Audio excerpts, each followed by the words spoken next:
You know what I should have done? I realized I should have did the where I interject you guys after the live, but then I wouldn't have been able to have a break. Well, yeah, I could have. You know, when I could just make you guys go right into the live. I didn't have it ready yet. Oh, I'm just having some of this. I'm gonna have like a fourth of it. I'm so tired and I can't do any more coffee. I go through phases where I just like I burn out from coffee, you know. But like the last few days, it's not doing that today, but like my hair looks so flat. The last few days before that, I've been like I said, getting shaky off of 1 cup. Now today I've been okay, but I just don't want it. So this tastes so good. I just don't want to do too much because I don't want to be up really late. How's everybody doing? Hi Diana. Hi Melissa. Hey. Oh, that's the only two. Do you guys like this right here? Should I keep the watch the chat up on screen? Maybe I'll use it today.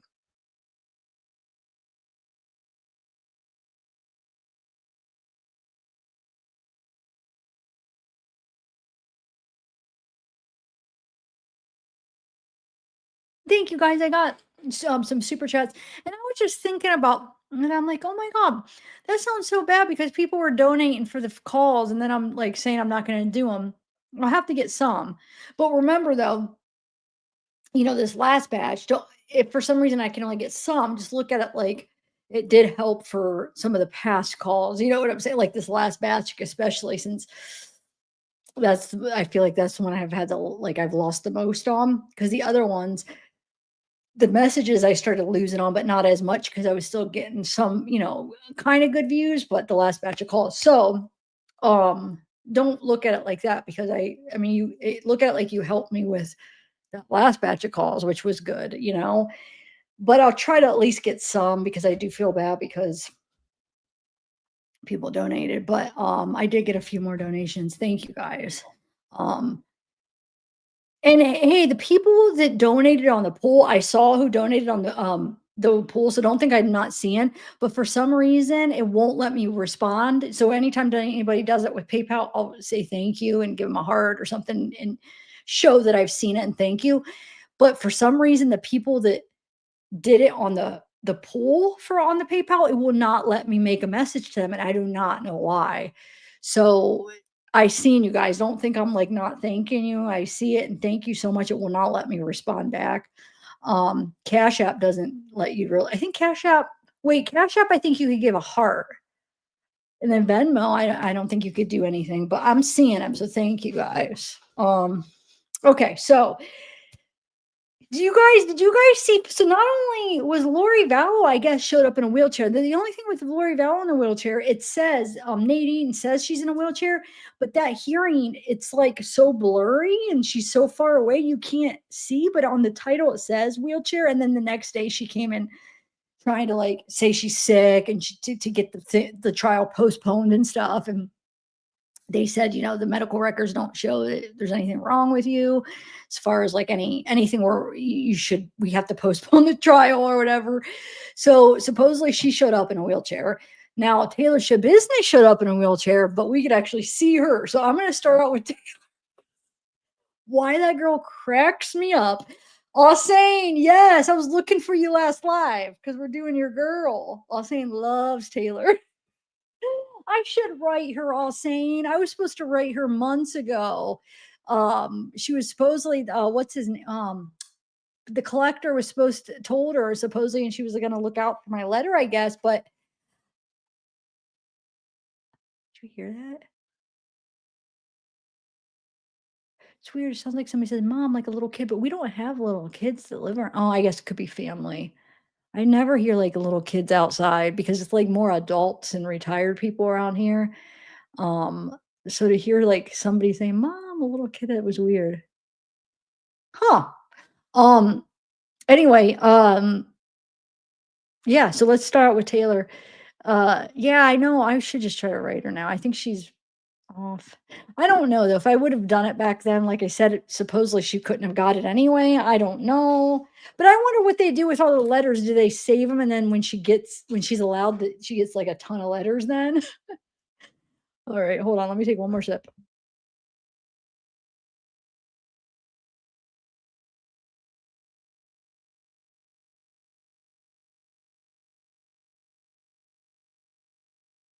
Elvin, hi, Elvin. What do you mean if what was for him? For him? I don't understand what you're saying. For him. I asked the collector if it was for him. I don't understand what that means. What was for him? All right. Who go to a different facility, huh?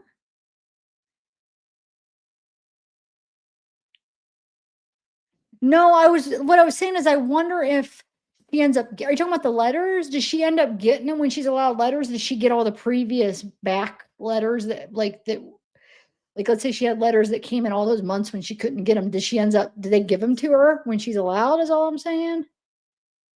Oh, I saw that. I was thinking, I actually oh my god, my mic, hold on. I bet you it got turned up again. Hold on one second. No, it didn't. It got turned down. That's weird. Why does that sound so loud? Hello? Did I sound okay? I saw that. You know what I was thinking though? I was thinking it was just because she knows the camera's there. She's always aware because you could tell she always looks at the camera. So she sees it and is aware where the camera is. And I think she plays to the camera. I do think she's a little bit crazy. And there's obviously something going on that makes her very unique and little but I do think she plays too. I think she purposely plays with she knows, when she's being filmed and stuff. So I do think some of it's intentional. I thought it was just for us, like the media and just everybody out there. She go, yeah, but I don't think it's for him because I don't even think do they still I don't know. Do you think she's like he's the only one she talks to? I don't know.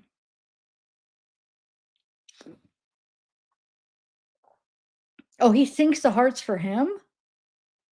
Or is it for him? I don't know. I unless if it's like another one of Wade where Robin asked Wade to say her name, unless if he like said, "Hey, do a heart for me in court," and then yeah, but if not, I don't know. Did he say it was or not? You said likes the heart for him. Wait, let me play it because I didn't actually listen to all of it. I watched her roll in and kind of skim through it, but I was like, I'll wait to listen to you guys with you guys. Okay. Um,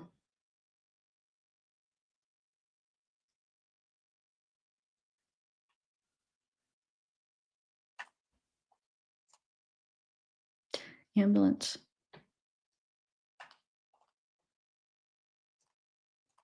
Okay, here we go, guys. She cracks me. Why is she the funniest freaking girl? Crazy, but dang it, she makes me laugh. I don't know. I don't understand. I can't explain what it is about her, but like for instance, look, just like her wheeling in on this. Do you guys want me to keep the chat up here though? I don't know what to do. I want to do it sometimes, but yeah, anyway, her wheeling in like this is just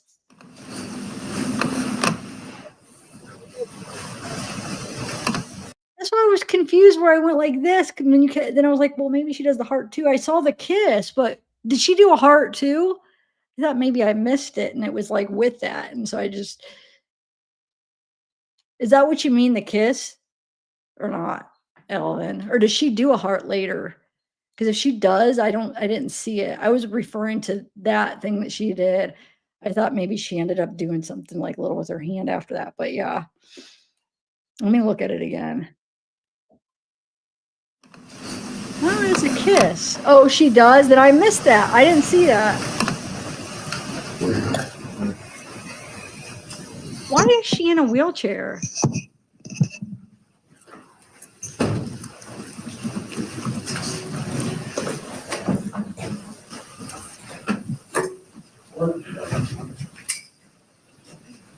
Hey, how you been? I'm all right. Yeah. Wow, you could hear. I haven't seen you in a minute. Yeah, how you been? I'm good. I'm good. I'm all straight. Feel better? Yeah. Dude, no. See, I kind of skimmed through this. No, why did they cut it off? I was just about to say that's so crazy that she's mic'd up and they don't have it muted. Dang it. That's only for restraint. That's The what I was court will call wondering. But I 24 was trying CF to see. 1048 State of Wisconsin Hold versus on. Taylor Shabusiness appearances. Attorney Catherine Block on behalf of the state appearing for. But I was trying to see like if she was, because like it's got to be for that, but it doesn't even look like she's that restrained though. If they wanted to restrain her, why? Like that's, dude, that's not going to stop her. Unless if I got to get a better look at it here as we watch. District Attorney Eric Tony. Your Honor, good morning. Attorney Christopher T. Freilich appearing with the defendant, Taylor D. Shabusiness. She's here today. All right, this matter is set for plea and sentence. Mr. Freilich, what's the status? Your Honor, thank you. Good morning. I can tell the court that I've talked to my client on the telephone. We've reviewed some discovery materials in this case. The case is not resolved. We ask that the matter be calendared for a jury trial in this case. All right, do you think 2 or 3 days? For sure 2, probably 3, just to play it safe. All right. Ms. Block, are we in compliance with victims' rights? We are. Any thoughts, 2 or 3 days? I think 3 to be safe. I agree. I have some September dates, some October dates. I'd ask for maybe an October date if that's okay. I have October 1st, 2nd, and 3rd.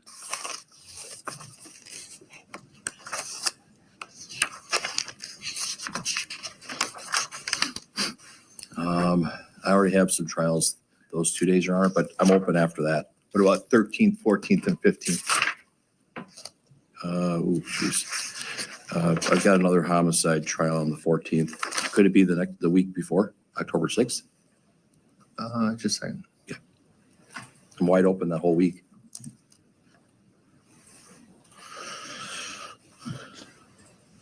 I could do the 8th, 9th, and 10th. Could you do that? Perfect. Yes, thank you so much. Ms. Block, that works for the state. I'm checking with DA Tony, but he'll have to ask for a reschedule if he doesn't get back to me quickly. All right.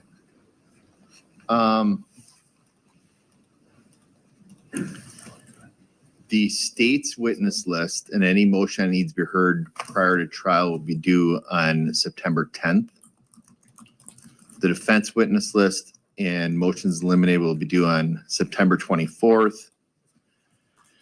And a list of proposed jury instructions will be due on October 1st. Mr. Freilich, do you want anything scheduled between now and then? Not at this time, Your Honor. If I need to, could I just contact the court? Absolutely. Okay, perfect. So, one other thing I want to, Your Honor. Yeah. Attorney Tony did just get back to me. He has an intentional homicide October 8th through the 10th.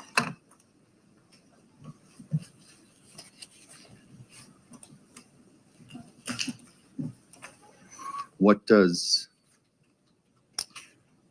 the 27th through the 31st look like for you, Mr. Freilich? 27th, 31st of October. Yes. 27th, 28th, 29th, 30th, 31st.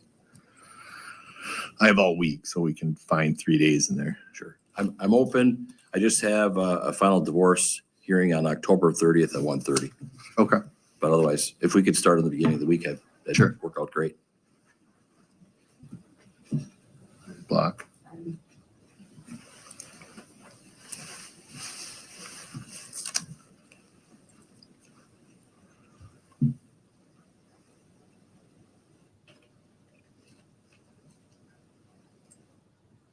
That works. Okay. All right. He has a Len bias the week later, so he'd prefer earlier in the week. Sure. We'll schedule it for October 27th, 28th, and 29th. Okay. The state's witness list and any motion that needs to be heard prior to trial will be due on September 29th then. What trial is this, guys? What did I miss here? I was thinking it was going to be like something silly hearing for the attack or something. Is she going to a trial for that attack? Or what is this? They're talking about a trial for what? What did I miss? Sorry, I was like chatting and reading the chat. I missed the very beginning. I don't want to rewind it all, but can you just fill me in? Oh, she's going for trial for that? She's not going to just plead guilty? She's going to fight it? What? Are you serious? She gonna try to say that? Wow, dude, she's already in prison for life. I would have thought she would have just pled guilty and she did it. Just go. But you know what? She loves the attention. I'm telling you, she likes this. This is an opportunity for her to do some things.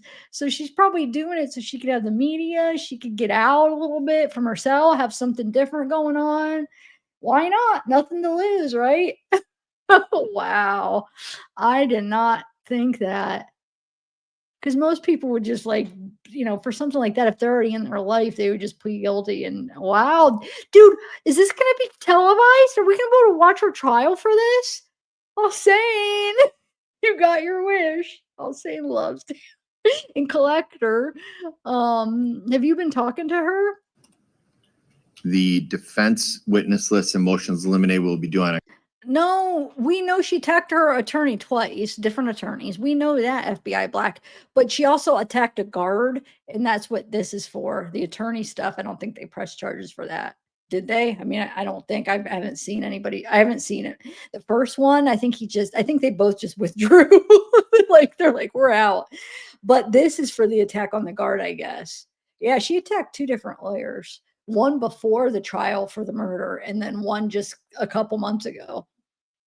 October 13th, and a list of jury instructions will be due on October. This is the nurse guard. Yeah, Elvin, isn't that the same incident with the nurse? I thought that was the same incident.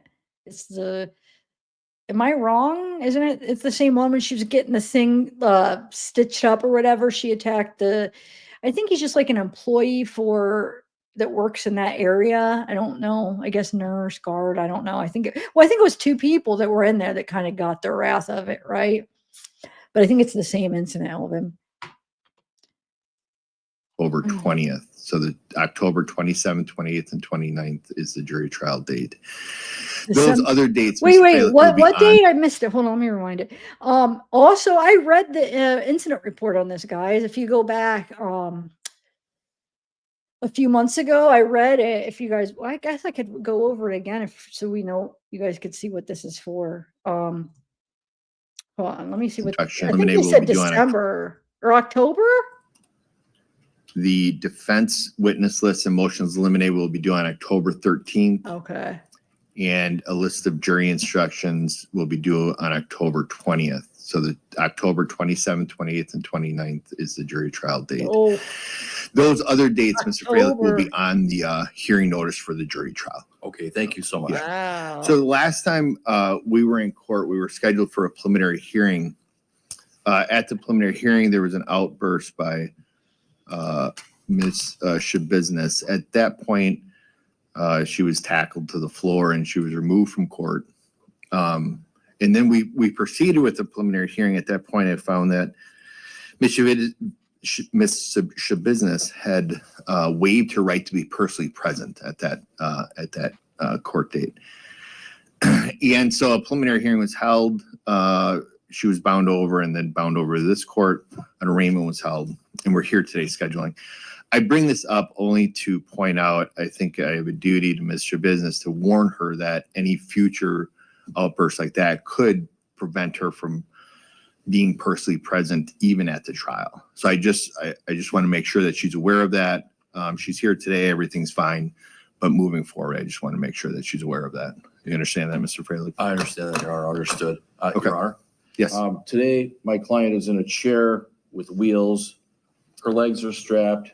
Her waist is strapped, and she's got handcuffs on. I would ask respectfully to the court, at future hearings, I'd ask that she not be shackled. I have a relationship with her. I've represented her before.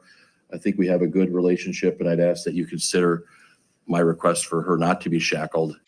That's what I was going to say, guys. This isn't a new lawyer. That's the one that represented her at the trial, right? I'm pretty sure. He looks familiar. I'm pretty sure he's the one that, because it's not the first one because he withdrew, and that last one we just saw withdrew.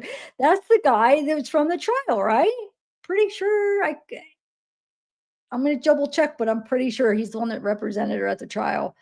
So she's never attacked him. So she must like him, and that's why he feels safe. He probably feels so like, oh, I'm cool because she attacked all her other lawyers, but she didn't attack me. And I sat by her, for months at the trial, never attacked me.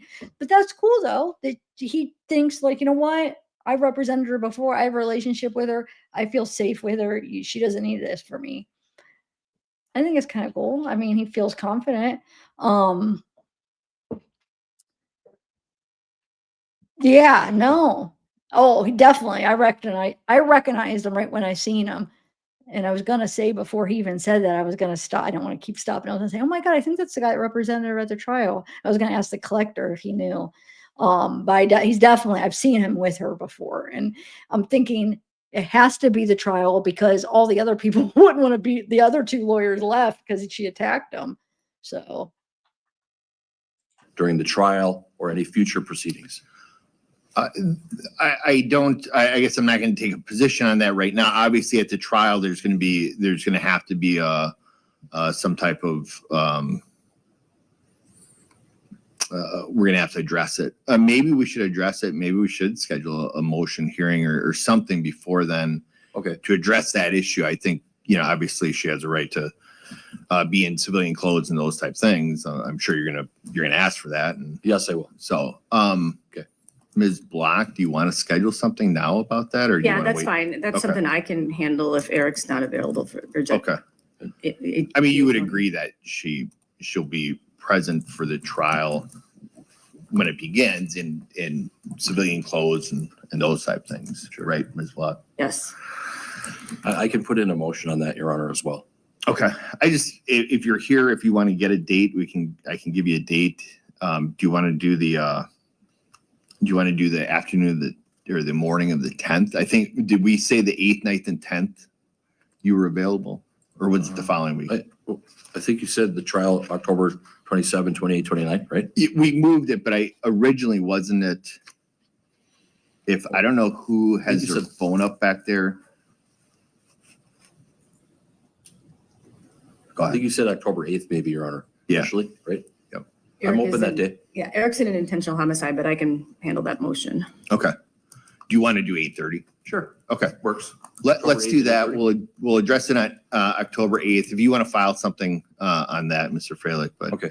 we'll address it on October 8th then at 8:30. Sounds good. Anything else from the state? I just want to put on the record and verify with Attorney Freilich, we have sent discovery, an e.com link and certified medical records. So that's all we have. It has all been sent to Attorney Freilich as of April 21st. All right. Mr. Freilich, anything else? Your Honor, the state did give me discovery. I received video discovery. I've looked at the file numerous times. I also secured the preliminary hearing transcript from April 4th of 2025. So I do have all that information. Okay. All right. Your Honor. Yep. Another thing, I could file a motion on this. Yep. I talked to my client about it, because of the incident, whatever happened on April 4th of 2025. I wasn't there, but does the court feel that it needs to maybe recuse itself because of the observations and whatever you witnessed during those proceedings? I would just put it out there. I could maybe file a motion on that. We could take it up at the appropriate time, but I just wanted to kind of put that out there because obviously something happened and the court was witness to that. Sure. I don't feel that way. The incident happened. I don't really think one way or another about it, quite frankly.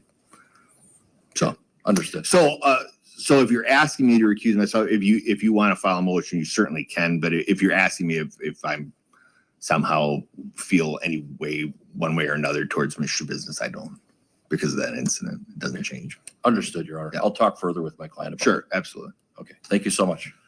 Ms. Block, do you want to be heard on that? I think it doesn't affect the state's opinion at all. I don't remember. I think it was Attorney Leach who handled the prelim, who would not be handling this trial. Sure. But other than that, if defense wants to file the motion, I think they are entitled to, but it doesn't change the state's opinion of anything. Sure. Okay. All right. Well, we'll address it if he files something. Okay, sounds Okay. good. All right. Thank you, sir. Thank you so much. Anything else from the state No. defense? No, thank you. Case adjourned. Yeah. Hi, Kobayashi. Yep, see ya.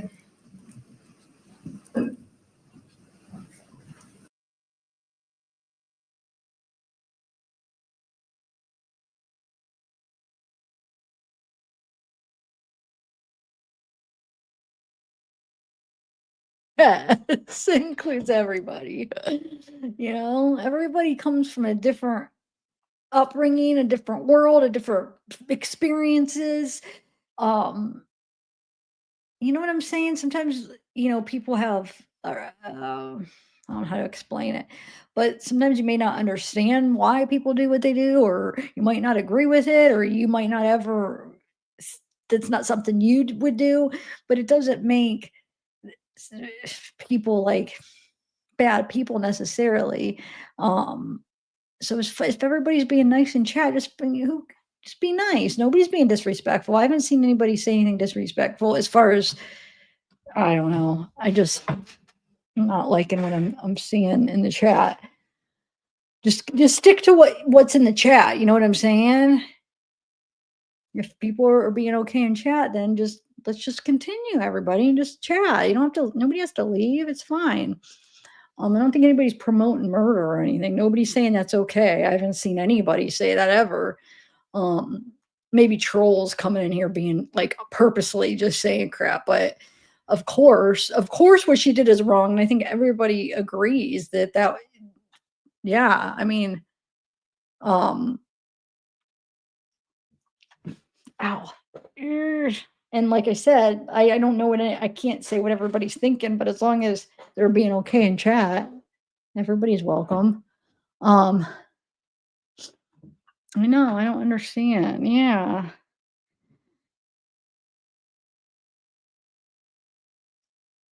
Complicit. I don't understand. I don't know. We're just all just trying to have like this is going to be more of an open, just kind of fun, even though I know we're talking about serious stuff, but we're not. We're kind of just. I was laughing at because something about her and we're going in there. I didn't see the heart sign though. I missed that. Did she give the heart sign? But see, like that's the thing. Some people could think I'm disrespecting the victims, and that is not like what I'm laughing at has nothing to do with what she did. It's because there is something that's off in her brain. And I don't mean to laugh because it's not anything to joke around about. But the reason that I feel like that she does like I feel like she does stuff purposely. Like she's almost I don't know how to explain it. I feel like any way I try to explain it, it's gonna come back to bite me in the butt. So just whatever. I don't know. Do whatever you want, but just be nice in chat.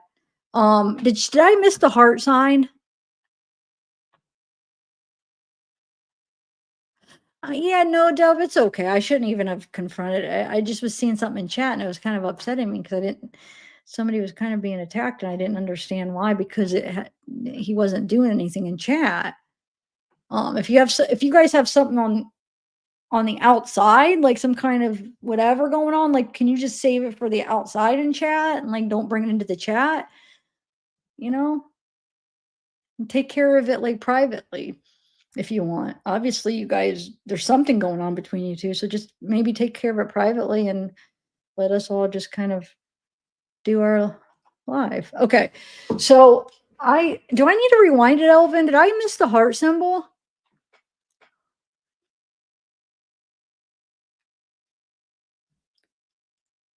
Yeah, no, she is. She is. Also, it's like intentional. So it's like she knows that I feel like she knows people like kind of people are getting a kick out of it in a way, in a weird way. I don't know how to explain it, but it's like she is. I mean, there's something off, but also there's something intentional too that she does.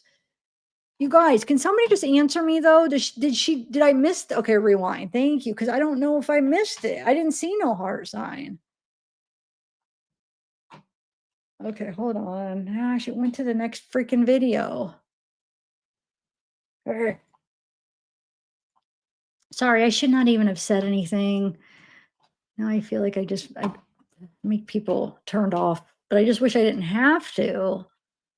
I just wish people could just put away their differences, and if you don't like the person, just block them. You don't have to see what they say, and then it's all good. We can then just chat to the people you like. All right, here we go. Where's it at, Elvin? I don't know where it's at. Was it at the end?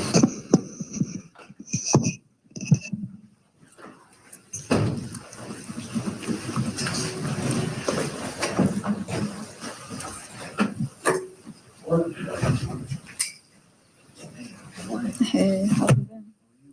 All right, man. Yeah. I haven't seen you in a minute. Yeah. How you been? I'm good. I'm good. I'm all straight. Feel better? Yeah. Oh, did he just say I'll help ya? And then it cut off? Is that what he said? It sounds like he said, I'll help ya. I didn't see no heart though, Elvin. What am I missing here? Like I The screwed court will through and I call think 24. yeah, because here I mean I don't even see her turning to this way at all. Huh. She blows the kiss at the beginning. Yeah. Hi. Oh, maybe now. No? Huh. I don't see it. It's almost like there wouldn't be any time for her to do it. It would be when she's rolling in or out, but let's check her rolling in again. Hold on. I think it's just this.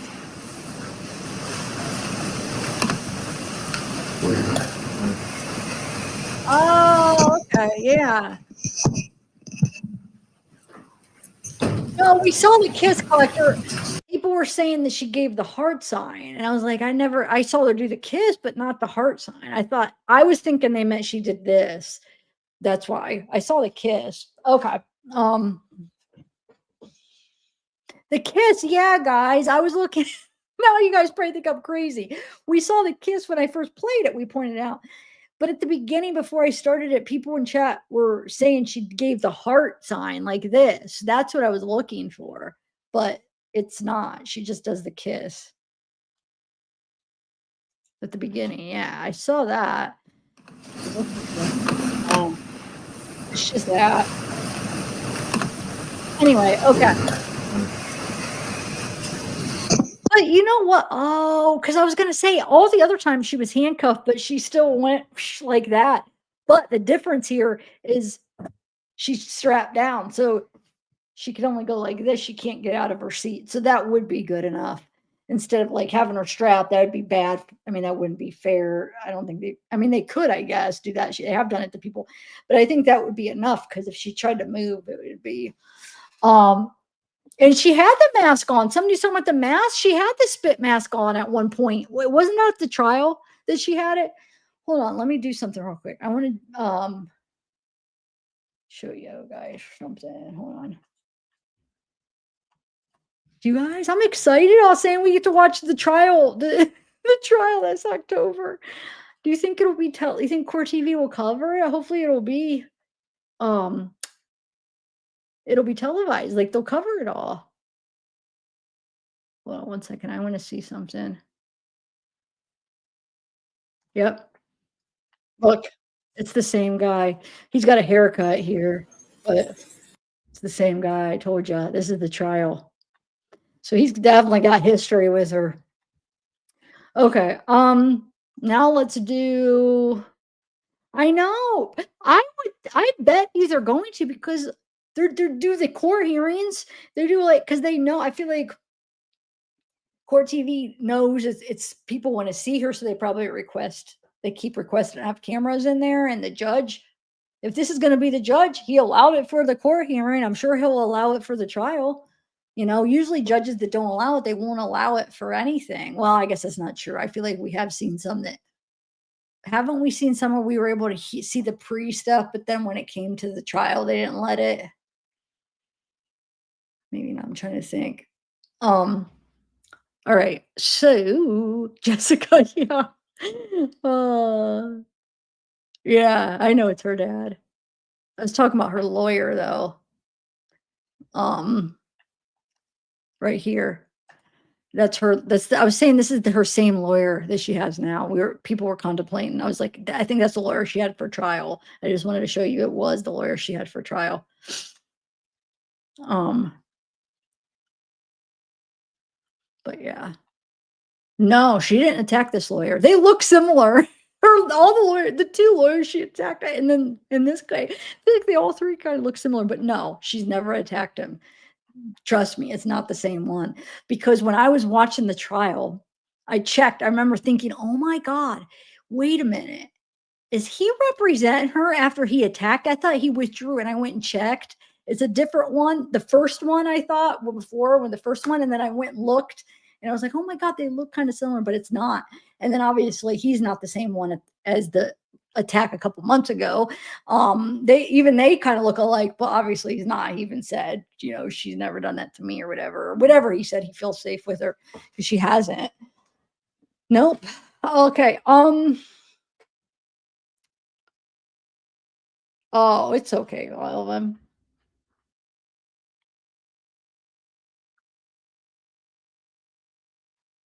Okay, so let's watch Hannah's now. It's just a minute long. So you guys remember Hannah Kobayashi? She freaking remember she left at the airport. She was going to New York from Hawaii. She never showed up to that. Like it was supposed to be a interview. Wasn't she doing a job too? Never showed up. Everybody's looking for her. Her dad ends up unaliving himself. He jumps off a building because they think, she's gone. They think somebody took her. All these rumors, oh, this person, and then it finally came out that she actually walked on foot willingly, voluntarily across the border. To Mexico. Remember her aunt was looking for her and stuff. And then they found her, and I think they did a post like in her words, like, oh, thank you, everybody. But this is like, she actually did like a minute and a half. She talked.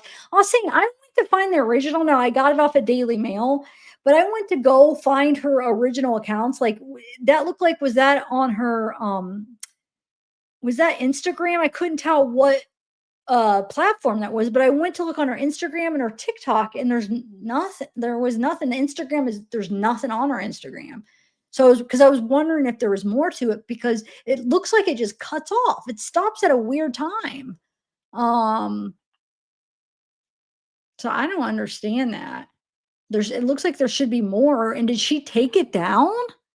Like, did she put it up and then like take it down or something? Or because I could not find it. But here it is, guys. Hi, everyone. I just want to come on here and take the time to say how grateful I am for everyone, every single person who dedicated time and energy into looking for me. And I just want to say thank you. It means the world to me. And I want to express that in person. Every day is such a gift.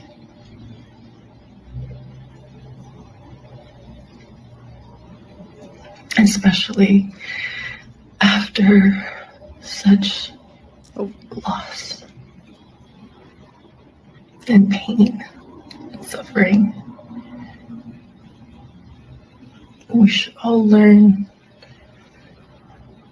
to be kind to one another. That's it. It just cuts off. That's all. It's Daily Mail put it out, and like I said, I went on their Instagram. Nothing. It says no posts under that account. And then I tried her TikTok. I don't think I could find her TikTok actually. No YouTube under that name. So I don't know. Something's off with that. I don't know. Something's off with her or something. I don't know. I don't get a good, like, I get a weird feeling about her. I don't know what it is, but it just doesn't seem right. It really doesn't.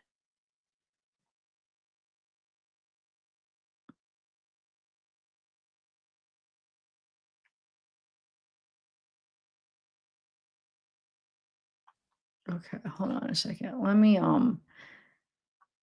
play, or actually let me play. So here,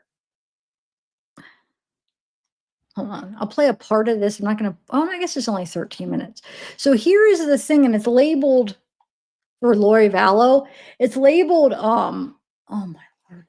It's labeled, oh my God. It's labeled, what am I saying? Oh, it's labeled that she's in a wheelchair, but you can't really see it. Look.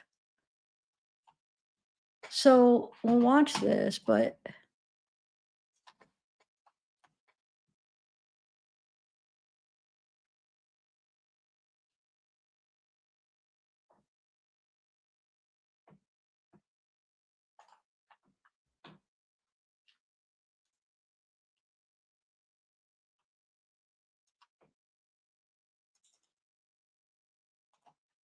well, thanks, Soul. Thank you.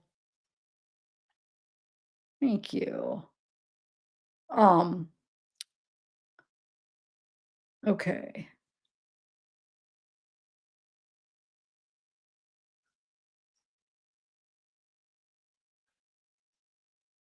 Trying to see if I could zoom in, but it's so blurry. I can't figure. I can't. But obviously, she's in a wheelchair. It's labeled at, and then she ends up trying to be sick, and she's limping in like the next hearing. But here, we'll watch this, and then I'm gonna find some of my my videos, like body cams and stuff, with this Brandon case that we could do.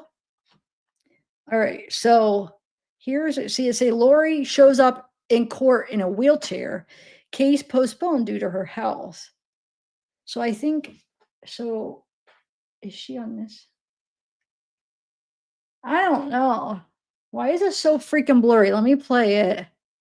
All right, this is the time set for continuing jury selection, State of Arizona versus Lori Vallow, CR 2022 Dude, I wanted to do a 001-242. goal. Appearances, please. Attorney Hold Hay, on on. behalf of the state and for the record, the victim is in the victim room. All Watching. right. Ms. Dabo. No, in the courtroom, sorry. Lori Daybell for the defense. All right, are we ready to proceed with jury selection? No, Why not? I'm sick, Your Honor. Is that I've her been back sick all there? weekend.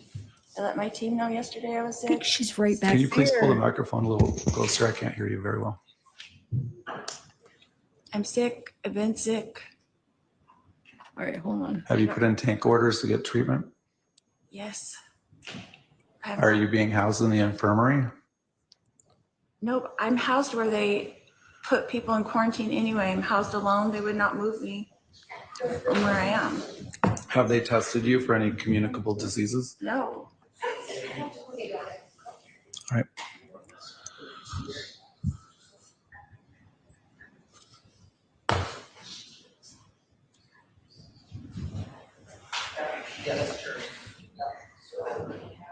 You asked me to let my team know. I let them know yesterday at 9 a.m. that I was still very ill.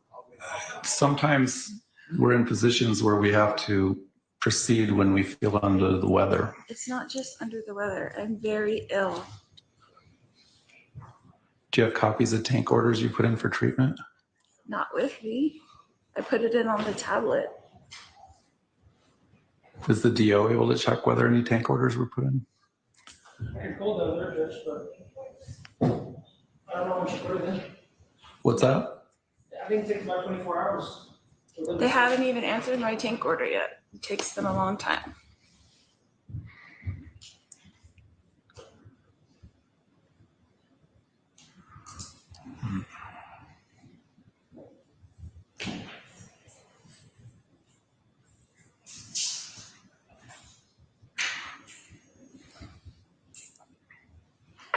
So what symptoms are you having?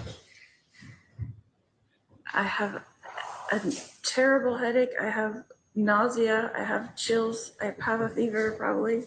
I haven't been able to keep very much down besides broth and oranges.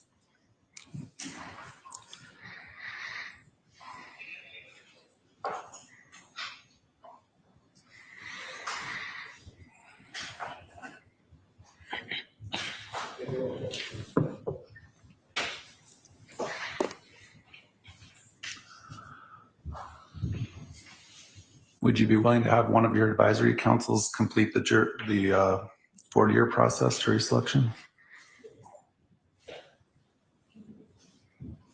Would that waive my ability to represent myself for the rest of the trial?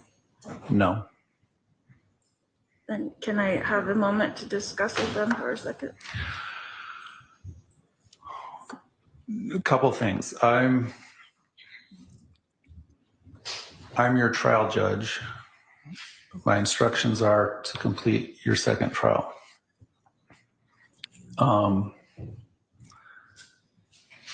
So even if for some reason your sickness worsened and we weren't able to complete this trial and had to declare a mistrial to this trial, even if this case got delayed into June or July or August to be reset, I'd still be your trial judge.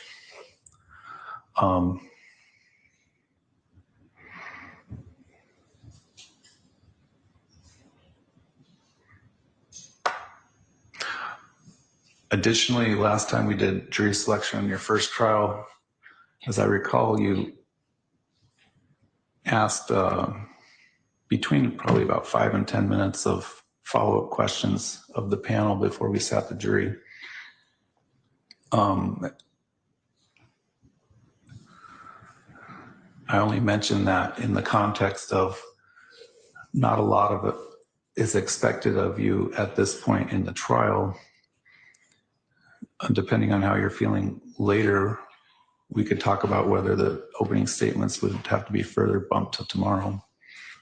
But I would like to keep this trial on track. So if you want a few minutes to talk to your advisory council, we can do that. Is there anything the state wants to put on the record before we do that? Not at this time, Your Honor. All right. Do you want to do that back in the tank?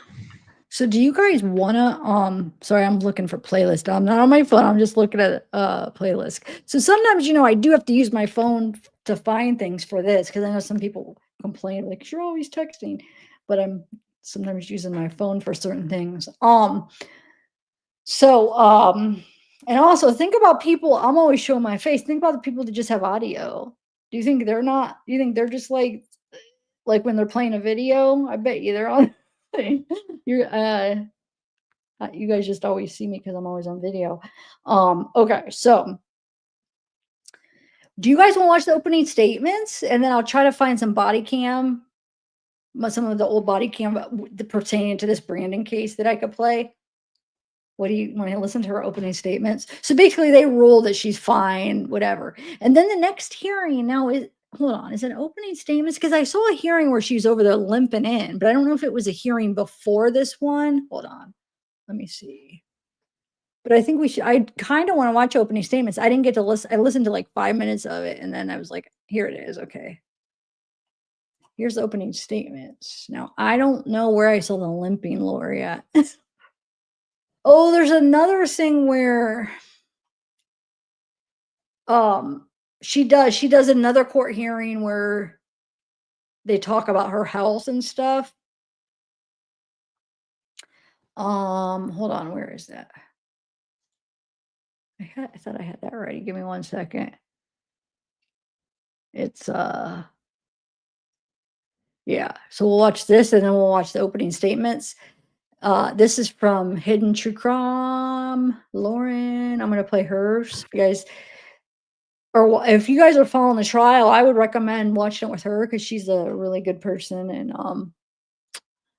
somebody that helped me out when I was going through my hard time and stuff. So I just have nothing but respect for her. Like when I was going through all the autopsy stuff, she helped me through it, set me up with like a doctor for like cyberbullying and stuff. So she's a really good person. Okay, so I'm going to play a part of this and then I'm going to find my thing, and then opening statements. Okay. Not all of this, because some of this they put on mute because it's HIPAA talking about her thing, but when they put it on mute. So it's probably only like maybe 6 minutes long, maybe not even, because most of it's muted. Okay. All right, we're going on the record, State of Arizona versus Lori Vallow, CR 2022-001242. Can I have appearances, please? Trina Kay on behalf of the state and for the record, the victim is present in the courtroom. Daybell for the defense. All right, I'm gonna need you to scoot up to that microphone. We also have present in the courtroom a representative from the Maricopa County Sheriff's Office. Do you want to announce? Yes, Your Honor. Joseph V. Hill on behalf of the Sheriff's Office and Correctional Health Services. All right, after court on Monday, immediately after court, I ordered the Sheriff's Office to provide some sort of medical assessment of the defendant. I received a pleading late yesterday afternoon indicating that Correctional Health Services examined the defendant around 12:30 p.m. yesterday. The defendant was treated for one condition, and Correctional Health Services has indicated that from a medical standpoint, we do not find any clinical indications to miss court. Is that correct, Mr. Vigil? Yes, Your Honor, and we have additional information if you need it, but it's not much. But all right. All right, let me turn to the defendant. This is probably gonna be a HIPAA violation coming up. Your Honor, first of all, can all of this be sealed? Anything that having to do with my medical? I don't think that's something that all of this needs to be sealed, including the minute entry and Hold on. the response from MCSO, all these things. I can seal the response from MCSO, yeah, but to the extent, well, do you have any other information you want to provide me as to why you're not medically able to proceed? Right now, the only objective information I have is that you were assessed and CHS sees no clinical indications of why you need to miss court. They told me If it's that something you want to discuss on sidebar, we can do that. that would be great. All right, I'll ask.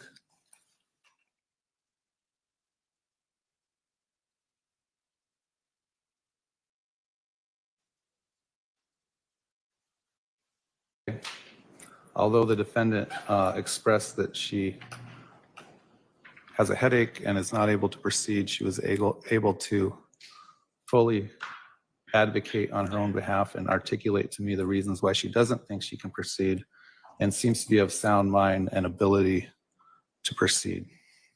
So we're going to bring the jury in. How many jurors do we have? Are there? We're still missing 6. Mr. Vigil, you can be excused. thank you, Your Honor. We'll give those jurors a few more minutes. I'm gonna play opening statements. I'm still trying to find a couple videos to play, some of my old videos for like Bodycam or even the storage unit footage, because that's when they think Chad, and then they get rid of like the tire in the back seat, they put it in the storage unit. Because supposedly this whole thing with Brandon is they think that Melanie or somebody was in the back. Forget who they think it. I think they do think it was Melanie and Alex, right? In the back of the Jeep, which was Charles Vallow's Jeep that they took. So allegedly, that's what, pretty sure the state is gonna go with that narrative, because I'm pretty sure that's what they think, unless if they've changed from that until now. But so that somebody was in the back seat in the window, like with a gun, and through like the side back window, right, or the back or something. So they would have had to take out. They think they took out the back seat and the tire, right, of the Jeep and put it in the storage unit, which Alex is seen in town where this would be at that time period. Now we know that they put, we've seen him in the storage unit putting JJ's stuff, like all his bike and stuff, but also the tire and the thing with Chad Daybell's scene going in there with Lori, Alex scene going in there. I haven't watched it in such a long time. I think Alex and Lori, I know for sure Chad and Lori, because remember Chad like hits her butt. And then Alex definitely, but I forget if Alex was with Chad, maybe. I think maybe Alex was Chad at one time, and they're rolling the tire. If you guys have followed this, like I said, I have so many videos. Go check out my playlist promotion, but it's so interesting, all these little things. All right, I'm gonna play the opening statements. I'm gonna find some of that stuff. The body cam from Melanie, the body cam from Brandon. I know they played some of it at the trial, but I don't know. Sometimes they don't play like it all the way straight through, you know? All right, hold on. Let me play. I have this ready. Here we go. Opening statements. Oh, wait, hold on. I should play it with. Hold on a second. Let me see if. Well, I'll just do it here. I don't know. Because I want to find mine. But seriously, though, if. I'm pretty sure Lauren. I don't know. Is Lauren covered? I haven't actually watched the trial or anything. I didn't even really watch much of the Chad Dave or Charles Vallow. I watched like opening statements. I watched some of it, like little highlights and stuff. But I just like I feel like I know everything in the case. Like I've seen everything. And the things that I haven't seen is what I kind of watch highlights and stuff. Because I mean, seriously, I have 100 and almost 200 videos on this case. Okay, here we go.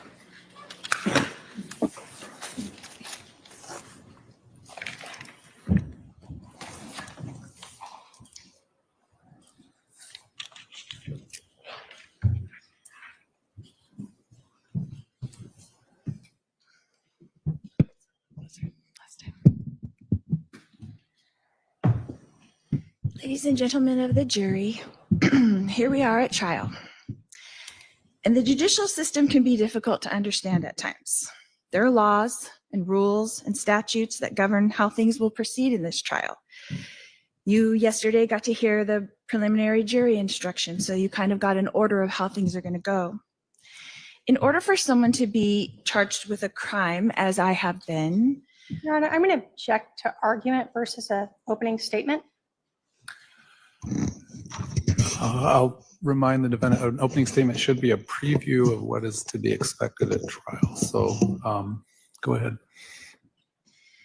That law enforcement presents evidence that they gather, and the state prosecutors are going to present that to you.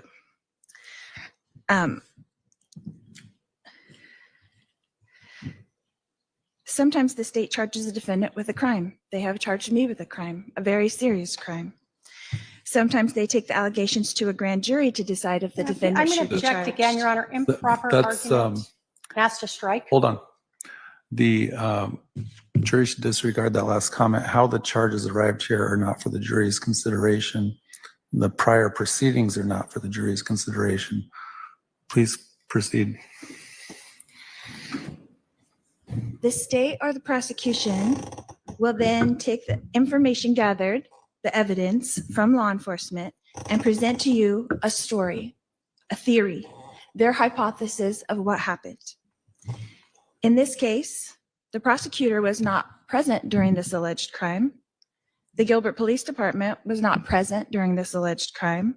So it is their job to fill in the gaps, make up a theory, and present it to you, the jury, at trial. This is their job. They are not witness to the actual events because they weren't there that day with Brandon at the house when this alleged shooting occurred. This case is about a conspiracy. And a conspiracy is when two or more people make an agreement to commit a crime. They have to willingly and knowingly participate. Conspiracy is an ancient word that appears in the Bible on many occasions. Judas conspired against Jesus with the chief priest for 30 pieces of silver. Object to, unless this is being presented at trial, I'm not sure that this is appropriate opening. What is the legal objection? Well, you're arguing. The opening statement is not argument. I'm going to allow it briefly, but I may cut you off depending on where you're going with that. Cain conspired against Abel, his brother. This case is a case of conspiracy. The charge against me is that I conspired with my brother, Alex Cox, to murder my niece's husband, Brandon Boudreau. But you will find, as you begin to see the evidence put forth in this case, that there was not any animosity between Brandon and myself. I personally did not have any motivation to have harm come to Brandon. In fact, Brandon and I had a very friendly relationship all of the time that I have known him. I first met Brandon when he was marrying my niece, Melanie. And Your Honor, I'm going to check to, unless the defendant's Hold on. testifying. Can I have the parties approach briefly? Can I have you approach briefly?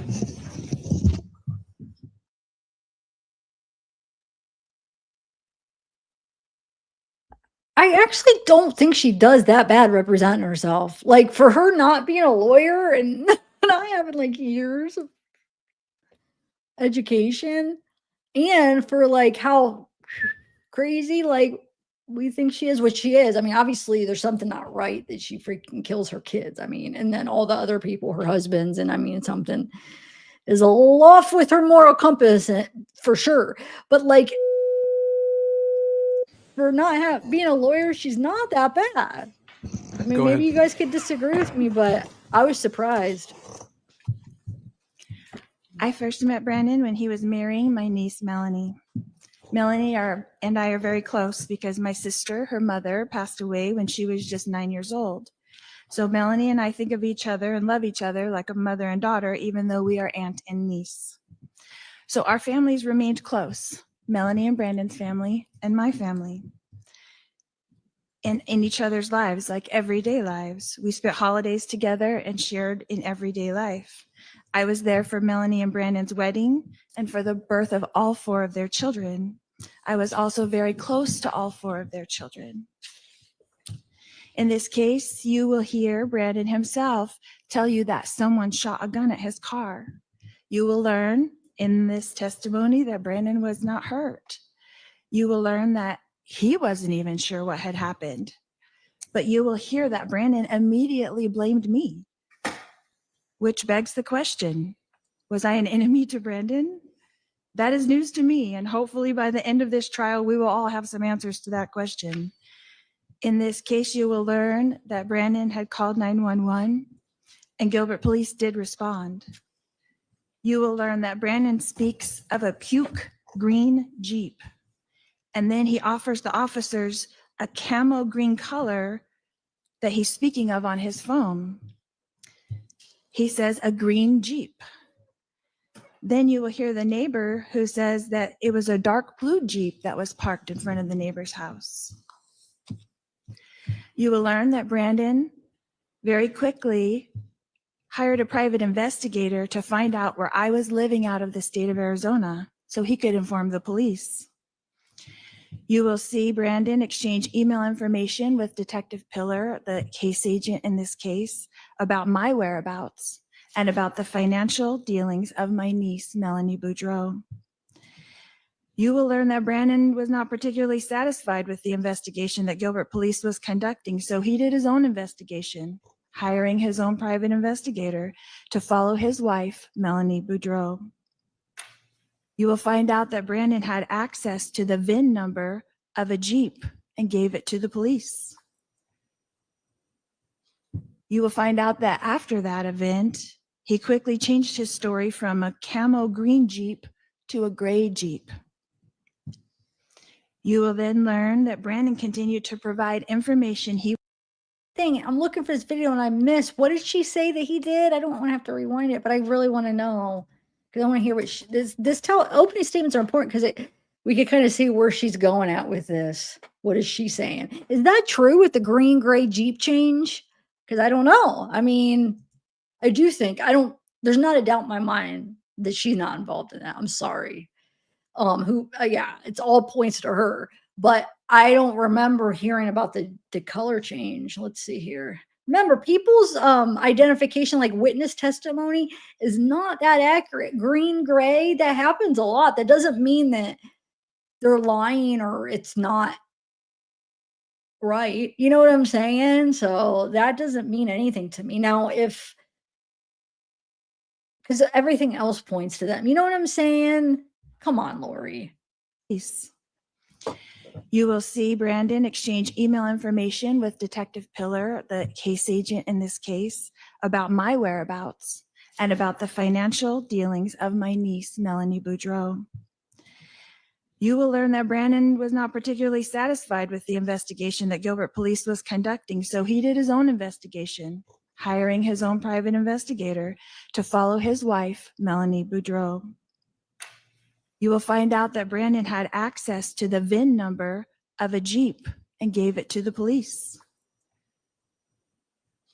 You will find out that after that event, he quickly changed his story from a camo green Jeep to a gray Jeep. You will then learn that Brandon continued to provide information he was personally finding out to Detective Pillar, the case agent in this case. You will learn that Detective Pillar and Brandon discussed through email how they can demonstrate Melanie's financial gain if Brandon were to have died around October 2nd, 2019. This is what a conspiracy looks like. Two people trying to set up another person for a crime. Wait, I missed it, you guys. My Gosh niece, darn Melanie it. Boudreau. Who is she saying sorry? Every time I go and try to like look for a video to play, I miss it. Who is she trying to say is involved? Does anybody pay attention? Gosh, I hate to keep rewinding it, but dang it, I'm gonna pay it. I can't. I found one of the body cams I wanted to play. I need to know what the heck. What is she trying to say? She's trying to say somebody else. There's a conspiracy that's pointing to somebody else. Oh, here's the other body cam. Okay, here. Oh no, that's Alex Cox. Man, I should have re-uploaded those when that trial was going on. Here we go. Like there's Brandon. Yeah, I was so mad. Yes, I'm gonna play some of this. Okay, hold on. This is about this. Okay. All right. So that should be.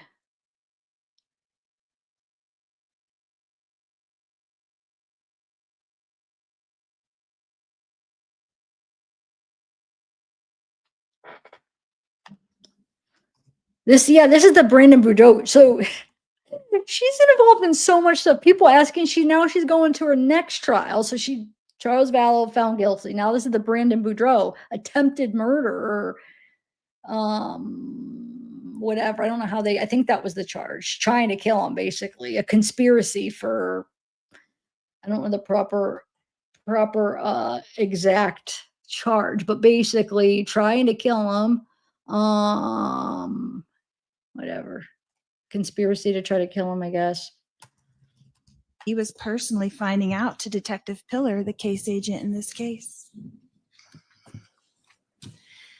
You will learn that Detective Pillar and Brandon discussed through email how they can demonstrate Melanie's financial gain if Brandon were to have died around October 2nd, 2019. This is what a conspiracy looks like. Two people trying to set up another person for a crime. Stop it. My niece, Melanie Boudreau, is named by the state as a co-conspirator. However, she has not been charged with the crime. I'm going to object but and I have that have. struck as well, Your Honor. Jury should disregard that statement. You're going to receive an instruction later that all persons that may be involved would not necessarily be charged or called as witnesses, and you'll follow those instructions later. Go ahead. I was not living in Arizona at the time this alleged incident happened on October 2nd, 2019. I was not even aware such an event had taken place.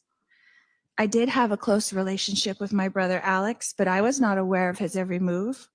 Melanie also had a close relationship with Alex, but also was not aware of his location at all times. Brandon and Alex also had a good relationship until this accusation. They saw each other frequently at all of our family parties and get-togethers and would often be seen laughing and talking. Alex was a comedian who kept our family laughing. Alex passed away in December 2019 of natural causes, so he is not here to defend himself. But And I'm going to object again to that as well, since he's not party to this. Liar. That's a freaking lie. All right, I'll just remind the jury that what is said in opening statements is not evidence. It's not sworn testimony. Please proceed. Although the Man, she state makes has me mad. alleged that there are several co-conspirators in this case, I am the only one being charged with a crime. So you will be the judge. Because everybody You else will is hear and dead. see evidence presented by the state. The state has, according to the law, 100% Wait a burden minute. to prove to you. Melanie's not a part of this? Hold on a second. Melanie Pawlowski, whatever, she's still married to Ian. I don't even know now. Hold on a second. Wouldn't she be? Because wasn't she the one that they think was the one in the car with Alex or not? Or Zula? Who do they think? I know years ago, I thought they thought Melanie, but if that's the case, why isn't Melanie charged with her, Lori, too? Because obviously somebody was driving and somebody was shooting. There has to be two people. She wasn't even in the town. So it wasn't her in the car, but she was a part of the conspiracy. So who was in the car with Alex and why aren't they being charged? I know why Alex isn't, because Alex isn't alive anymore, but what the heck? Somebody else needs to be charged if they think it's Melanie or whoever they think's in the freaking car with her, with him. I'm mad because somebody did it. Somebody, I'm thinking, I don't know. I remember we used to think that, I guess anybody could have been driving. Melanie could have been driving. Alex could have been the one shooting. But, that's interesting. I don't know why that just clicked. Like there should be somebody else charged, unless I missed something in the last year or two, which I could have. I That- object to oh, I statement forgot of the to law check. in terms of 100%. Hold on, I forgot to give the Crowns a shout out last time. Who won last time? I was going to pull up my YouTube during the phone call to see who was number one and number two, or the top 50. But every time I pulled up for a minute, the audio will play for my live, and I didn't want to interrupt the call. And I was like, I'll just wait till after the call and then pull it up so I could see. And I freaking forgot. Who was the top 3 guys last live? I want to give them a shout out. I'm going to pull up my YouTube now real quick before I start this. Because first, like I said, for a second, the audio plays. And I don't want it to do it. Hold on. No, wrong one. All right. Do it. Hold on. Okay, there we go. Okay, number Austin, you're one. Cicely 2 and Casey 3. I still don't understand how they do that though. That's weird. Because you think Soul would be number 1 because she gifted a membership. So like, isn't like, I would think like membership, super chats, and then will be worth more than chats, unless if other people chatted way more than the people that are donating. That's just, I don't understand. You would think they would give more. And it sounds like it when it describes it, it sounds like that's what makes the most. That's interesting. Unless if I was saying, Casey, you're just chatting a whole bunch that it overpowers like people that donate, but then they don't chat as much. Maybe, I don't know. I wish there was like a thing where it showed like, okay, chatting is worth 10 points or super chats is worth like 20 points. Gifts are worth this many points. So then you guys kind of know. But I guess all you guys got to, I mean, I guess if you just chat more, I don't know. Once you're what, Cicely? What number are you? Hold on, let me see. Cicely, you are, oh, you're number 1. It was just all saying. Okay, now you are. I have no idea, guys. So we got Cicely, Alsane, Casey, Meryl, you're number 4. Come on, keep it moving. Kim, Jay Mason. So it gives your name when you comment, not like the name. I don't know what you call it. You got the profile name or whatever that comes up like when you chat, but then the name when you actually comment is different. It's weird, right? Yeah. Hold on, let me make sure I'm not sounding, if I'm not making stuff up here. Yeah, it gives the whole thing. And then sometimes people have different ones. Like, look, what's Jay Mason? Which one are you? I feel like your name on this is different. Hey, Terra News. Okay. Anyway, All right. I have a couple Again, body this is, cams I want to play a of my little old bit videos bordering on too. argument, but the jury will receive the Nice. instructions This on what tastes so is good. and what is not I don't want to be proof wired, but beyond I a reasonable can't stop doubt. drinking it. Like I want. Shoot. I wish The I could state take has the the burden energy to out of prove it and that drink it. a crime has been committed here and that I committed that crime. Yeah, you did, Lori. You did. That is the way the law is written. I do not have to show any evidence or put up a defense.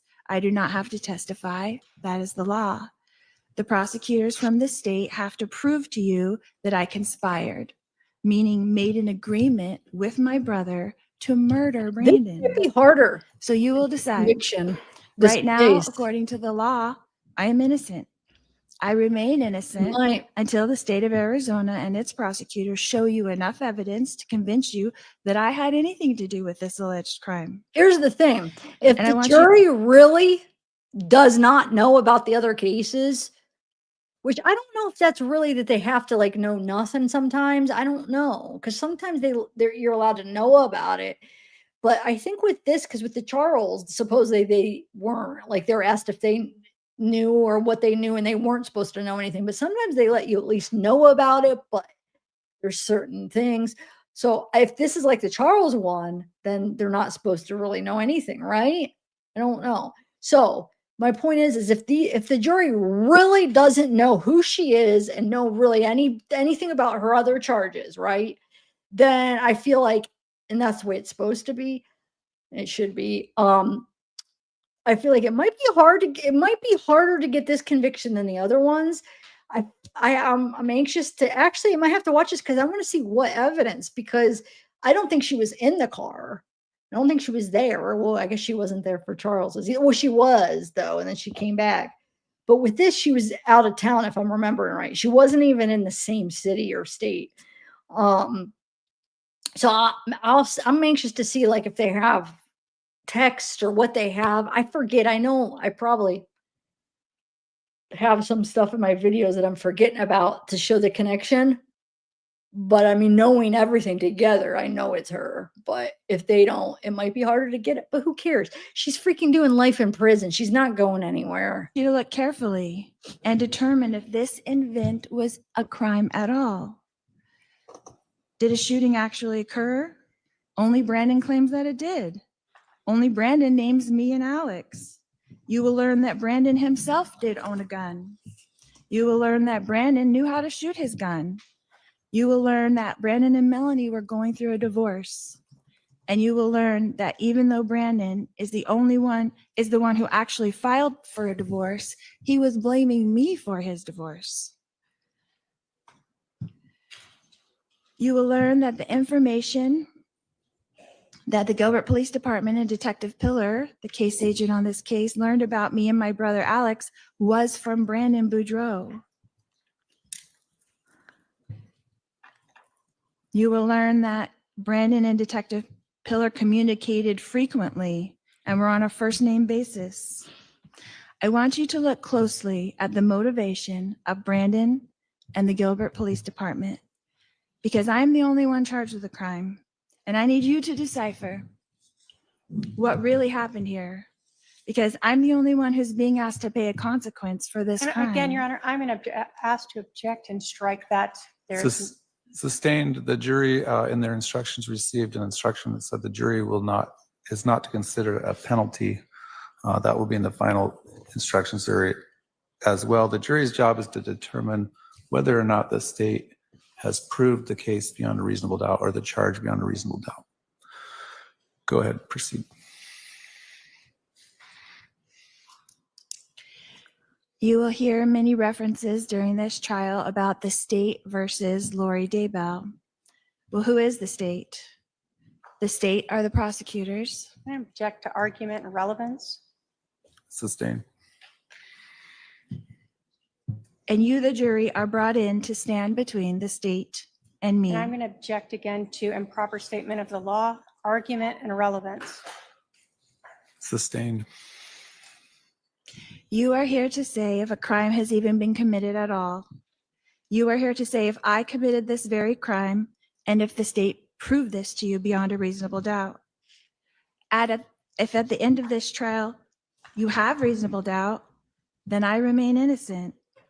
If the state does not prove to you that I, 1, committed a crime, and 2, committed this crime, then I remain innocent.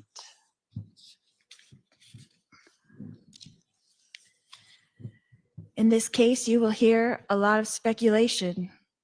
The definition of speculation is an idea or guess about something that is not known.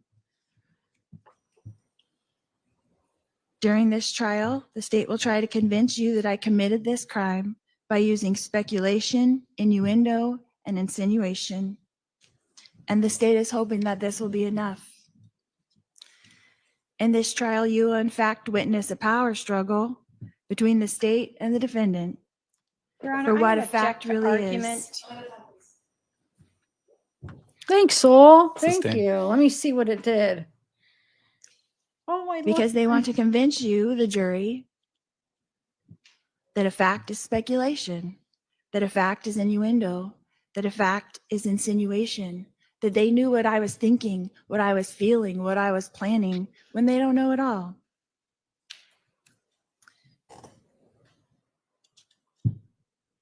You, the jury, have all the power to decide what the facts are and what they're not. Not the state, not the judge, not law enforcement, you. So I implore you to listen carefully and decide for yourselves if the state's theory really makes logical sense. What motivation did I have? What malice have I ever shown to anyone? What benefit would I gain? I am a person who loves all people and has no malice towards anyone, not even the prosecutors who wrongfully try to convict me. Your Honor, I'm going to object again to relevance and to argument. Sustained. I am all about spreading love and will continue to do so even after this trial is complete, no matter the result. Thank you. Okay, let me bring up the YouTube again. Let's just see your eyes distinguish. There's so many other random things that are interesting of different cases that it's like I watch them and I'm like, shoot, do a whole live on it. No, it probably nobody would even come because it's like just a random thing. Maybe I could do like a combination like this, but dang it. I wish more people come. I'm getting kind of sad. I'm getting kind of sad. Okay, who's number 1? Keep it moving. You're number 1. Are you? Hold on. Yeah, keep it moving. Meryl's 2, Cicely 3, Alsane 4, Kim 5, Casey 6, Jay Mason 7. Jay Mason, wait, who are you? Which one are you in the real on the live chat? What's your name on live chat? I was looking for you earlier. Trevor, you're Chief. Julia Lee. See how it's different? Some are pretty similar, but I can't figure out Jay Mason.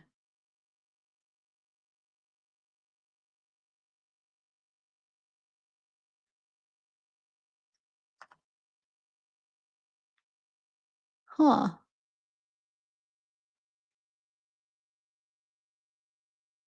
Oh. No. No, it's not. It never went through, Tara.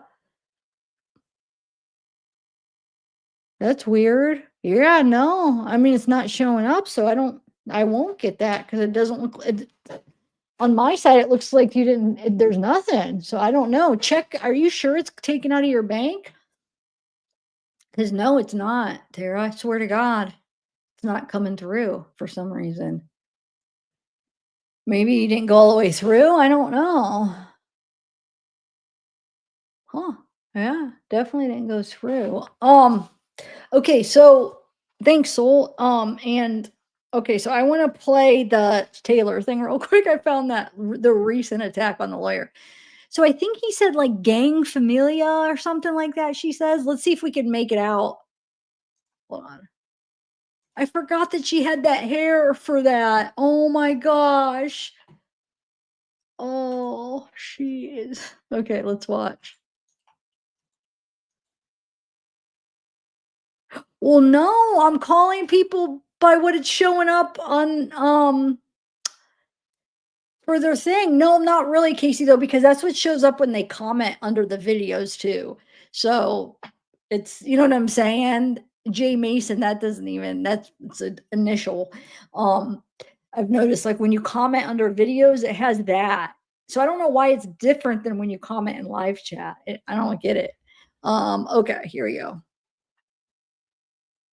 So here she is. This is that first one. Or the second attack, sorry. Second lawyer attack.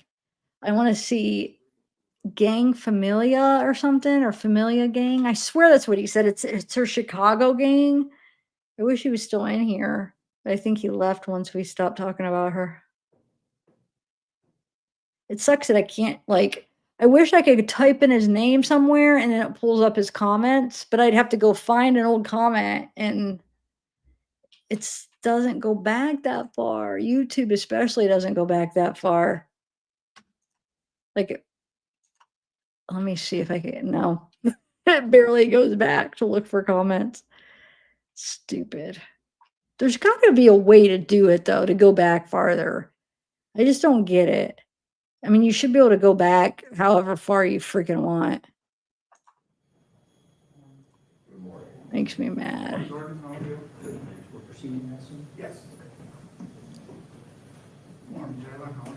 Oh my God, I just figured out something.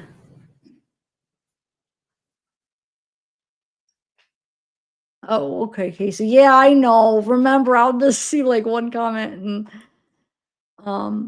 all right, let's see here. See, yeah, see how that's a different layer. But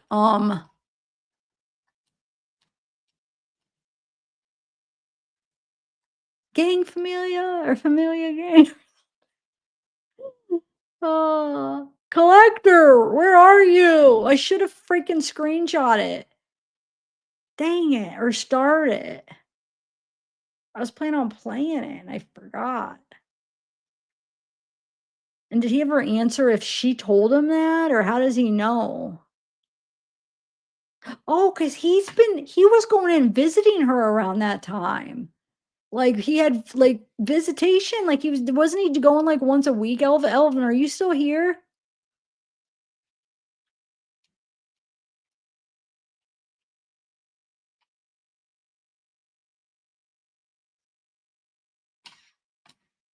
I think I mean, he definitely was visiting her at that time. I don't know if he still is. I didn't get to really talk to him much in here.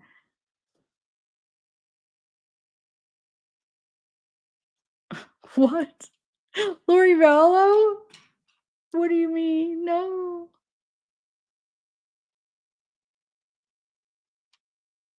My eyes feel so tired. You guys, why does this have to be so good? I'm thinking about putting water in it so it's not.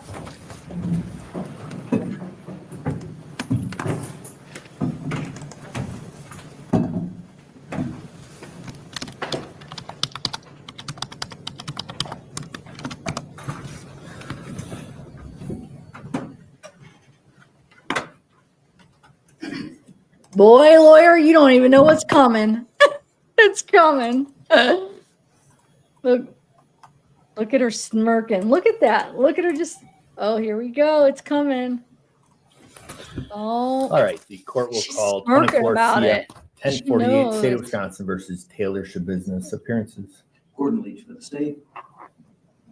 Taylor Shabusiness is personally present. She is in custody with attorney Curtis Jelka. All right. This matter is set for a preliminary hearing today. Mr. Jelka, what's the status? Your Honor, my understanding is we are proceeding. All right. Mr. Leach. Your Honor, I'm just checking in on the status of my officer. I expected her to be here, so, but I'm also having connectivity problems here. I might need to run upstairs and see if she may be upstairs. If I can have her. Sure. And Judge, it sounds like just one witness. We're asking for sequestration, but that may be a moot point. All right. It is one, yes, Your Honor. Yeah, I think she is saying gang familia. We're off the record. Familia is more clear than the gang one, but yep, I think that is. That's what it is, gang familia. Let me hear it one more time.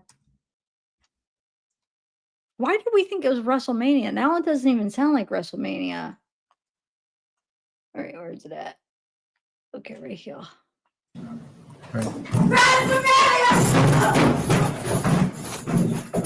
Oh my God. He just like, We're off the record. she goes down hard one more time. Bam! Oh my God. Takes. We're off the record. How many guards does it take to bring down Taylor Shabusiness? 6. There's 5, but I'm gonna do 6 because there is 6. There's 5 like on top of her, but there's 6. It takes 6 because you need that extra one, making sure. Oh, anyway. Okay, let me find it.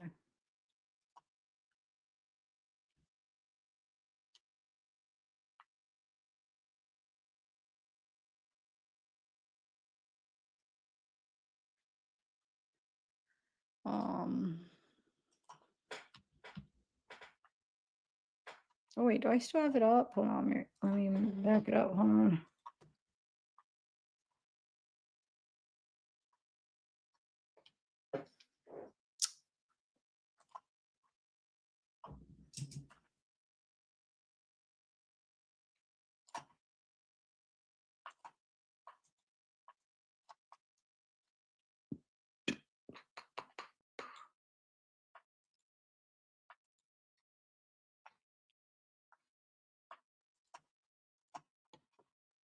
So this is the one that looks like that trial lawyer, but it's not. He's a different guy. Believe me, I looked in. I looked into when the trial was going on. He looks similar, but I mean, you could tell it's not him. But if you forget and then you're like, oh, I could see how people would think just in their memory that it was the same guy. But yeah, it's definitely a different guy. Okay, here we go. I'm looking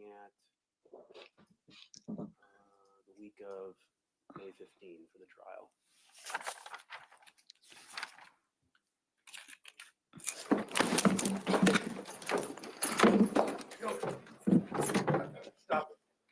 That one's not as funny as the other one. The other one's funnier. She yells and they like bam whack her down. This one's just more, I don't know. Yeah, the second one's way funnier. Is they bring 7 in? Yeah, let's just go to secondary. Billy, can you walk? This one actually is kind of funny because it's just him and her on the ground and they're like wrestling around. You could watch breaking news on YouTube. Subscribe. But that gang familiar with her hair poofed out. I mean, that's just too much. And the guy just like, what are you gonna do? You know? Hold on one second. Let me see.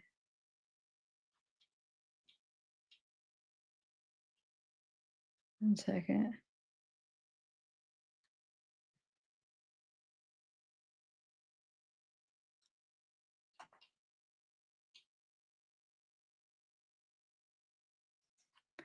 I'm trying to see there's other reviews.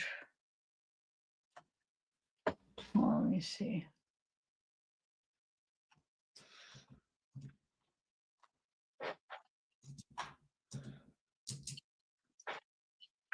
Kicking and stuff like that. Schmidt herself is caught on camera reacting to the fight. Even I jumped back and kind of moved closer to my photographer because it was just so shocking and we were just kind of stunned at what we were watching and seeing happen.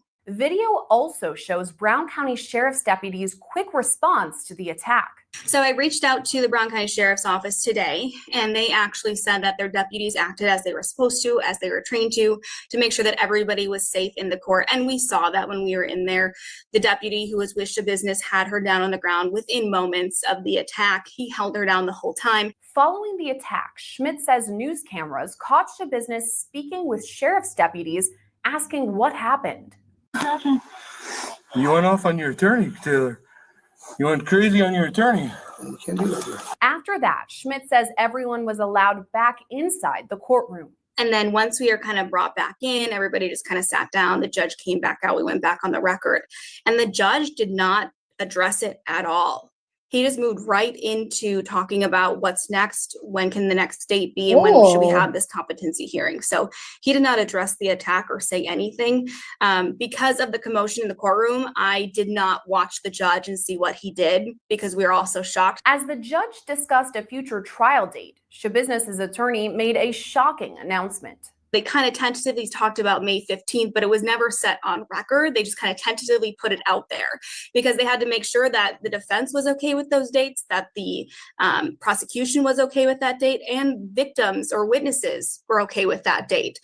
And when Judge Walsh asked the prosecution if they were okay, they said, yep, let us just check with some of our victims and the statements. And then he asked Jolly if he was okay with those times as well. And Jolly kind of just looked down and he comes back up and says, yeah, I'm okay with that, but I'm going to tell you, I'm going to put a motion in to withdraw from this case. And the judge says, okay, I'll write that down and we'll handle that at the next motion hearing. The Brown County Clerk of Courts tells Law and Crime Network Jolly's motion to withdraw from the case will be addressed at Shabusiness's next hearing. If that's approved, Schmidt says there's no telling when a new attorney could be appointed. Her attorney was appointed to her from the public defender's office here locally. I did call them today, but they were not able to comment on the case at all. So we don't know what this kind of looks like moving forward because we know that our public defenders are really weighted down with so many cases. An accused murderer lash out at her defense attorney as a judge agrees to push back her upcoming trial. When you see it from that angle. Is that her? Wait a minute. Shocking video shows an accused murderer lash out at her defense attorney as a dad got judge agrees arrested. to push back her upcoming trial. You went off on your attorney, Taylor. You went crazy on your attorney.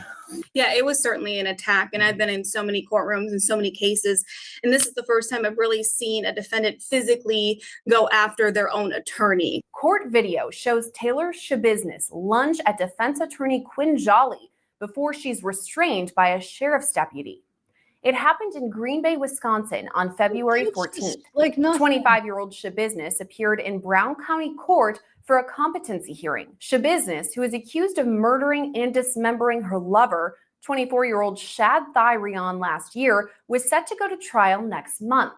But at the competency hearing, her attorney asked Judge Thomas Walsh for 2 more weeks, hoping a defense expert could testify about Shabusiness's mental status. When the judge ruled Shabusiness's trial could be pushed back to May, she physically attacked her attorney. And the judge was basically looking at a future date. And then all of a sudden, that's when she got up and attacked her attorney. Video shows Shabusiness sitting with her hands in her lap before abruptly standing up and attacking her attorney. After that, a Brown County Sheriff's deputy breaks up the fight and works to restrain her. He continues to wrestle Shabusiness to the ground before the courtroom is evacuated. About 1 minute into the struggle, another sheriff's deputy rushes into the courtroom to help in the restraining of Shabusiness. A third sheriff's deputy rushes in seconds later as additional backup. Reporter and anchor Brittany Schmidt was inside the courtroom as all the chaos unfolded. She is wearing a belt. What did you say that she says when she does that? Didn't you say she says gang familia, right? Isn't that what you said? I couldn't scroll up to find it, but that's what it sounds like. And I thought that's what you said. And now that you say that, that's what I hear. The familia you could hear really clear, but I feel like familia, it sounds more clear than the gang, but obviously, I mean, that's what she says, I'm sure, but okay.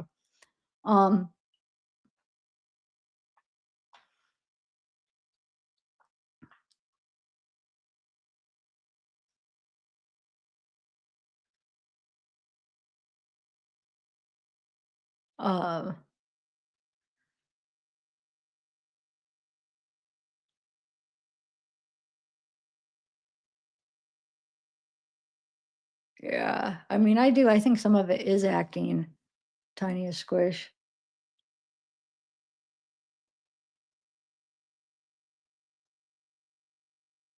I don't understand. I for a minute I thought that I was in chat. I was thinking I was looking at chat from at the beginning of the live because everybody disappeared, and then all of a sudden I play this video and you two are back. I don't. Gosh, why don't just why? That makes me think you weren't here talking about Lori or anything. I don't. We're just trying to watch this. I don't understand. Nobody's saying anything bad in this chat. Let's just go by what's in the chat. Like it's just like making everybody in the chat just, why can't people be nice to each other? Just block the people you don't like. Just concentrate on the other people. I just don't understand this. It's starting to really bug me. I don't get it. If somebody bothers you, just block them. And if they're not like attacking you or anything, they're just in here. If they're not bothering you, they're welcome. If they're not attacking anybody, they're welcome. So just like block them and just talk to everybody else. But it's crazy because I didn't see, I mean, why weren't you in here talking to us? I don't want to like call out anybody, but I swear I like had to like see if I was behind in chat. Like, wait a minute, I think I'm looking at chat from earlier because it's like I haven't seen you and then you, I don't know. Oh, shoot. So I said, take care of it privately, guys. This isn't the place or time for it. Anyway, I know. I mean, we're all adults. Like, just, I feel like we're in high school when that crap happens. Unless if it's like you see something going on in chat that they say that it's like cross the line. But unless if I'm missing something, every time I see it, the person coming at the other person, I go and look and I don't see anybody saying anything wrong. They're just they're actually trying to deflect you a little bit because you're coming at them. Just chill out for a minute. Dang it. That's really annoying me. Like I said, it's fine if you have an issue with them, but just block them then. Like, don't bring down the whole chat. You weren't even here until Taylor again. I don't know. It's really making me mad. I could see if something was being done, but nothing was even said out of line at all. I was saying, right? Casey, and I was saying there wasn't anything that was said out of line, right? Like, right? I didn't miss anything because I mean, I know I miss chat sometimes, but I'm making sure I'm paying attention when people get attacked. I try to make sure. I do feel like it's an attack. And like I said, it's fine if you don't like somebody, but like just leave it outside the chat, please. Okay. Yeah, so there we go. We saw both of them. But you said that last time, and then the minute I do Taylor, then you're back in here. It's just purposely trying to like go at this person. Why weren't you in here talking when we were doing Lori Vallow and stuff? That makes me think you're just coming in here to freaking, I don't know. I'm really confused. Anyway.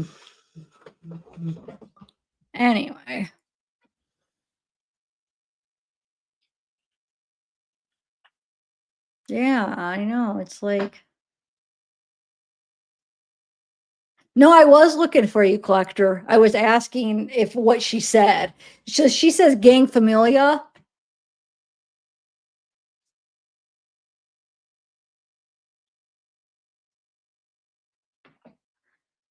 Right? That's what I was looking for you.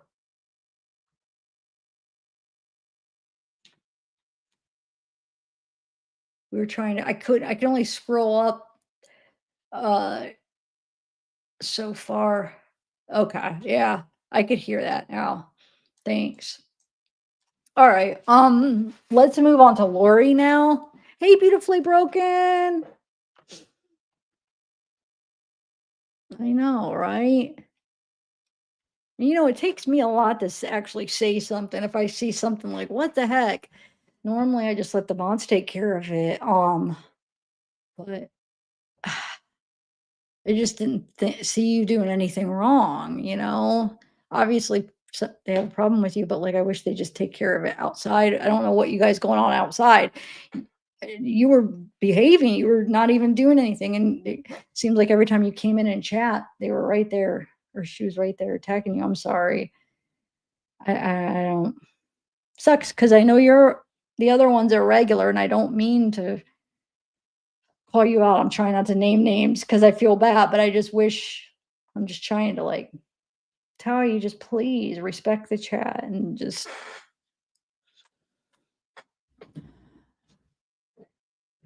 take care of outside chat. Hey, Thomas. Hey. Yeah, I don't either, Austin. I mean, because it's something that's not, it wasn't, nothing in chat was going on. That's why I wish they would have kept it out of chat. Or I shouldn't say them because he was being fine. It was the other person. He was just coming in here because this is the case that he talks to her, so he knows her. Like, so usually when I cover this case, he comes in and collector, you were being fine. I didn't see, so don't think I'm trying to actually stick up for you because I didn't see you say or do anything. I'm confused. I mean, obviously somebody has a problem with you, but that's something personal that I don't know what's going on, but like, I just wish they'd keep it out and talk to you maybe privately or something. Cause what you got, like, that was, yeah, there's no room for it in here. Cause you didn't say anything. Anyway, I'm going to shut up. Thomas, how are you doing? Did they find you? Oh, they did find your friend. That was him, huh? I did mention it. I didn't get time to like really do a lot of research. I mentioned it in the live, and tell people to look out before they found him. Was that for sure him?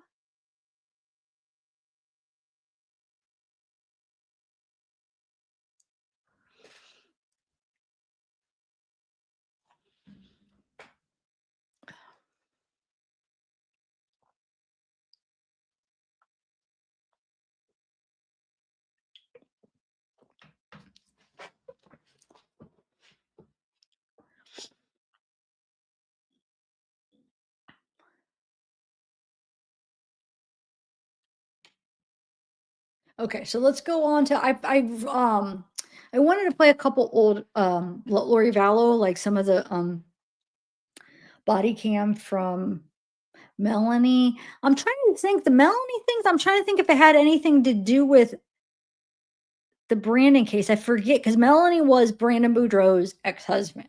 Supposedly, and I'm a little rusty on all the little specifics, but supposedly, you know how Chad was convincing Lori everybody was dark and zombies. I think wasn't Brandon one of the people that he was telling was, but I think it was more, I think there was more to it. She was divorcing him. There was a custody thing with the kids, her kids going on because they have kids together, Melanie and Brandon.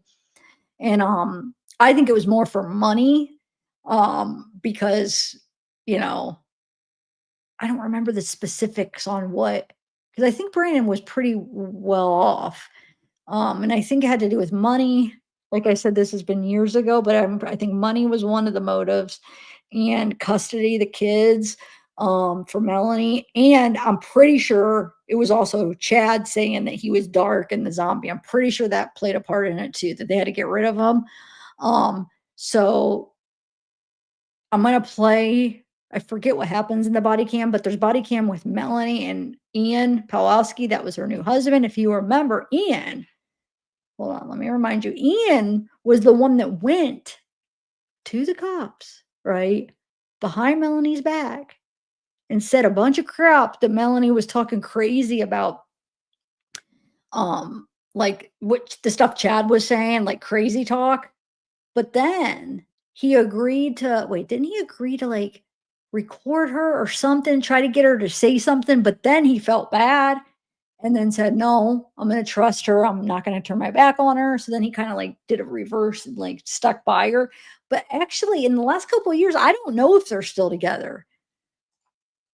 Hold on a second. I really don't know because I haven't really followed all of that like I was for so in depth for like a year. Like I said, I have like 200 videos, I think, with all within a year time span. That's what I was trying to say when people were like, oh my God, you love weight. Look at all the videos you do. It's like, no, like when there's a case that has a lot of stuff that's interesting that you could go through, like I stick with it until there's nothing else to go through. Like I have, I think 180 some videos on Lori Vallow. Okay, so Brandon. So this is, no, I wanted to do Ian. Oh, well, we'll see Ian when they do the body cam. Never mind. Okay. So let me take this off and we'll watch some Lori Vallow stuff. Okay. So we watched her opening statements.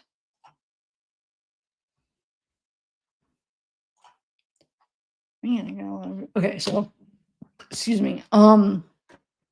Yeah, you know, people are like, because I did so many videos on them, it's like, no, like I usually do it till there's nothing new else to get. Like when there's nothing else, if I'm like really invested in a case, if there's a new stuff to get on it, body cam, any new files, I usually keep going with it. Now Wade's a little bit different case because all these freaking jail calls. So I probably won't be able to get all of it because it'll break me because of the cost. So that's a little bit different because 5 years worth of jail calls, I'm going to have to put a stop to it at some time. But like, if you know me, that's how I go. So I know everybody in here, they're my like loyal people that aren't the ones saying it, but there are people that say, oh my God, is that your boyfriend? Your boyfriend, you have a crush on him, you know? And then, oh, even Raquel, remember Raquel was like, she must love him because she's ordering all his stuff. It's like, no, like, you know how many people's jail calls I try to order or messages? Like, you get rejection. With his gold mine, like, there's freaking tons of them, and they're public. We're allowed to get them. Now they cost a lot, but no, not at all. I'm just like, I'm very thorough. Like, I like to like really in depth with things. If there's available information, there's what I'll do. Okay. I emailed me. How's the Karen Reed trial going? I haven't watched that in forever. Okay, so they're served with a subpoena. I forget what it's for, but we'll learn together because it's been so long. Let's see. It's a video I did 3 years ago. Holy mackerel, October 12th. Oh, the day after my birthday in 2021. I uploaded this. I got a little music. Okay. I don't remember. Hopefully I don't talk in it or annoy the crap out of myself. Okay. I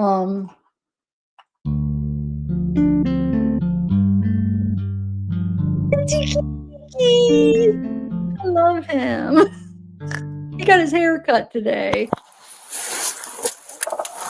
So that says, if you guys can't see it, that says May 6th, 2021 is when the body cam, and the title is Melanie and Ian seem very frustrated when they are served a subpoena.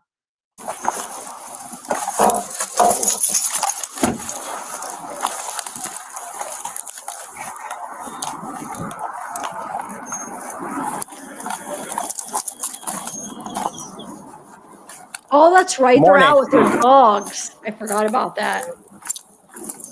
So that's, oh wait, you guys, Melanie is Lori's niece. Melanie got kind of brainwashed by Lori and started believing all this crazy stuff. Like I said, that's why Ian was getting, like, Ian almost, he went under and told all this stuff, like these crazy thoughts she was having with, because Lori was feeding him about like the craziest religious stuff. Well, Melanie was one of the people following it, but her aunt.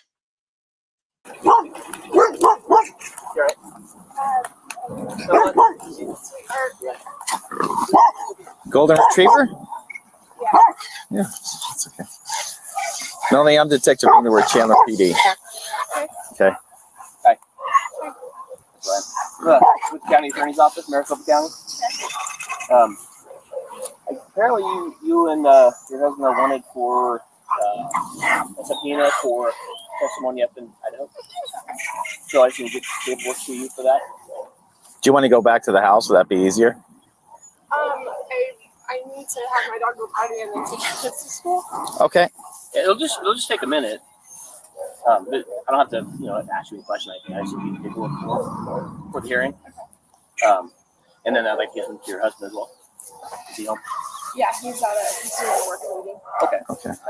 Yeah, so that's all I need to do. It only takes a couple minutes and we're done. I'll go to the bathroom. That's what Can I get my kids to school? Is that- Yeah, you'll have the time to do that right away. This literally, it takes like, what, 3 or 4 minutes a piece? Okay. That's all. You want me to hold him? I'm not bad with I don't dogs. know if she's a sweetheart. I think she just Yeah, gets scared. she'll smell my golden doodle and Aussie doodle, so I think she'll be okay. I'll take her if you want. It's up to you. Yeah, Okay.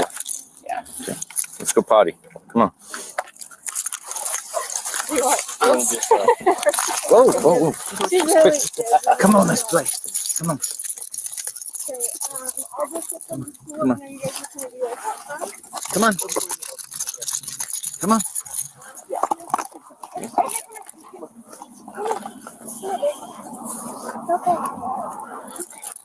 Have you had any contact with the prosecutor up in Idaho? Robert? Yeah. I want to find.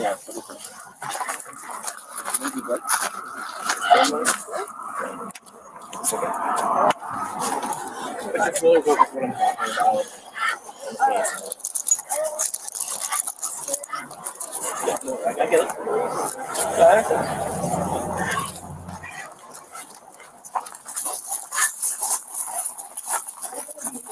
But the reason I'm asking is, the reason I'm asking is if you had contact with them, maybe they would explain something to you. Probably would explain, but I don't think so. Is there any way I can get them to school so we don't leave? What time do they have to go to school? We need to be there at 8, so I was gonna take her and get them in the car and go. Okay, well, this takes like 20 seconds a piece. So if he just comes outside, we'll be done.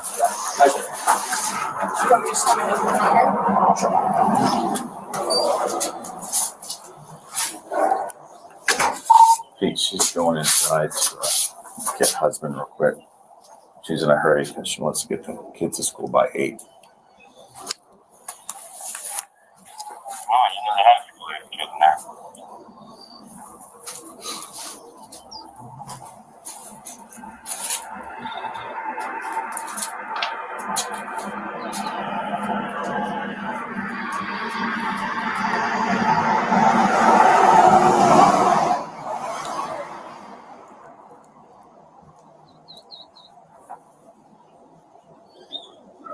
Does she have to sign anything or?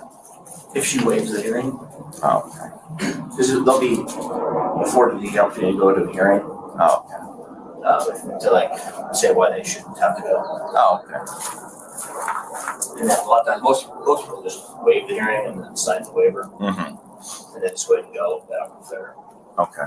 willing, you know. Mm-hmm.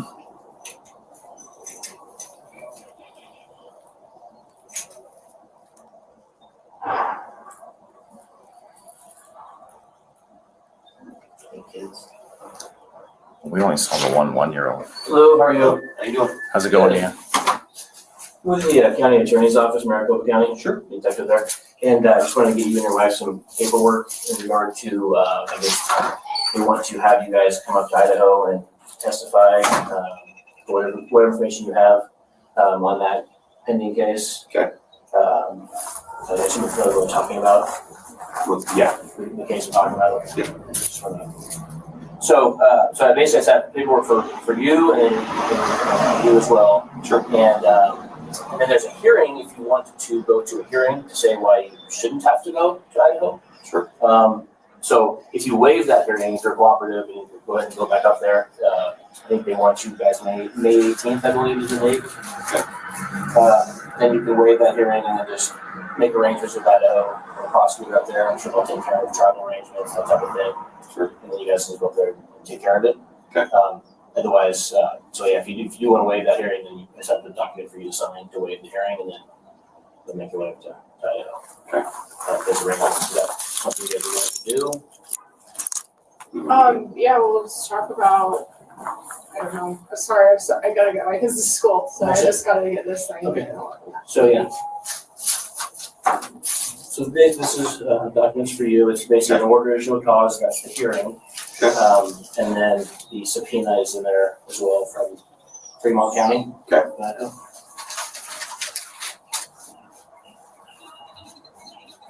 That's for you as well. So with that hearing date being the 12th, 8:30 Maricopa County Courthouse downtown, if you guys are willing to waive that hearing and then make arrangements with the attorney, more information that's here on that paperwork. Just call her, Lindsay Blake, and then a lot of times they'll include. Yeah, no, I don't know. Okay. Well, she's one of the prosecutors anyway up there. Okay. If you guys want to waive that hearing on the 12th, and then just make arrangements with her to go up to Idaho for that hearing on the 18th. Well, it's for that day, but it may take a couple of days. I'm not sure. Okay. Then you guys can have you sign that, and then that waives the hearing. Okay. So it's up to you guys. I don't know. Can we make a decision? I have to. I don't know right now. We might have like a lawyer to talk to who can help us know what to do. I'm kind of gotta get my kiddos to school sometime. And I have to make a decision now. So what happens is if you guys go, or if you want to say I want to go up to Idaho and I want to go to a hearing with a judge here in Maricopa County, right? Then that's what that date is for on there on this order to show cause, right? For the 12th, 8:30. Okay. And then you'll go to the court and tell them why you think you shouldn't have to go, and then I'm just call parents. And this is to testify. It's for grand jury, grand jury process. So it's all sealed information, not to testify in a trial or anything like that. Right. They're just going to ask us general questions, basically. Whatever it is you guys know. Okay. So. Yeah, I mean, they've been kind of jerking us around. They've been saying they want to come down and talk to us, and they want to come down and talk to us, and then they never show up, and they never reach out. So they've reached out to our lawyer 3 or 4 times, and then just left us hanging. So this is really irritating. Yeah, I understand. And then a lot of times when that doesn't do that, I'll say, okay, well, well, they want you up there. Yeah, so we've got contact with them both out front. We're still starting the process now. Yeah, fine. Okay. Just prepare. Let me make a quick phone call, and we'll just kind of get a feel for this, and then we'll have it right now. Okay, yeah, great. Hey, babe, you gotta go. We're still explaining the process to him. At this point, she's gonna start loading the kids up in the car.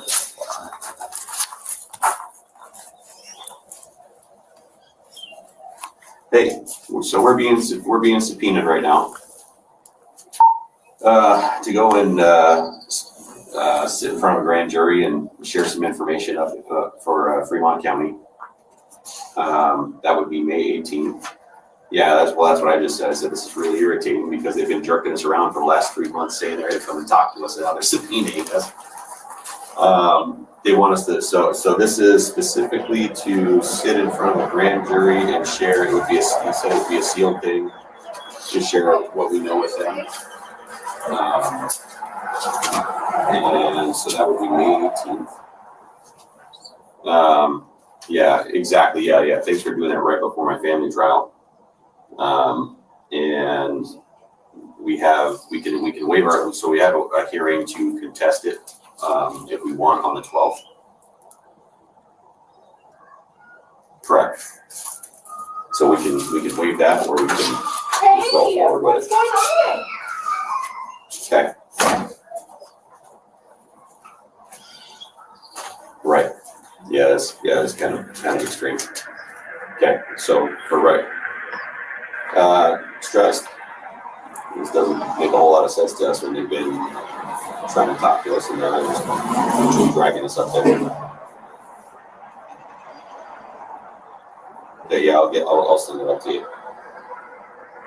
So we've got a Chandler police officer here and a detective out here. No, they came to the door. I assume this is that lady that showed up 2 days in a row and then gave up after 2 attempts, but yeah, we'll figure it out. Okay. Thank you, Charlie. So she's blurred because she's holding one of her kids. Right. I just want to skip through this. It's kind of boring. They're just served subpoena. Right. I don't think anything else happens. Right. All right. So if we want to do the hearing, can we waive it later? We're going across that before. Usually, I'll give people the paperwork and then to the hearing. So give me an answer in like an hour or two, just so we can get the kids to school and. Well, I mean, I can come back, but, it's either waive the hearing and then you just go ahead and cooperate and you talk to the attorney up there, right, make travel arrangements for the 18th. Right. Or you say, I don't want to waive it, and then you have to go to this hearing. Right. Yeah, that's the issue. We've been telling them, okay. And that's all really the information I have. I don't really know what to tell you one way or the other, but people don't, I guess, they don't usually get back to me to just say, yes, I will go, or take care of it, or yes, I will waive it. Yeah, so we've been telling them we're willing to cooperate. Yeah. I mean, it's been.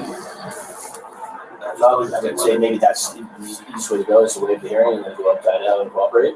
Right. Because I don't know how often judges will look at that here if they know that authorities want you up in whatever state it is. So you say, yes, I understand your concerns, but they still need you up there, and so they're most likely to probably say you. Okay, so basically, yeah, it goes on and on. Okay, so I'm gonna play a part of this video where it plays the 911 call. So Melanie, wait, what is it? She's knocking on, who was it? Now I forget. They call 911. I think it's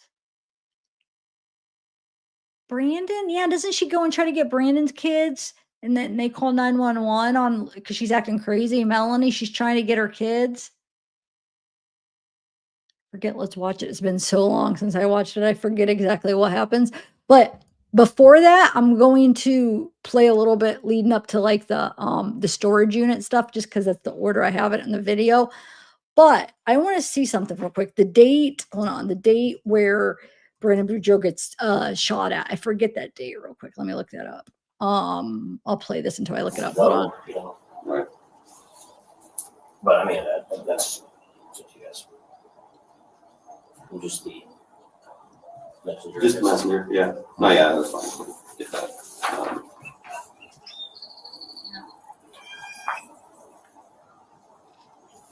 I mean, yeah, obviously, catch you off guard or whatever the case is. Right. But I assume you know what's going on and why they want to talk to you. We're fully aware. I mean, they've been in communication with our lawyer about this for months, saying, hey, we want to come down and talk to them. They've been down here several times and have made no effort to talk to us. So it's just really stupid that they're now subpoenaing us, making us go up to Idaho in 2 weeks. Yeah. Rearrange all of our plans to make it work for them when they've been down here to do this. So, I'm not sorry. I'm not like. I'm not mad at you guys. I'm just like, what are these guys doing? Like, they need to get there. They need to get it together. Right. Yeah. So I get it. This whole case has just been a friggin' mess for us. So, you know what? Yeah. Would you be willing to come back in like an hour so we can get this to our lawyer and just, or even, maybe I can drive over and we can come to the police department an hour and sign stuff for you. Or I guess those situations, if I'm not even in contact with you, right? Then I'm assuming We're good for it. We're not gonna just go. Yeah, I mean, I would be home all day. So I'm fine with it. We'll be out. We've got I'm fine with a lot of that. other Okay, yeah, let's just get this over to our lawyer real quick, go over, make sure everything's all good. Do they want to give both copies to them now? Okay, so I'm gonna end this. So October 2nd, this is what she's on trial for attempted murder or whatever the charge is for conspiracy because Brandon Boudreaux got shot at. That was October 2nd. So remember that because the storage unit stuff is relevant to what we're gonna watch. So October 2nd, 2019 is when Brandon gets shot at. That's all these murders. Okay, it was July 2019. Charles Vallow gets murdered, basically. Then in October, Brandon gets shot at. And then what is it? September. Let me see if I remember the dates. I forget. September 7th. Was that Tylee's? If I'm remembering, seriously, it's been like 5 years. I think September 7th or something. Either that was JJ or Tylee's expected last scene, right? And then the other one was, forget, but it was all around like that close to that time because JJ and Tylee were like a month apart or something. The deaths, I think one is September something and one was August. I don't remember. Um, I used to know. I used to know.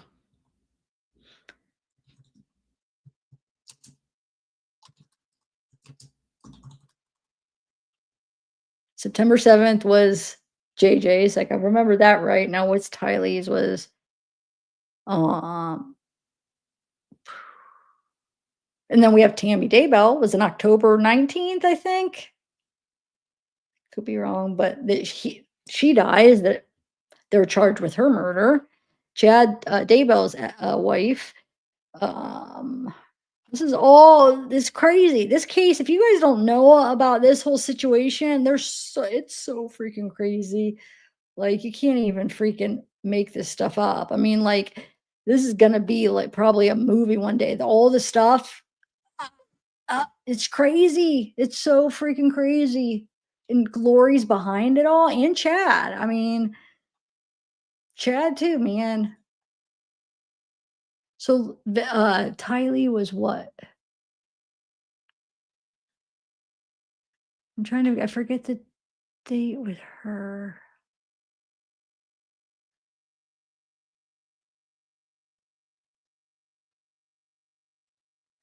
Oh. Anyway, okay, so let me find that my video will play.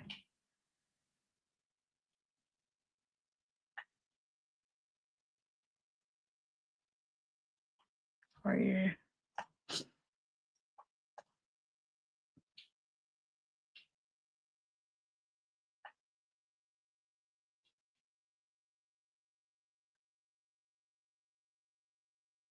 Here's a Charter Vallow was July 11th, September 8th. Tylee disappearance was September 8th. Wait. Yeah, that was Tylee's. Okay, Tylee, September 8th.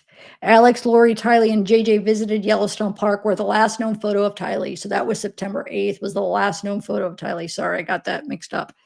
And then when was JJ's then? Hold on.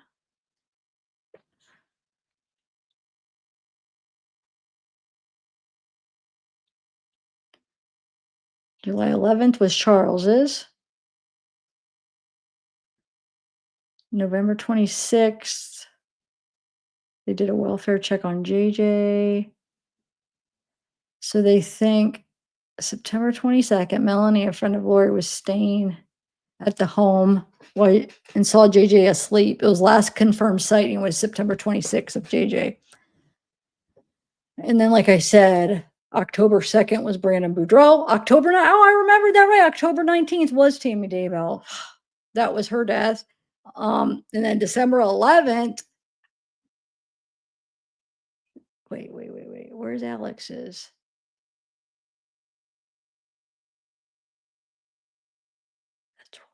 That's right. They exhume Tammy Daybell's body to do an autopsy because Chad didn't have an autopsy done and they were starting to get suspicious, all these other deaths. Tammy dies, and then she marries Chad, so they exhume her body. The next day, Alex dies. The next day. You're telling me that's not connected. What I think is they thought he was the weakest link. He was gonna talk. So I think they got rid of him so he didn't talk and get him all in trouble. Because I think he's the one that did something to Tammy. I think he was the one that went that day where somebody approached him with a mask and a gun. I think that was definitely freaking Alex. I think the gun jammed. He was going to shoot her. Anyway, okay. And then November 5th is when Chad and Lori got married.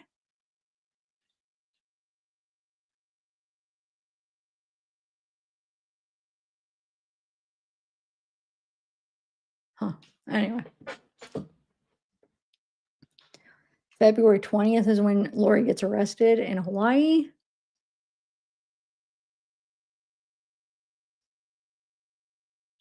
Okay, so let me play this video. Let me find it here. Taylor, well, that's my video. Exit out of that. Okay. That's what I just played. Oh, call. Melanie text between.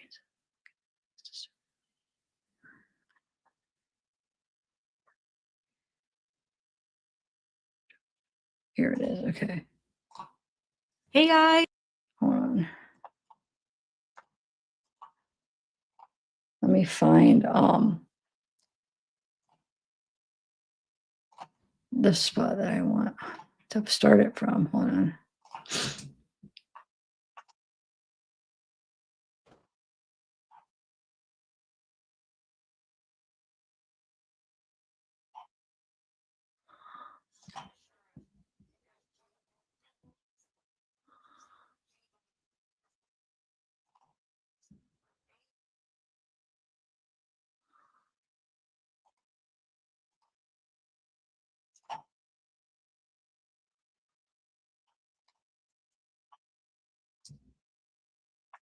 Oh, I forgot about that. Lori collecting their Social Security every month. JJ's. And then there's something on Tylee. Oh, Tylee was getting the monthly payment for her dad dying. She got something every month for Joseph Ryan died. So she gets, I think till she gets 18, she got like money. So she was collecting on JJ's Social Security and Tylee's money for all those months, and they weren't even alive. So she got that charge too. Fraud or whatever that's called.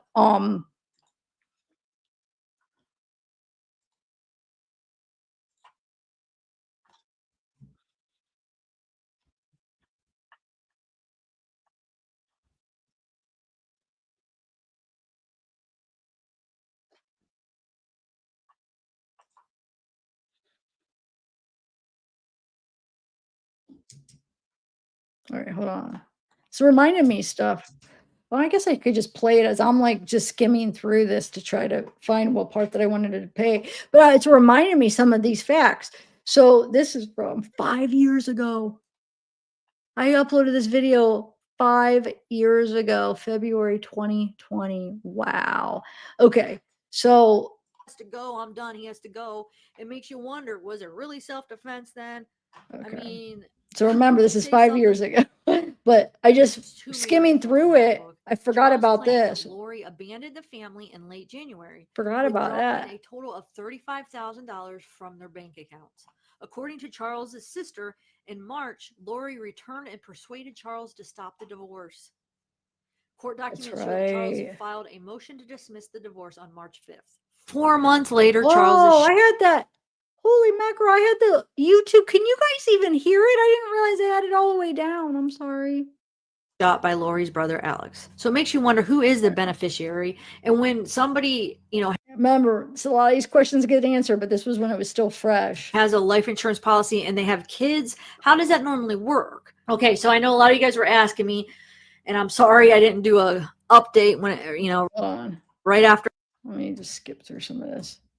The court was wondering, and you guys were, why didn't get step by step to do it the right way? So we hope to have her extradited from. She told another person that her daughter had died more than a year ago. See, hearing that really makes me nervous, because why would she say that? That doesn't even. This is when we were still hopeful that they were alive. This is when we know nothing. Like, I was covering it before she got arrested.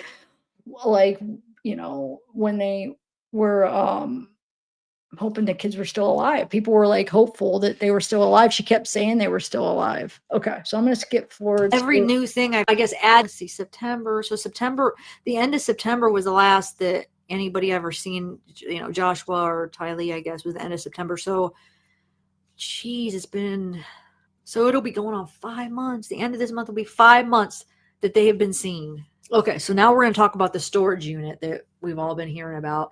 Okay, so Lori first came to Self Storage Plus to rent a storage unit in Rexburg October 1st. It was just like a 10 by 10 unit. And October 2nd was the shooting. Wait, was she in town? I swear if I was remembering that she wasn't in town that day.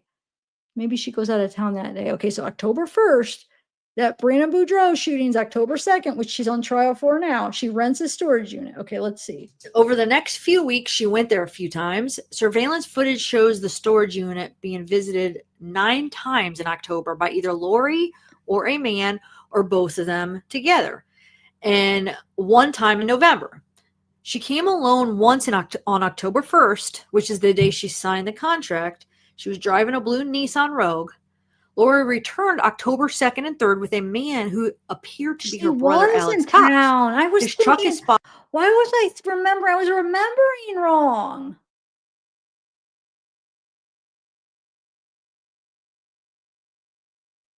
Wait, where was the storage unit at?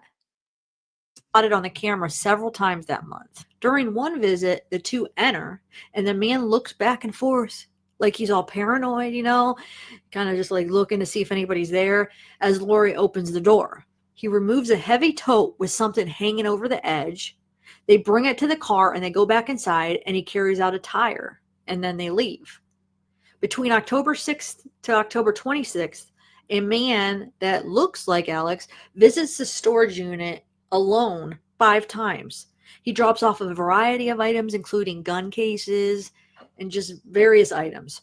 On October 28th, 2 men are seen moving bikes into the unit. In the back of the car, you can see large totes. They put things into the unit only to remove them days later. October 28th is the last time anyone visits the facility that month. And then nobody comes back for almost a whole month. On November 24th, Lori and a man come back and stay for 4 minutes and leave. 2 days later. Oh, you know what I think? I think this isn't in Arizona. This is somewhere else, right? So I think they had got, if I'm remembering right, you guys help me. Yeah, yes. Okay. So what happened? She wasn't in town. She wasn't in Arizona for the Brandon Boudreaux shooting, but they had got the seat. They think, and I don't know if they still think this, but everybody was thinking at this time when we saw the storage unit, we were clueless. But after all the stuff came together, probably a year after, a month after everything was coming together, everybody realized that they thought that was the seat from the Charles's Wrangler Jeep and the tire that sits in the back, so somebody could lay in the back and shoot at Brandon. So what happened is, yes, the storage unit I think was in Idaho. She wasn't in town, but they had the stuff in the car from his Jeep, but then went to Arizona and did it. So yeah, you're right. She wasn't in town for it. So this storage unit shows, and I think it was pretty known, which that's going to be hard, because it is conspiracy. So she wasn't actually there for it, but they had the stuff from Charles's car there. That's what it was. Okay. So second, third, which is interesting because, like I said, it lines up and then they put it back. When did they start I'll show you. At first, everybody was like, was that a body? But it was that seat. But let me see what date that was when they bring the seat back out. And nobody. Then second and third with a man who appeared to be her brother, Alex Cox. His truck is spotted on the camera several times that month. During one visit, the two enter, and the man looks back and forth like he's all paranoid, kind of just like looking to see if anybody's there as Lori opens the door. He removes a heavy tote with something hanging over the edge. They bring it to the car and they go back inside, and he carries out a tire, and then they leave. Between October 6th to October. Huh. When was that? So the first and second. So he's probably putting it back so then they could put the tire and the seat back. They probably had that. Huh. October 26th, a man that looks like Alex visits the. Oh, wait. When does it show him bringing it in? Hold on a second. I'm confused here. I want to see something. There a few times. Surveillance footage shows the storage unit being visited 9 times in October by either Lori or a man or both of them together. And one time in November. She came alone once on October 1st, which is the day she signed the contract. She was driving a blue Nissan Rogue. When they got the. Lori returned October 2nd and 3rd with a man who appeared to be her brother, Alex Cox. His truck is spotted on the camera several times that month. During one visit, the two enter, and the man looks back and forth like he's all paranoid, So I wish I knew which date. What date is this? Kind of just like looking to see if anybody's there as Lori opens the door. He removes a heavy tote with something hanging over the edge. They bring it to the car and they go back inside, and he carries out a tire, and then they leave. So they probably at one of those times before they brought in that, obviously that's a seat. We found out at the time everybody was trying to figure it out. Then so they obviously, for some reason, we don't have the footage when they bring the tire and the seat out to the storage, but we see when they bring it back. So it was probably after the shooting, they put it back in the truck and somehow get it back to Charles's Jeep. So that's that. Between October 6th to October 26th, a man that looks like Alex visits the storage unit alone 5 times. He drops off a variety of items, including gun cases and just various items. On October 28th, 2 men are seen moving bikes into the unit. In the back of the car, you can see large totes. They put things into the unit only to remove them days later. October 28th is the last time anyone visits the facility that month. And then nobody comes back for almost a whole month. On November 24th, Lori and a man come back and stay for 4 minutes and leave. 2 days later, November 26th, is the day that Rexburg police go to her townhouse for a welfare check on JJ. The next day, November 27th, the officers go back to the home in Rexburg with a search warrant, and they're not there. And then they go to the storage unit with a search warrant. Inside, they find bikes, a scooter, winter clothing, a photo album with pictures of the children, sports equipment, a backpack with JJ's initials, a jersey with Colby's name, Colby's Lori's oldest son, ice skates, and 2 blankets, one with photos of JJ and the other with photos of Ty Lee. And then in January, Lori's credit card was declined several times from the storage unit. When they tried to run it, it was declined. So it does make you wonder how Lori and Chad are paying for their Hawaii expenses. Where is this money coming from? Neither of them are working now. Well, we found out from Tammy Daybell's life insurance they got. They ended up getting it. They were hoping to get the $1 million one from Charles, but he made his sister the beneficiary before you did that. Jerks. But yeah, they got Tammy's money.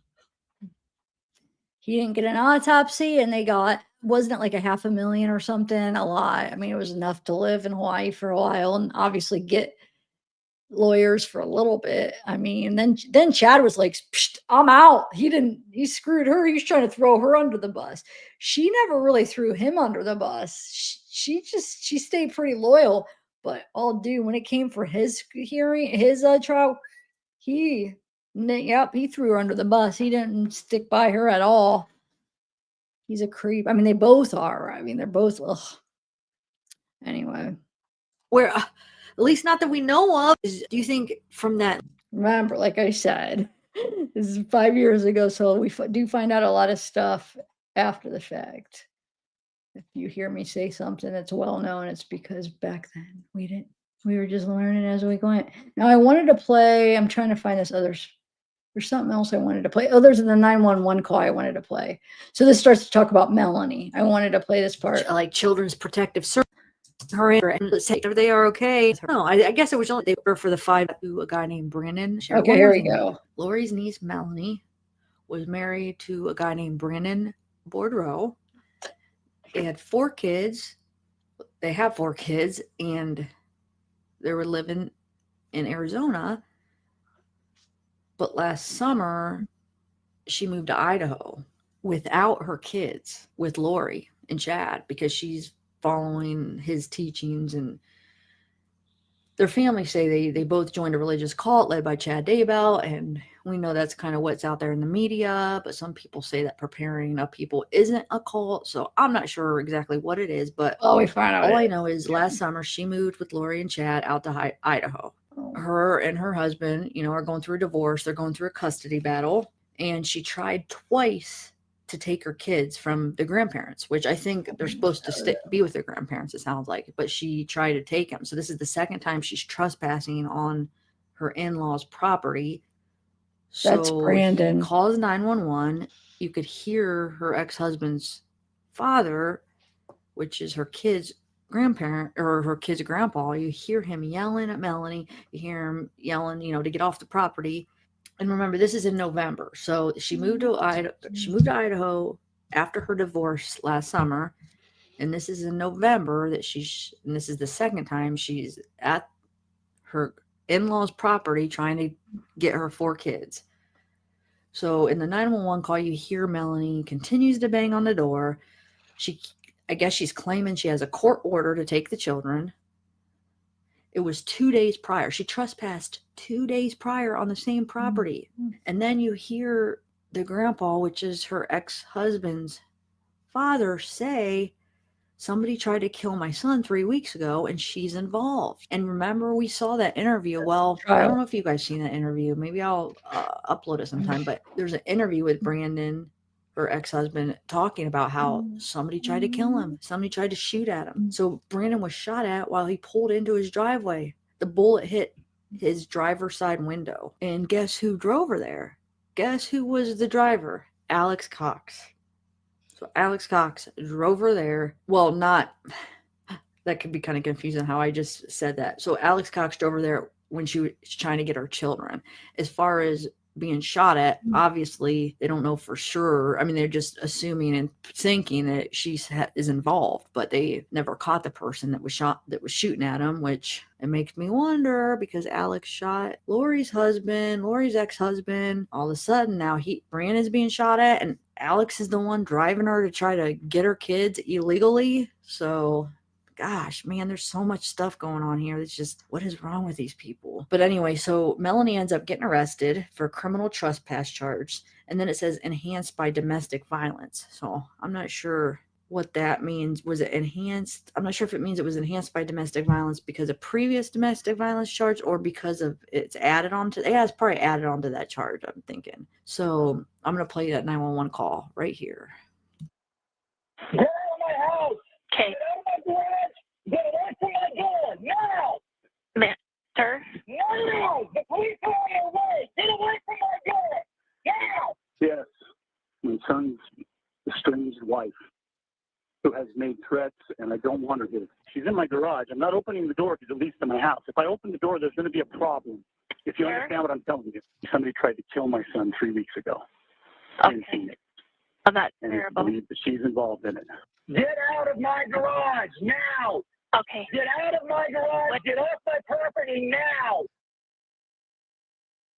So Alex Cox bails Melanie out the next day, and then less than a month later, they find Alex's body dead in his house. And we still are waiting to see what the cause of death is. I mean, I'm sure, maybe authorities know, but they haven't released it to the public yet. And also, I just want to play you a quick clip of right after Alex shoots Lori's husband, Charles Vallow, and they interview her real quick. Well, they only show a little clip of her interview. How long have you lived here? Like 3 years. Oh, geez. Yeah, okay. That's why the neighbors don't know us. Gotcha. Like, hi neighbor, sorry. Okay. So that's all I have for you guys today. And email me. Okay. So that's that. And then, so in case you guys are not new to this picture, like I said, this is Brandon. This is the one that, I guess he testified today. This is the one where she's on trial for conspiracy to kill him. So that's Melanie's ex. Okay, so let's see. I sent me a few of my other videos I want to watch with you guys. Hold on. That's when I used to do, when I should do it. That's when I used to do a lot of pre-records like that more, where they were like edited down. I didn't do as many lives. Now I do more lives. It's just hard to keep up because those like editing takes so long. I should do more. But I got used to doing more lives, but I feel like, well, I don't know. Yeah. But I did a lot of those. Like a lot of my playlists for Lori is going to be stuff like that. Okay, so let me find. So I did that. Let me play. Ooh, this is interesting. So You know what? I might end up re-uploading some of these on pre-records, like combine, like putting certain things together and editing and stuff. Since I wish I was gonna do it starting when she did her Charles Vallow trial. I was gonna start uploading, re-uploading some of my stuff. Um, but Melanie's mom, which is Lori's sister, man, let's just say, like I said before, the apple don't fall far from the tree. Like she did some crazy things. So this video is going over like some of the stuff, like when she was raising Melanie. No wonder why Melanie like has some issues or like is like trying to latch on to something, because listen to some of the stuff her mom used to do. And I forget like some of the specifics, but I remember it was crazy. So this title, this is from 4 years ago. Wow, June 2020. It says, so almost 5 years ago in a couple months. It says Stacy Cox and her crazy ways may have rubbed off on Melanie when she was a kid. All these emojis. Oh my lord. Because a lot of times if I did pre-records, if I did voiceovers, I needed to fill like stuff visuals. So okay. Give a shout out. Okay, hold on. Let me just skip through. It kind of cuts off the top. Okay. Lori, just remember it saying, like I said, that this is from court documents of state stuff. So it kind of cuts off the very interesting information too. I'm not sure where you got this. So is this? I don't know what I'm talking for court about. Okay. documents? So I just remember it saying, like I said, that this is from court documents of state. I wanted to read it over. Confirmed that the documents from Stacy Cope's divorce from her husband Steve. Steve filed for divorce and requested a restraining order. He claimed that Stacy is suicidal and thinks that food is evil. So that's right. It's coming from Stacy's ex. Stacy's Lori's sister. She passed away. A lot of people think that Alex injected her with insulin and killed her on purpose because he had her credit card he was using after her death. It was just weird. So there's people like her family. I think it's her cousin now that's doing videos or whatever. I don't know, but there's people, even her family, think that Alex had something to do with Stacy's death. So Stacy would be Alex's sister too, right? So Stacy is Melanie's mom. Lori and Alex's sister died years ago. I don't even remember what year. But you know, a few years ago. Well, more than a few, because it was before all this. This all happened 5 years ago, so it was before all this happened. So, but anyway, maybe I'll even say in here what the date is. But here we go.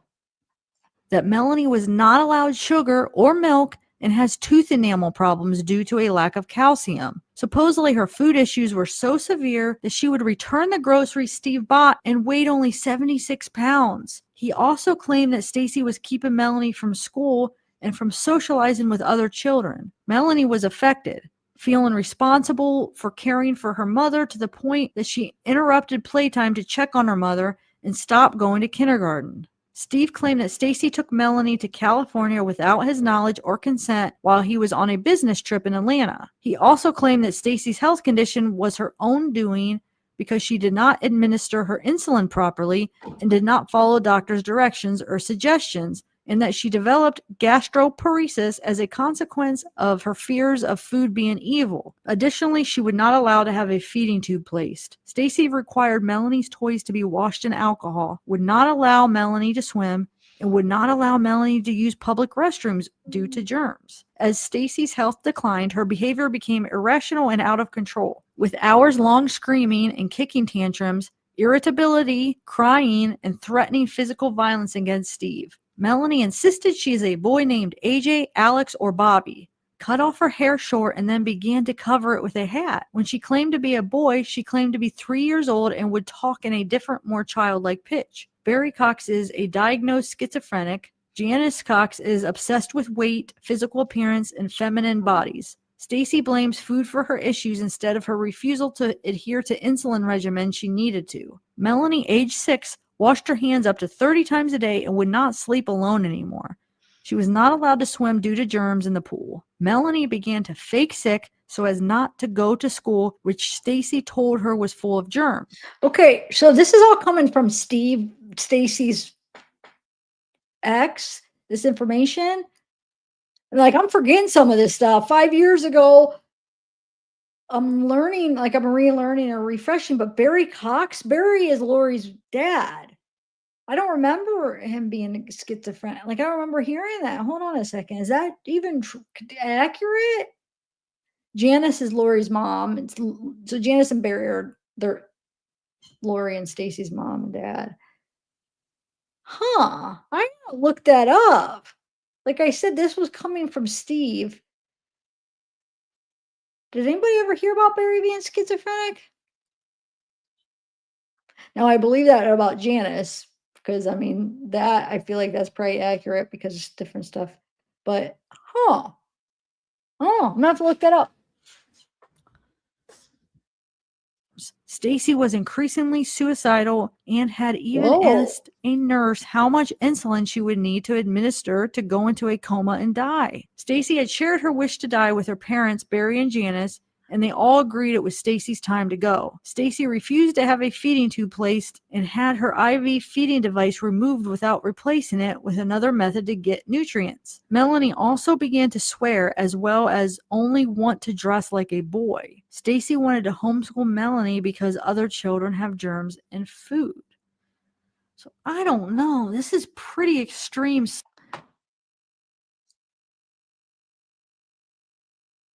The whole thing about everybody agreeing it was her time to go. I don't know. Why is this like I'm not remembering this stuff? So if that's true, then maybe Alex didn't have it. Well, no, I guess if they wanted her, maybe if it was like a hassle for her. I'm trying to remember, like, I gotta do some research. How bad was she? Was she like doing really bad where she was like on her like deathbed where they're like, okay, it's time to go?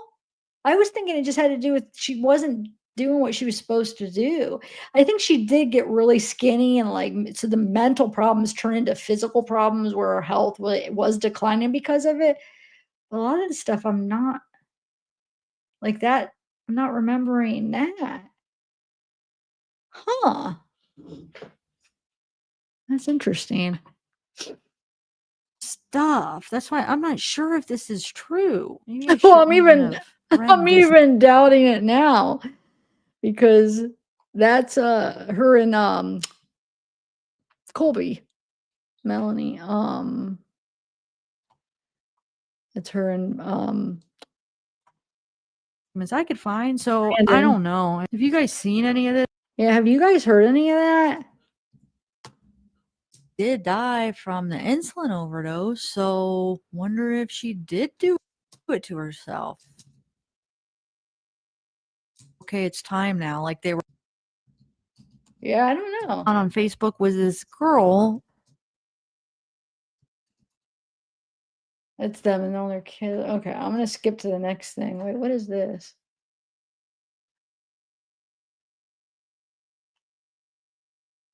But because she has been arrested, a lot of the family secrets that you already know are coming out of the woodwork, and you keep getting a strange phone call from the same number. Wait, who is that Melanie? Why am I confused? Man, sorry guys. Like this is a lot of the secrets. I just found it kind of interesting. I wanted to post it for you guys and share it. So wait, what? She lived with them for 6 months. And not so many words, but you could kind of read in between the lines that she used to babysit for Melanie. Oh, she lived with them babysitter. for 6 months taking care of her kids. She knows a lot of the family secrets. She's really close with them. And even after she wasn't living with them anymore, she was their neighbor. And she also knows Lori. And she says she knows a lot of the secrets. I just found it kind of interesting. I wanted to post it for you guys and share it. So here's that. So put a finger down if when you were 20 years old, you became a nanny for a really amazing family. The parents were great. You loved the kids. Even years later, you still go and hang out with them quite regularly. Now, when you were a nanny for them, you lived with them for about 6 months. During these 6 months, you learned a lot about the family. You learned a lot of family secrets, and you got pretty close with the extended family because they lived close by. Now, one of the aunts, who you know, is being investigated for the disappearance of her 2 missing children, who you also know, and in being investigated in relation to the deaths of many other people. She has been arrested, but because she has been arrested, a lot of the family secrets that you already know are coming out of the woodwork, and you keep getting a strange phone call from the same number that has the area code of one of the states where all this is happening. You don't know if it's a scam, if it's the FBI, if it's somebody you know, but either way, you're too afraid to answer the phone.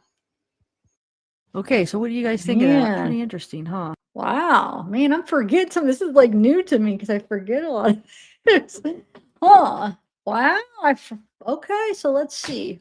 What do I want to play next? Let's play that one. I wanted to place a Charles Vallow phone call. Man, I wish I would have uploaded that when that trial was going on. Makes me mad that I didn't. Melanie, person of interest, what she told Melanie Gibb, Lori's.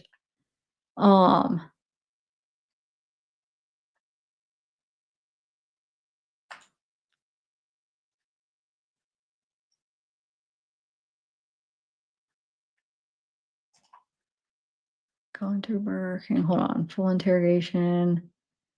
Well, it's disturbing. Ooh, that's interesting too. Let me see what this one's about. Melanie Pawlowski. Let's see. Hold on. I hate hearing me talk, though. It's driving me nuts. This is what's hard for me. This is why I almost want to just edit a condensed version of some of the important stuff and re-upload. I hate it. This is hard. I was about to go to bed. This is torture for me. What am I doing? I can't. I'm silly. 2 charges. Hold on, I want to try to find the person of interest, what she told Melanie. Got right. That's I don't what watch dropped. It's a lawyer too, so I mean, you just never know probably with law. So and we're all human and Oh my God, shut up. If you guys want to listen to me watch the thing, I can't do it on myself. I can't do it. But I'm trying to find the part of person of interest or what she told me. So drop those 2 charges. Idaho News has it out. I always tip them. Oh my God, shut up. Just like last. I can't. When do I? Here we go. Let's do this. Okay. That posted these new documents. So I am detective with the Gilbert Police Department, badge number 3451, and am assigned to the criminal investigation relating to the attempted murder of petitioner Brandon Boudreaux. I am providing this affidavit at the request of petitioner's counsel in lieu of testifying at the hearing scheduled for July 1st, 2020. In the above. Is that what she had? I was previously subpoenaed to testify at the hearing by respondent Melanie Pawlowski. Melanie Pawlowski is a person of interest in the investigation related to the attempted murder of Brandon Boudreaux. No charges as of the date of execution of this affidavit have been brought against Melanie Pawlowski. The investigation into the attempted murder of Brandon Boudreaux is an ongoing active investigation. In October 2019, Mr. Boudreaux was informed that there was concerns by law enforcement over the safety of Mr. Boudreaux and his children. At no time during this investigation has Mr. Boudreaux hid his or the children's whereabouts from law enforcement. At 2 points during October 2019, I made contact with Melanie Pawlowski. On October 3rd, 2019, I initiated contact with Ms. Pawlowski to inform her of the shooting at Mr. Boudreaux. On October 16th, 2019, Ms. Pawlowski contacted me regarding her children. Ms. Pawlowski did not contact me again after this date with respect to her children or request my assistance in locating her children. The investigation into the attempted murder of Brandon Boudreaux is part of a multi-law enforcement agency investigation that is spread across a number of jurisdictions. So that's that. And then let me read you these other pages real quick. Detective Pillar states in his affidavit that mother is a person of interest in the investigation related to the attempted murder of father and that the investigation is ongoing. Detective Pillar also states in his affidavit that on October 16, 2019, mother contacted him regarding her children and that she did not contact him again after this date. Remember, mother is Melanie. So what I'm confused is why isn't she right? Wait, let me make sure. Yeah, locating her children. Right? Yeah. I think. Oh, no, wait. Maybe not. Chad Bailey indicates okay, hold on. Let me make sure. I thought this was about Brandon Boudreaux, but why are they calling? Because, like, here, father and mother is Lori Daybell and Chad Daybell has indicated the father and mother is a special prosecutor investigate, prosecute charges against Lori and Chad Piddle as an other. I don't understand though. I thought this was about. Hold on, let me rewind this. I'll fast forward it back again, but hold on. Their interest is investigate related to attempted murder of father. That would be.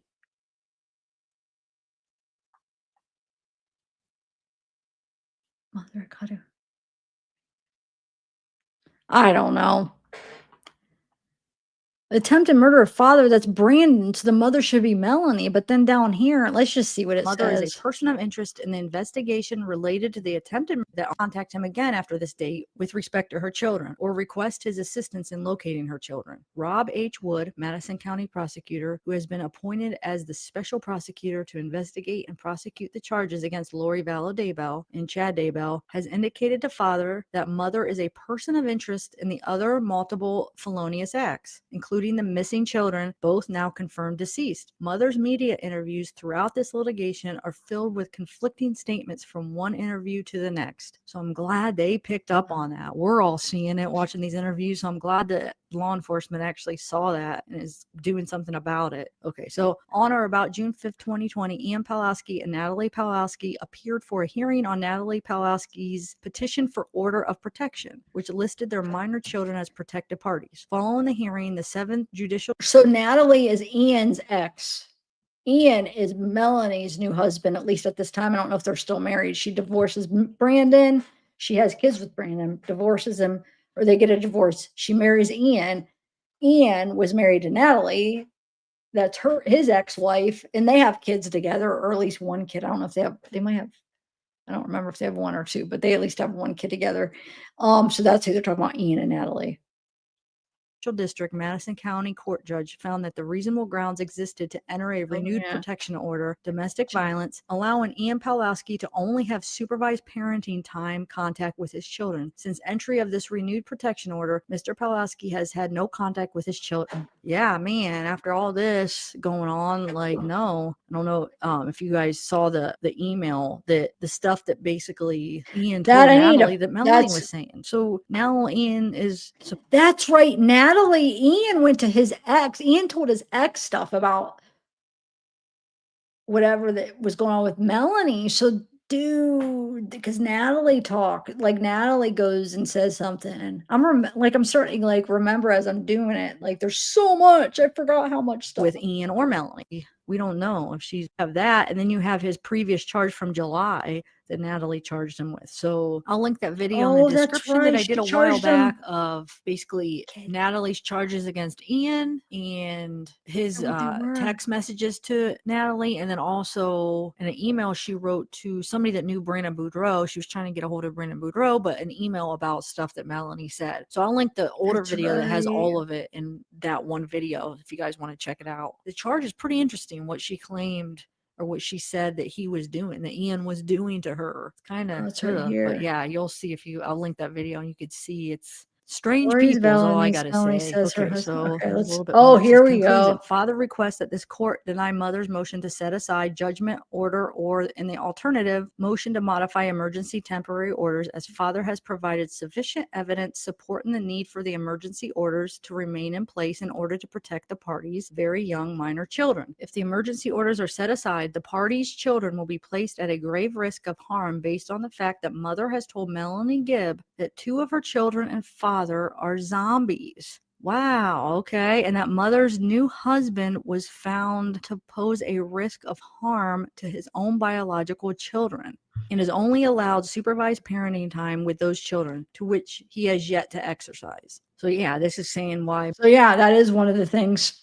Brandon and her kids, they're zombies. And you know what happens to that? Chad insists they're dark. They're basically infected. Like there's somebody else's soul, like an evil zombie devil, whatever is inside of them. It's not them anymore, and convinces these people. And Melanie was being brainwashed and believing it, and Lori. So that's why Natalie's like, they're not being around my children. Like, no, Ian, that's no way. Like, are you kidding me? So whenever they're deemed zombie dark, what happens? She has Alex, her little what do you call the person that, hold on, what's the name? What's the name where you have somebody that kills people for you? I can't even think of the name, but she has Alex do all of her killing. Hey, Alex, you're doing God's work. Got another zombie. They took over the body. You got to get rid of them. And then people die. So, yeah. Freaking Brandon Boudreaux was claimed dark. Plus, money's involved. Custody, children. What are you going to do? Gotta kill him. That's what hitman. Thank you. I couldn't even think of that. I was thinking assassin at first, but I'm like, I'm thinking of hitman is what I was thinking of. Crazy. And Melanie's children would be at grave risk because not only did she tell Melanie Gibb that her children were zombies, are zombies, I should say, but also her husband is already charged on another court order or unsupervised visit for his children because he could be at risk of harm to his own biological children. See, so Melanie Gibb is helping. Like, she's going to help with this case because that would help of. All right, let me skip through. Children due to the ongoing concerns over the action and beliefs of mother, her current husband, and other members of the cult. Melanie Gibb has told father of the conversation she had with mother wherein mother told Miss Gibb that 2 of the party's children were zombies. Miss Gibb has also told father that mother revealed that father had gone from being dark to a zombie and that he was part of Hitler's tight group of friends during Hitler's life. The belief of the members of the cult are that once a person becomes a zombie, the only way for their soul to be freed is for them to die. Father in no way wants any of his children or himself to be harmed or murdered, and should the risk to them once again become a concern for law enforcement. Okay, so I don't have. That's Brandon's the father. Last page. Jerk. I can't stand him. I mean, Melanie and look at her. Oh, I feel like I blame Chad more. I don't know why. I know a lot of people are like, no, it's Lori. Yeah, Lori obviously has something off with her for her to be able to do this. But why do I think that she is almost crazy enough to actually really believe this crap? Like really believe it in a way. And Chad is taking advantage of that crap because I feel like the reason I blame Chad more is because I feel like Chad is more aware. Like I don't feel like he has like a mental health wise. I think he's just this evil, greedy, power hungry type sick person, right? And I feel like he knows, like he doesn't believe his crap. He knows what he's saying is full of crap, you know? But I feel like Melanie and Lori, in a weird, like, part way, I feel like they almost believed him. Like they were trying to latch on to something and they were almost like believing it in a weird way.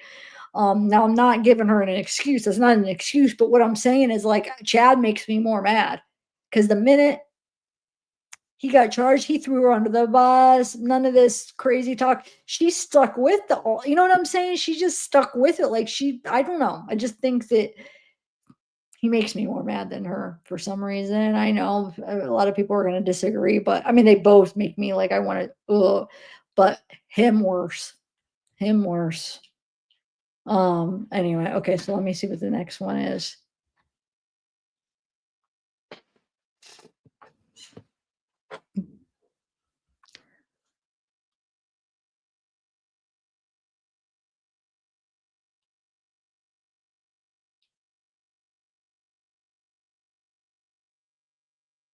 What? Wait, who? Longer video of what? Katie, I don't know what you're saying. I probably have, if it has to do with this case, I probably have it all. Remember, these are like 4 or 5 years ago. And then as time went on and we were getting more stuff, I was getting more stuff, more body cams, more things were being released. If you're talking about this case, I probably do end up having it, but I don't know. Oh, Hannah. Oh, you're talking about Hannah's? Oh, no. Okay. I knew it had to be longer because it freaking cuts off. But where did it come from and why did she remove it? Like, why did she post it and then remove it? Or is that how I still I know you guys make fun of me, but I still don't understand fully how Instagram works. Like there's like stories or something, but why do those don't get uploaded or like do they disappear? You go to her Instagram and it says no post. I know, saying, but I'm asking,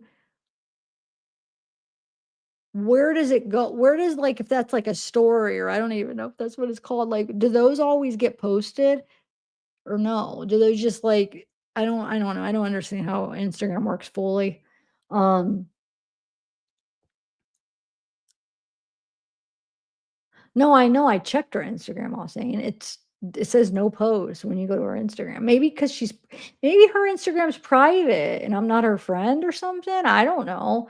But how did all these other random people get it? They're her friend? Oh, that's what I was wondering. They disappear after so long. Ah, that's stupid.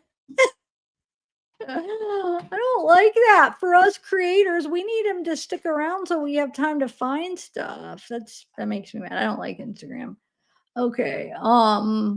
Let me do one more thing and then like I said, I'm gonna take little clips and important little things and I'm gonna try to put them together and re-upload some of this stuff. Because I'm like, dang, I'm watching this remembering why I was so into this case. It's like, dang, I forgot about, I mean, I didn't forget about the general stuff, but some of the little specific things, I was like, oh my God, okay, that's right. That's that. But one thing I did remember though, that it felt like, wow, I did forget is about this Barry being diagnosed schizophrenic. I don't know if that's true, but that to me, hearing that, it doesn't even register as like, oh, okay, yeah, like I remember doing that. No, not at all. That's the one thing that just I feel like I've never heard it before. The Melanie stuff, now that you said about that gastro whatever that you have, I'm sorry, I don't know how to pronounce it. That now I'm remembering, yes, she did have that. She had something that was really bad. It was this ongoing thing that was causing her problems. That yes, so I think she was pretty sick. Um, that is ringing a bell after I'm like slowly thinking about it. But that schizophrenic thing, I mean, it makes sense. Like that could be true. Oh, okay. All right, let me see what this is. And me and my mom and my dad.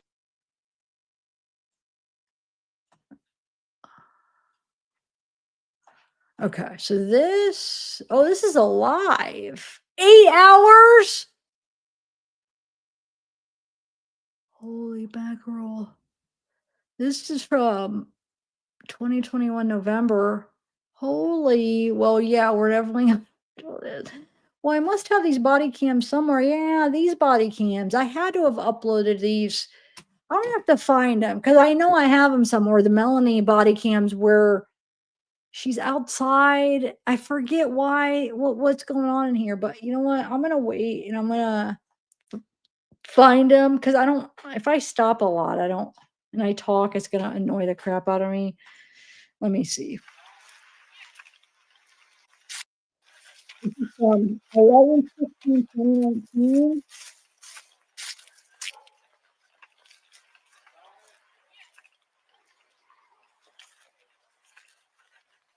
I don't remember what happened. Trying to get her kids. This is when they come for that 911 call. I asked an officer to come here last night to do a check-in because I'm worried they're in danger. But you came over here after being told that you criminally trespassed. But I have an agreement saying that from this residence, correct? But my order says that it's my time with my kids. They're supposed to be in Arizona. My husband's kept them out of school for over a month.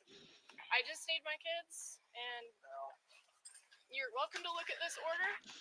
They've been out of state, out of school, and my husband's lied to everybody. I'm sure he lied to the cop last night.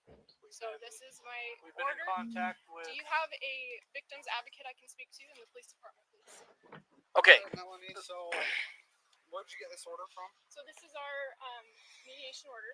Okay. I also have another copy of the original copy of the court.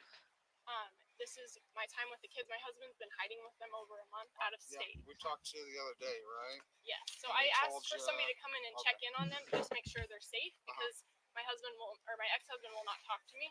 So we told you they were safe yesterday, right, on the phone? You said that we on, saw on the phone, the but they are supposed to be in my custody right now. Yeah, they are. There's no. Okay, hey, right now we're working through something else, okay? Yeah, so if you just want to he's step lied inside, to we'll come everyone talk to saying you in he a has. moment, okay? He said he's had a protection order against them, and there was nothing. I've never been served with anything. He's lied to everybody, and he kind of does what, this. So what were you wanting to happen tonight? Coming over here, were you going to try to take the kids away from them, or what's going on? No, I'm not taking. I'm just trying to show that I was going to bring this copy to them and say this is my time with the kids. Okay. He's had them out of state, and he's been lying. Everyone's protecting them. Like I know they're nice.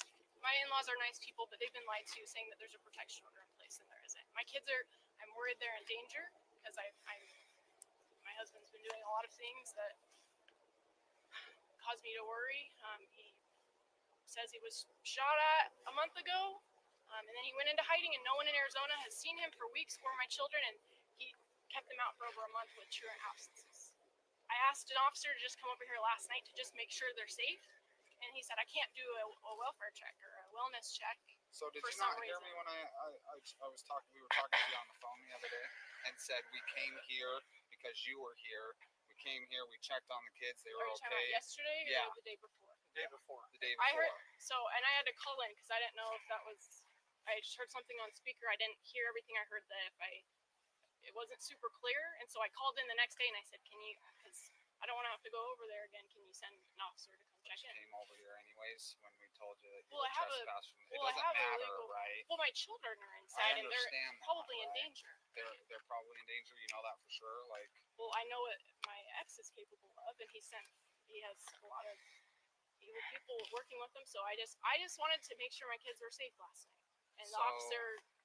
So do could you do that. think So I this need to was speak the to a right? victim's advocate. Okay. But you were trespassed, correct? You remember that on the phone? I asked you if you understood. You said that you did. So. Okay. So you understand you're trespassed, right? Yes, but I believe with my order, I can come and just get my. I'm Nope. not going in. Nope. I'm not going into the house. Nope. I'm just. You're trespassed from the property. You being on the lawn right now is a violation of that trespass. Well, I can get off. Well, it doesn't Just- really matter now. I'm not trying to barge into their house or try and take my. I'm just trying to be peacefully, trying to do what's right and what's in my order. Is this an order from Arizona? Yes, it You were is. in there? They're illegally out of state right now. Like he's keeping them out of school for over a month. I've been searching for them. I don't know what else to do. I asked someone to just come over and see if they're safe last night, and Carlson probably scared them off, saying there's a protection order, and there's no protection order. We can go and look everything up right now. Okay. I haven't seen or talked to my kids. I have a 2-year-old, 4-year-old, a 6-year-old, and a 9-year-old, and they haven't seen their mom for over. And my husband's been doing drugs, and Well, this is probably not the best way to go about it, right? To come here and try to. I tried asking if an officer could just make sure they're safe. And we told you But they I were was safe, told right? I have this court order saying it's my time with the kids. If I know where they're at, I can go and get them. No, so you can't come over here and forcefully take them. Not forcefully, and I'm just we knocking, can't come saying over here and I'm forcefully just gonna get them in take order them because I know out, they've been lied to, saying there's a protection. That's something that you're going to have to take up with the courts, right? Like we told you the other day. You're going to have to go to I the don't know if courts. they're safe, and I feel like they're in danger. We can go in there and check and see if they're safe. And then we can come sir. back here and we can tell you Sir, they're you safe. can. Stop talking, okay?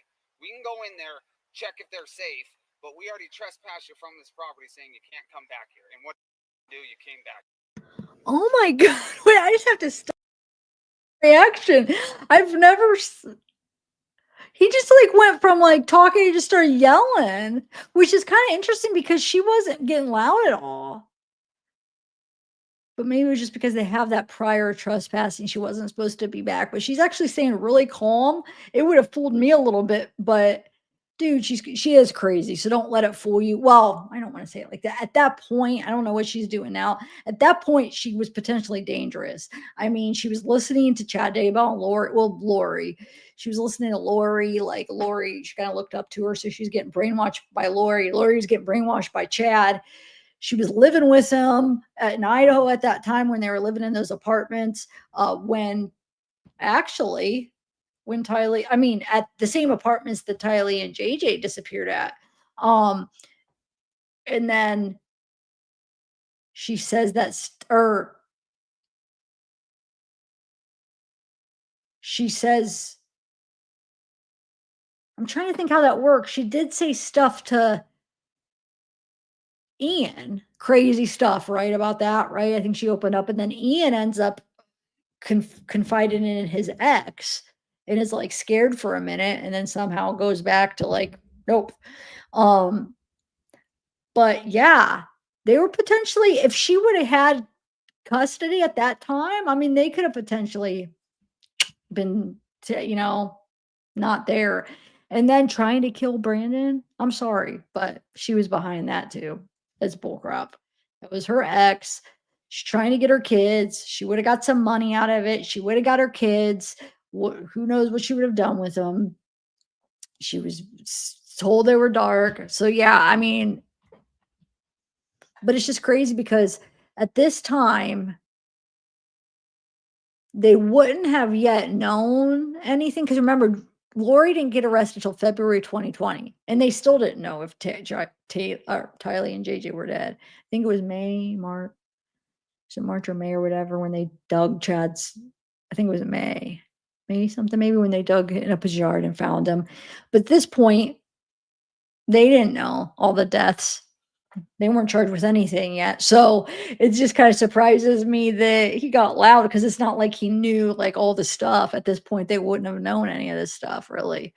Wow. I mean, I guess they maybe have known. When did he? Okay, wait, hold on. Originally, Alex got away with self-defense. Charles Vallow's death was originally labeled when Alex was still alive. It was self-defense. It didn't get to murder till after he died. And he died, what, December 12th, 2020, or wait, 2019. Now Tammy would have already died by then. Well, Tammy would have died by then, but they thought it was natural causes. No autopsy at this point. JJ and Tylee was already dead by this point, but they didn't know that. Lori kept saying, oh no, they're fine. And I don't remember, the welfare check was not until, I just read the timeline now. Hold on. I want to see, because the welfare check for JJ was, hold on, let me see. Let me just remind myself again so I get it stuck in my head.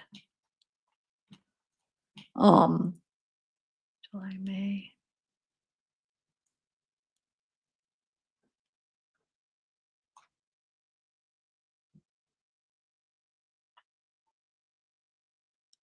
Wait, April. Wait, when did they dig? Hold on, May 24th. Yeah, I think it was like May. Okay, so wait, hold on. December 20th is when police announced Tylee and JJ are missing. December 20th of this year, of 2019, I mean. And then they serve a search warrant on the home to find out Chad, Daybell, and Lori are not there. So that was November 27th. So hold on, when did they do the welfare check? Why do I think? No, that's 2020. Oh no, it has to be around November or something, because that's why they served the search warrant, right? I don't know why it doesn't have that the day they did the welfare check. Huh, anyway. Oh yeah, no, November 26th is when they do the welfare check on JJ. So yeah, they haven't even done that yet. Yeah, so I don't want my stop talking. Shut up. So your whole thing is here is you want to come here and check if they're safe? You want a welfare check on them? Yes, sir. Yeah? Well, and it's my time. Yeah, so that's another problem, right? So this is a whole civil problem. This is a whole court thing, okay? Because even if you do come here with these papers and say, yep, it's my time, they're not giving them back to me. then the only thing you got to do is go to the courts and you got to say, hey, listen, if these are signed by a judge down there in the court or whatever, he can say, you know what, this is your time. Let's get this back in court. Let's have him come back to court. Let's do this. Then we can give you a report number and we can stop talking to him, explaining to me. Okay. Are you understanding what I'm saying? I am, sir. So this isn't the best way to go about things. You can bring up everything to the judge. You think he's doing drugs and that he's been getting shot at and that it's not a safe environment for your kids. But what you can't Been getting shot at because he is come to a oh place where you've been trespassed. Yes, sir. I just thought with my order, then it's okay. Thank you. getting shot at by you. Yeah, what the heck? That's so funny. Myself 5 years ago was the same. Oh Lord, you getting mad at the same thing. Well, it's true. To claim, oh, my kids aren't safe because they're getting shot at. Oh my gosh, that's so messed up. Because why do I think she was freaking driving the car and Alex was shooting? She said my type of freak. Can somebody explain to me why she isn't being charged in this? Why is Lori the only one being charged? Who signed your papers? Where'd you even get these papers from? They were mailed to me. You live in Arizona? Yes, sir.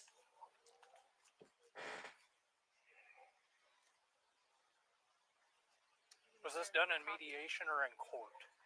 Because I don't see anything. It's a court ordered. So I don't see anything signed by a That's judge. what I was looking I have at. the copy with more signatures if you need to see that. This was just for them. I was just bringing them to them because I know they've been lying. This is a mediated settlement agreement, not a court order. Yes, the court mediation was. Well, if it was done through mediation, it's not through the court. That just means that you guys sat down with the mediator, you agreed on something. This is not something that's been enforced by a judge. It has, sir. I have the paperwork in my car. So you guys went to court, you Yes, sat sir. there with the judge, Yes, made a determination. Let's grab that real quick so I can Yes, see what absolutely, kind of sir. judge that And is. I have a.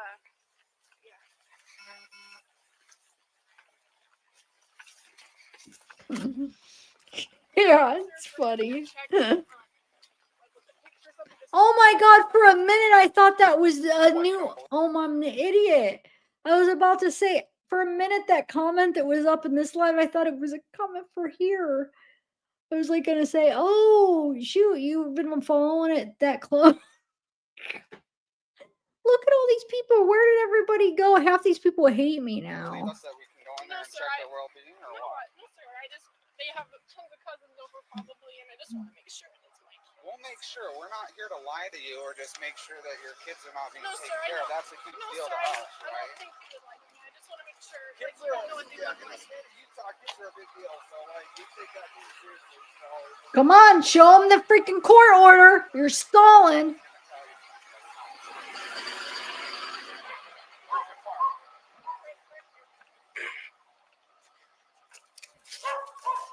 behind the truck. Is there anybody with you?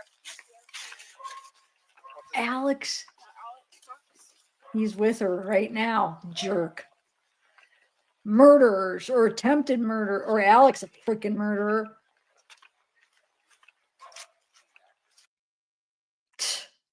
Can't stand all these people. I can't believe how. I think Alex comes out, doesn't he? I forget.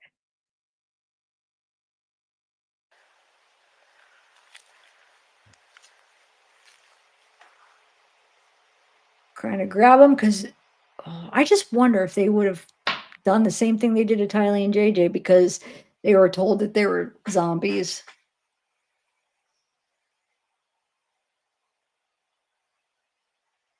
Are you guys still married?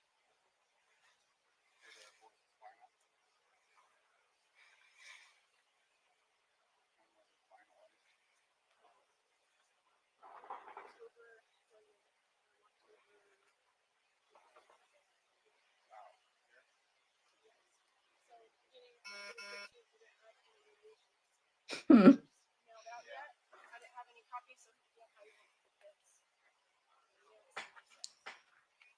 Have you been back to the court since you left the state of Arizona? I would love to speak to a victim's advocate. Okay. 36, code 4. Baby Boss. I remember Baby Boss. Oh my god. It says in here to not go straight to filing court, says there's a process that you're both agreed to go by. We're supposed to contact each other first, and he has to contact you guys haven't been doing that thing. So there's a whole order. So I was just trying to do things the right way. I don't want this drama and just trying to file something. Hey, Jim. I don't know.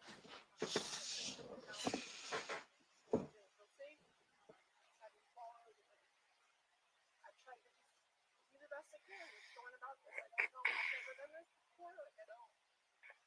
Okay, so the proper thing to go about this is, when all things else are failing, what you gotta do is go to the court. You gotta see a judge. You gotta do the whole court stuff. Yeah, but no, it's a long process. Like he's been hiding with them for a month. Like, how do I? Hiding, you can't get in contact. The stuff, and the next step is to go to court and do all that stuff, right? I couldn't safely do that. So you can't safely go to court. No, I couldn't safely go to the. Hello? Just have a question. Were you guys looking at my car as well? Nope, you're good. Oh, okay. You can keep on going, man. You're good. Who was that? I don't even know. Are you guys looking at my car too? He says.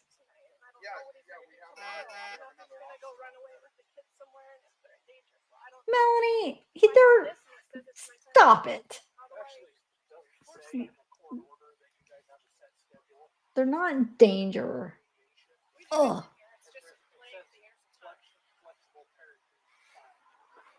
Sure, Melanie. Where is it? We have set days, set weekends, and so we did set all of that. And there's a lot in here for. But in the court order, it doesn't specify a specific time frame for a set schedule. It says that you've agreed in mediation to a flexible parenting plan, which can change at any time. There's no set time for parents. And what do you recommend? Hey, what? He's hiding with them for a month. Like, that's not allowed. He's out of state with them. He's kept them out of school. They just got unenrolled from their school. So, like I'm saying, we're not going to force the kids to come with you. We're not going to drag them out or take them or whatever like that. So, what I'm telling you is that you need to go to the courts as soon as possible. I know it might take a little bit of time. It might take a little bit of time and stuff like that, but that's the best way. I ask you something. If they go in there and they're not all in there, then what happens? We'll have to find out where they are. We'll have to last night, right? Yeah, that's why I said that. I said you checked on them and they were all good. But the problem is that you're coming here and you're causing alarm. I'm not sure. And when we told you, you weren't allowed on that property. Right, but if I have this and they have my children, Oh, why do I have that up? Oh my god. they're not even with the husband. So is that an issue? He's there right now. Yeah, I talked to him. Brandon Boudreaux is there. I don't know if he's there right now. So they're not. They're in there. The in-laws have no rights to the kids, right? I don't want. I'm just trying to. Good point, TJ, wherever you are. What you're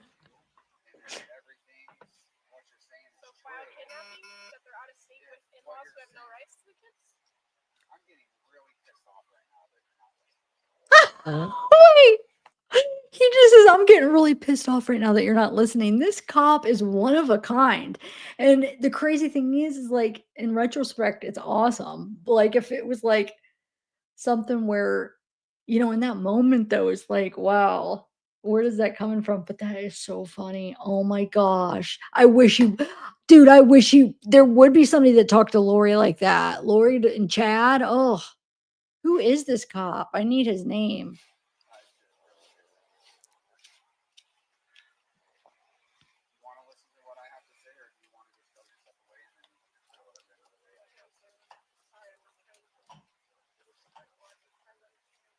Same one, right? Yeah. I'm out. I'm about to mess around with that. I've done everything right so far. The problem is that our hands are kind of tied when it comes to like civil people like this and civil matters, right? How do we protect the kids? So we can go in there and we can check their well-being and make sure they're okay and everything. If we don't see anything that's like wrong with them or if they're, we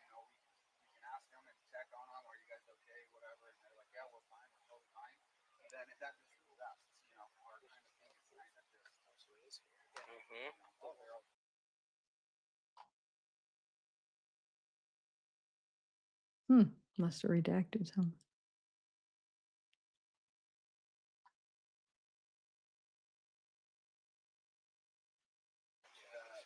Yep.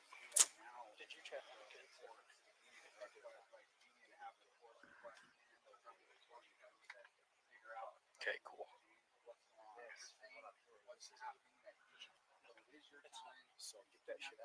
Yeah. It's time. It's time to cite and move on. Yep, that's what I'm saying. But Skips here. I'll try to upload things, but I want to skip. I think they show Alex.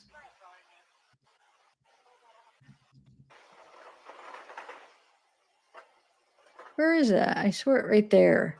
You could see him. Jerk. what the heck? Ugh. Jerk. Let's see what he has to say. Little murderer. Cool.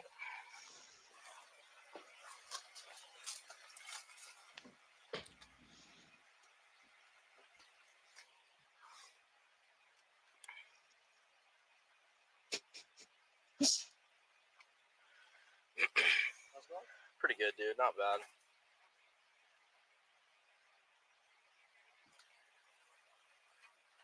You guys came all the way from Arizona? Oh, where are we coming from? Idaho. Oh, Idaho. That's right.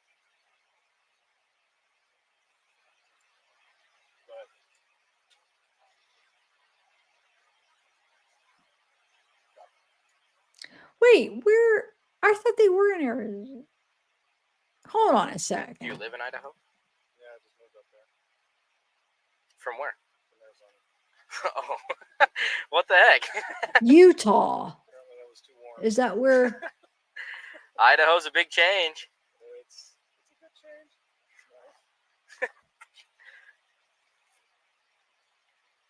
Right? Where does the Sabrina Boudreaux live now? I kept saying Arizona, but I think it was, obviously it's not. Utah? Right? Well, keep my light out of your face, probably. I'm just, with everybody here, we can watch her, and then all of a sudden she's like, yeah, I got somebody out here. We're like, whoa, just let's make sure everybody's safe and okay. You know what I mean? Yes, so. I'm not moving. Cool. None of that. Yeah.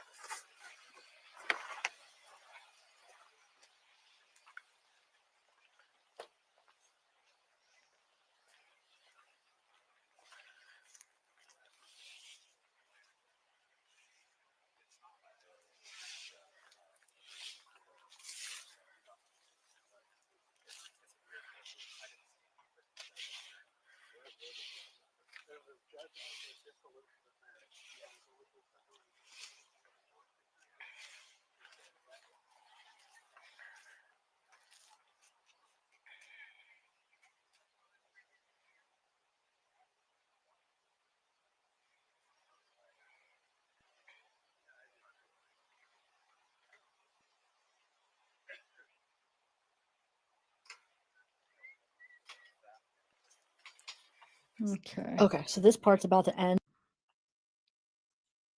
What's up here? Oh, what is this? I'm forgetting about this. Here we So we're just gonna go down here. Ah. Oh. Dang it. There's all kinds of stuff. So when they take her in, this is the same day, you see, it's the same incident. Definitely we made a mistake and didn't catch on until afterwards. Your criminal trespass is enhanced to domestic violence. How does that work?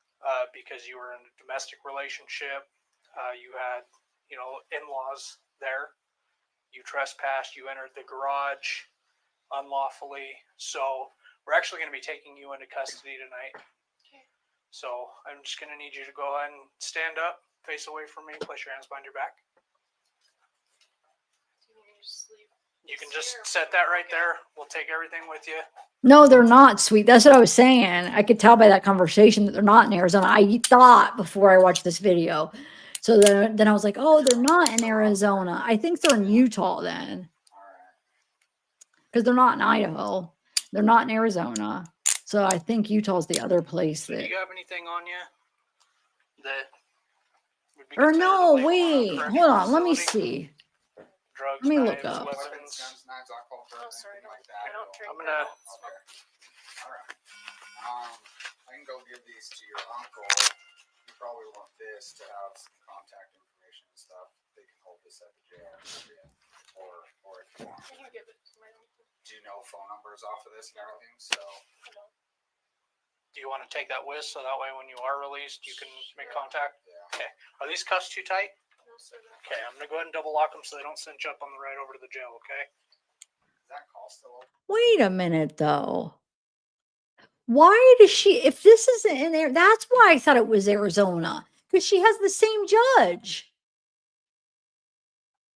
She has the same judge as Charles Vallow, which was in Arizona. Why would she have the same judge in this case if it wasn't Arizona? That doesn't even make sense. That's the same one for the Charles Vallow case. And that happened in Arizona. Hold on. Am I going nuts? I know that happened in Arizona. That's where they live. I mean, Charles Vallow. Why would she have the same judge? Let me press play. I'm going to do a little looking into this because, yeah, that's what I thought. But his house. Oh, so Brandon lives in Arizona. The kids were in Utah with the grandparents. Huh. Because remember, she was at the grandparents trying to get the kids. So the grandparents must live in a different state than Brandon. That's the only thing I could think of. Which I was thinking they lived in the same state because she was talking about him and her having custody. But why would unless if he had custody, it was his time and then he took them on a trip to see the grandparents maybe. But then why would she go? I don't know. Yeah, so Brandon, I think it did happen in Arizona. I guess for some reason it has to be that the grandparents just don't live there. All right, let me see here. All right, just go and follow. Mm. Okay.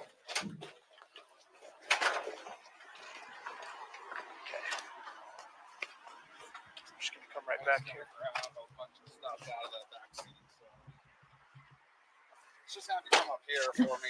Just American Fork. Let's see where that's Here, at. stand right here.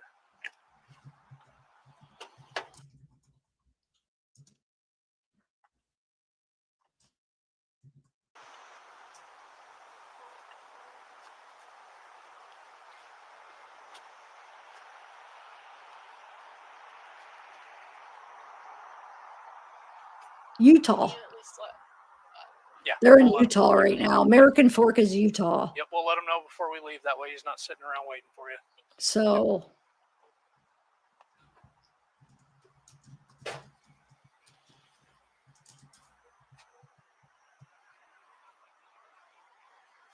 all right.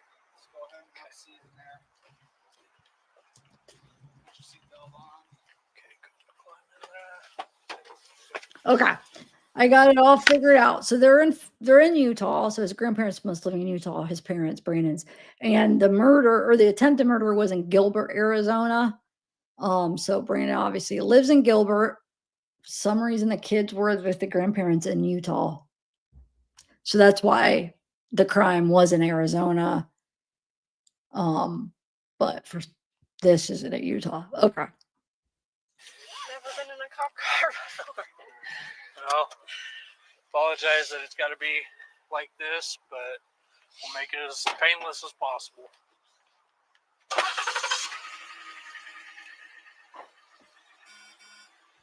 Do you want me to go let Uncle know?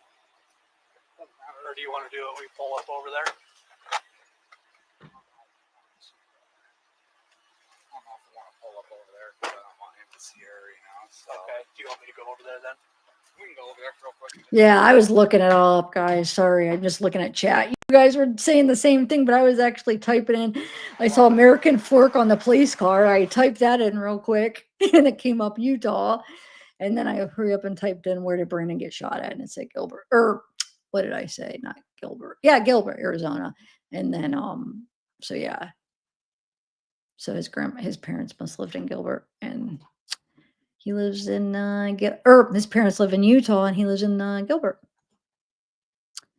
And that's why she has the same judge, because it's Ben's Arizona. I don't know. I have mixed feelings about that judge. I'm not saying I don't like him. Like, he's probably a good person, but as a judge, I don't know. There's something about him that kind of, I don't know. Not that he's bad, like he's making bad rulings, but just something about, I don't know, maybe it's just boring to me or something. I don't know what it is, but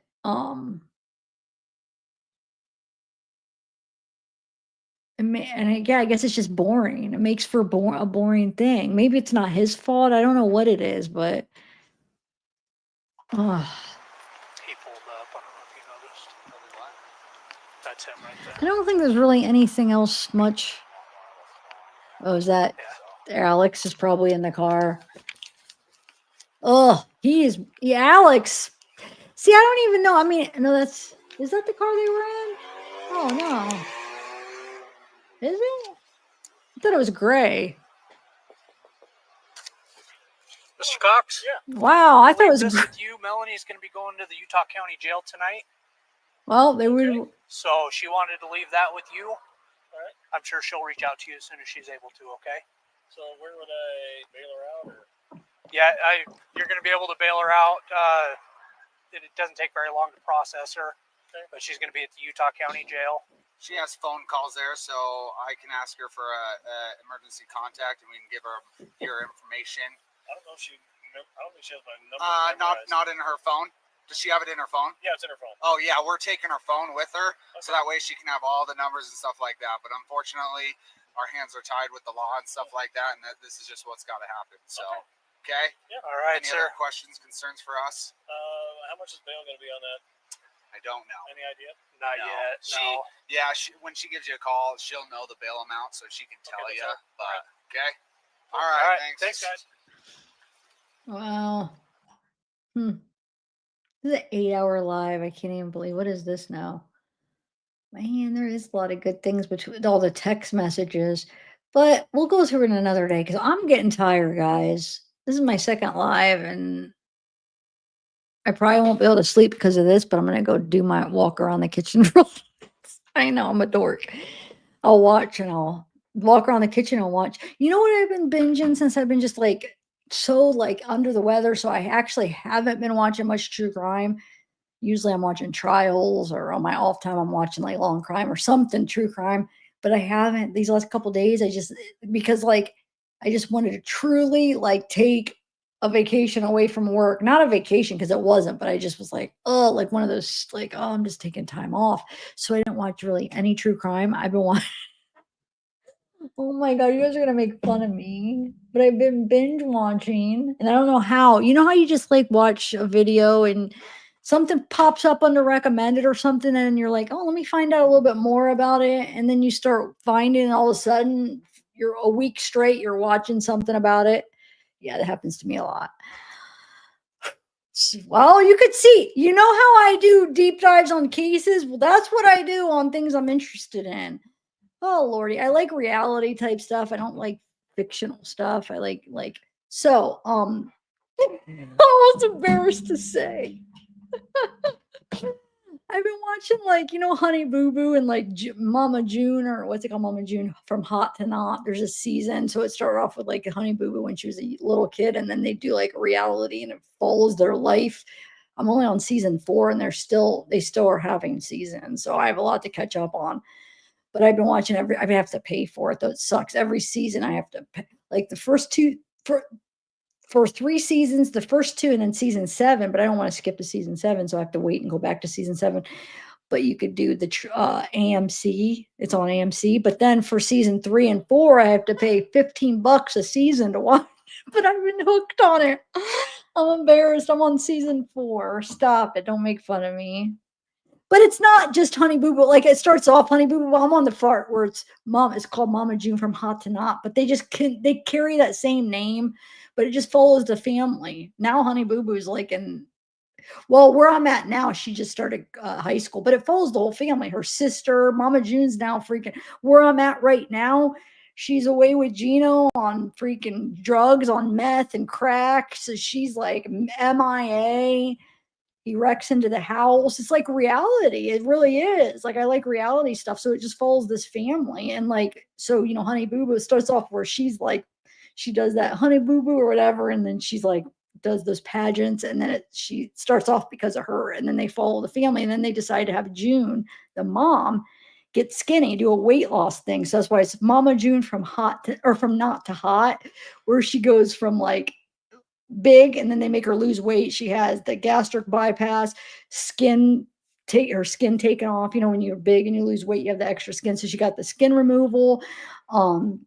She got like breast not like breast. Yeah, I think it was like enhancement, like where they make them perky or whatever. So she went from like hot to not, lost a bunch of weight. But now I'm at a point she's starting to gain it back. She's in love with this jerk guy. At first, he's awesome, Gino, but then he turns in. At first, everybody loved him. And then he turns into this. But from the minute I saw him, like it looks like I always thought, like, man, because I've been around drugs my whole life. Well, I've had experience with drugs, and you just could spot it. And I was like, a lot of the times with his eyes, I'm like always thinking, man, it looks like he's high. Well, I don't know what's going to happen, so I didn't know what ended up happening. That he does end up. But anyway, I was like, man, like, gosh, he was such a nice guy and he treated the girls good and he seemed like so responsible. And I'm like, but gosh, why does he always look freaking like high? Like it seems like he's high a lot of the times. I don't know if he was getting high even when he was like good and everything was going good, if he was getting high or he wasn't and he just looked that way. But he ends up, now they're all off getting high. Now Mama June's getting high. He's freaking getting high. He's a jerk now, taking all our money, so she's missing in action. But anyway, I know she ends up coming back because I keep getting recommended. So I guess I am getting a little bit of teasers because like, since I'm watching it, things are popping up on it. So it's like, wait, what's this? So it's like letting you know what ends up happening on a little bit. But yeah, so now I'm like invested in it. Don't make fun of me. It's good. Yeah, they're entertaining and it's like real life stuff. It really is. And I mean, I know some people could think like, but you could tell it's like it's real like some of it. I mean, yeah, of course they know they're being filmed, so they're obviously it's gonna alter the way they act somewhat, but I don't know, it just seems really real. Like they'll like go behind where the people that are filming will like be like worried and they'll be talking to them like, dude, what's going on? Like, but yeah, she's missing and she said she'd go to rehab. She never showed up. There's like TMZ, like this is in 2018, I think at the time. So TMZ was doing things where he wrecks into the house and he's on the ground and she's like the Mama June's trying to pick him up, but she ends up she's eating like, they call them fat cakes, where she's gaining her weight again. Gino's getting mad. He won't stop eating. Then they go on this drug binge. So I don't know what's going to happen, but like I said, things popped up. So I usually don't click on them because I don't want to know what happens, but I clicked on one because I was like, click on it. And it was like a recent thing where they were like all sitting down being interviewed. And so it does look like she does end up, getting clean, losing the weight again. And this looks, pretty good again. So I guess I hate knowing the ending of stuff like on movies or books or anything. I'm like, don't tell me. My sister used to ruin stuff for me all the time. Like, don't tell me. And she'd do it to make me mad and laugh and thought it was funny. And I was like, I don't even want to watch it now. Like, I don't want to know. I like to just not know anything and watch it unfold naturally. I'm weird like that. A lot of people like to know things. My mom likes to know everything at a movie. What happens, like if we're watching something that I already watched, what happens? Does he die? Does this happen? I'm like, Mom, do you really want to know? I don't want to tell you. Yeah, I want to know. I'm like, but why do you want to know? Like it ruins it. Well, no, I want to know. I like knowing. It's like, no, my sister liked knowing too. That's why she like would tell me, but she didn't realize how much it ruins it for me. What do you guys? Do you guys like to know or not? Like movies and stuff. Put a 1 if you're the type that wants to know ahead of time, like if somebody dies, if somebody wins, if somebody, whatever happens. Put a 1 if you like to know, and a 2 if you don't. I'm curious if it's like going to lean more one way or the other.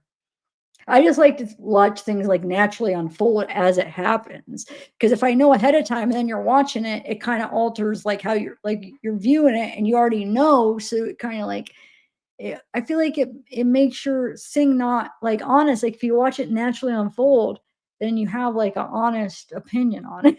I'm weird. Okay. Put a 1. So I know though, a 1 if you like to know, and a 2 if you don't. I'm obviously a 2.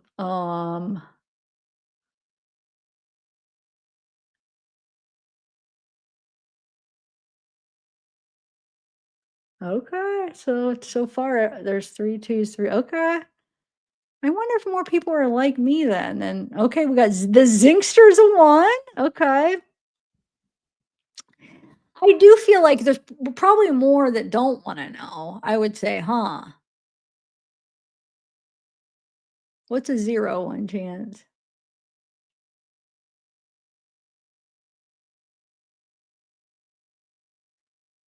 Yeah, so I'm gonna go walk and watch more episodes. Oh my lord. But hey, sometimes I need to get away from true crime. Well, gosh, I guess this is kind of true. No, but it's actually you become like, because they're real people. So you become like so like I know it's silly, but it's like I'm catching myself get all emotional and like so proud of Honey Boo Boo. Like Alana is her name. And I remember starting off, I'm just like Honey Boo, I'm like, what the heck is all this? Like, why are people what? Like, why are people like liking this? Like I remember hearing about Honey Boo Boo, but I never really knew much about it. But it's like you become like you start to really care for them as people. I'm silly. Like Pumpkin is her sister. She's awesome. Alana, which is Honey Boo Boo, she's turning into be a really awesome person. Like you see why, like something about her, you could just kind of see, like if you would just like, I don't know, you just see why that she's kind of a star, like why people are still watching. It's like, wow, now I get why people watch it. They're very like likable people. They really are. Even Mama June, like if you just look at her at first, if you guys are going to watch it, give it time. Because at first you might be like, oh, like what? I don't like her. I don't like her. But just keep watching and you're like, wow, like they are, I don't know. They all really do have,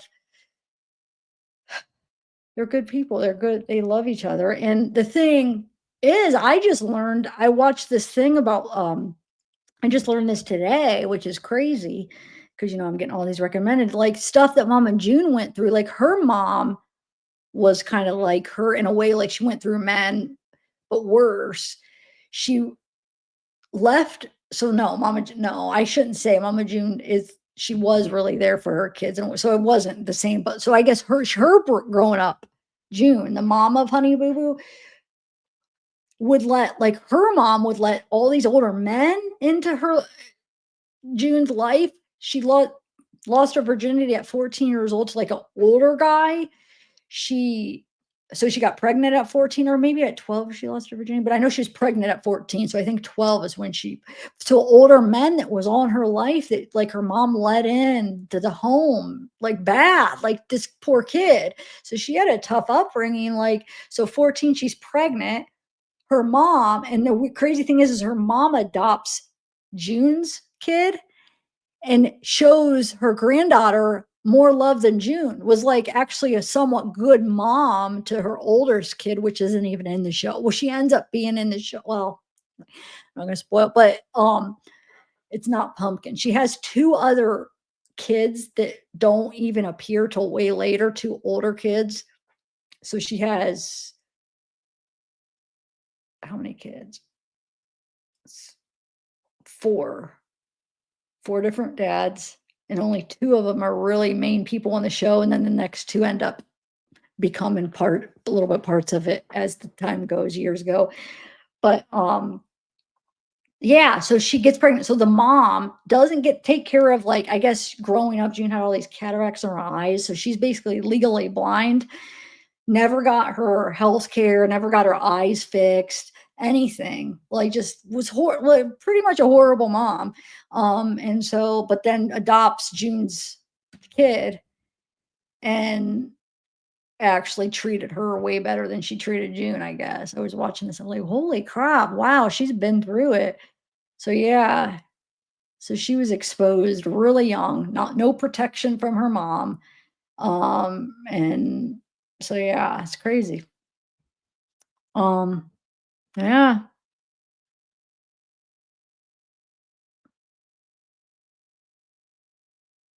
Yeah, they do. Pumpkin is Lauren, Honey Boo Boo's Lana, um Tink Tink. That's the Pumpkin's uh daughter. And then wait, who else? Dodo is her sister. June. Well, I guess June doesn't have a nickname. June. Just call her Mama June. June. Sugar Bear. Sugar Bear is Alana's dad. Sugar Bear. It's very good. I know you guys should make fun of me. I never would have thought I'd be watching it. Now I can't put it down until I finish it. I'll be watching it. I have to finish it. Like, but it's still on. So I guess that's kind of cool though. I'll get to continue watching it after I finish it. But yeah, they're still going. They're still doing it.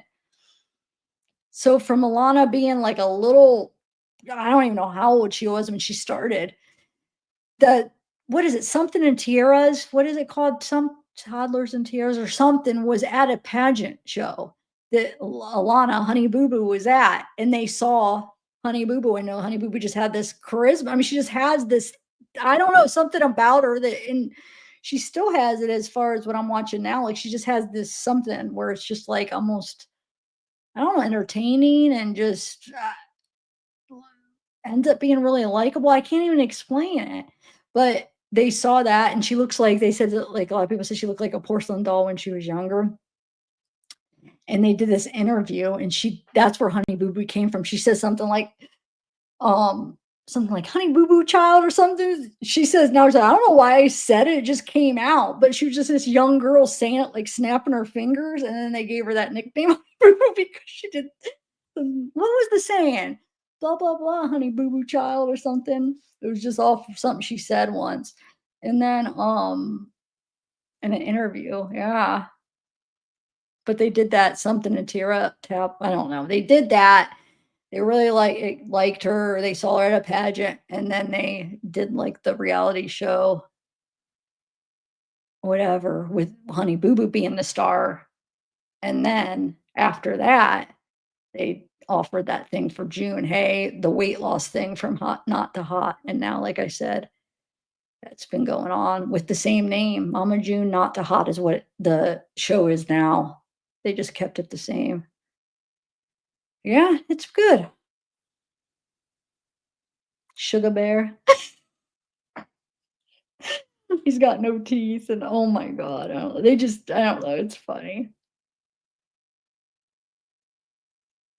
Who else? Then Josh. Josh is Pumpkin's husband, but I know they end up getting a divorce, so I did get some spoilers. But I shouldn't spoil it if you guys do want to watch it, but that interview that I saw with them all recently, I had to click on it. I was so curious because I'm seeing like June's missing in action. This thing pops up where it looks like it's current. And I'm like, oh, I gotta see if she's okay. And she's doing good. Oh, I know it is awful. It is. But like I said, I saw a recent thing, and they're actually, well, I don't know if it's gonna stick, but actually June's eating really good. I know this is recent stuff. Pumpkin lost like 95 pounds after her and Josh got a divorce.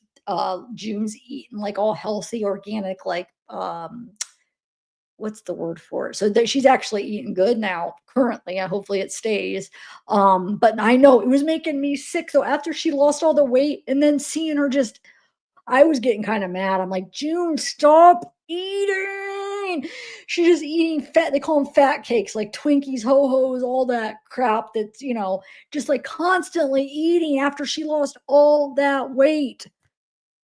I mean, she kept it off for a little bit, but then it's just like, stop, stop, stop. It was driving me nuts. It's like, why are you doing that? Just quit eating. Like, even if you just eat like one fat cake a day, like you're eating nonstop. Oh my God. But I'm glad to see, fast forward, that she does end up stopping. Oh my Lord. Oh.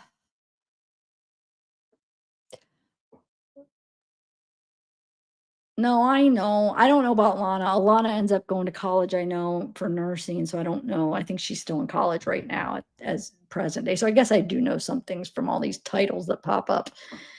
I only clicked on one, but you see the titles. So yeah, she ends up, I think she's in college right now.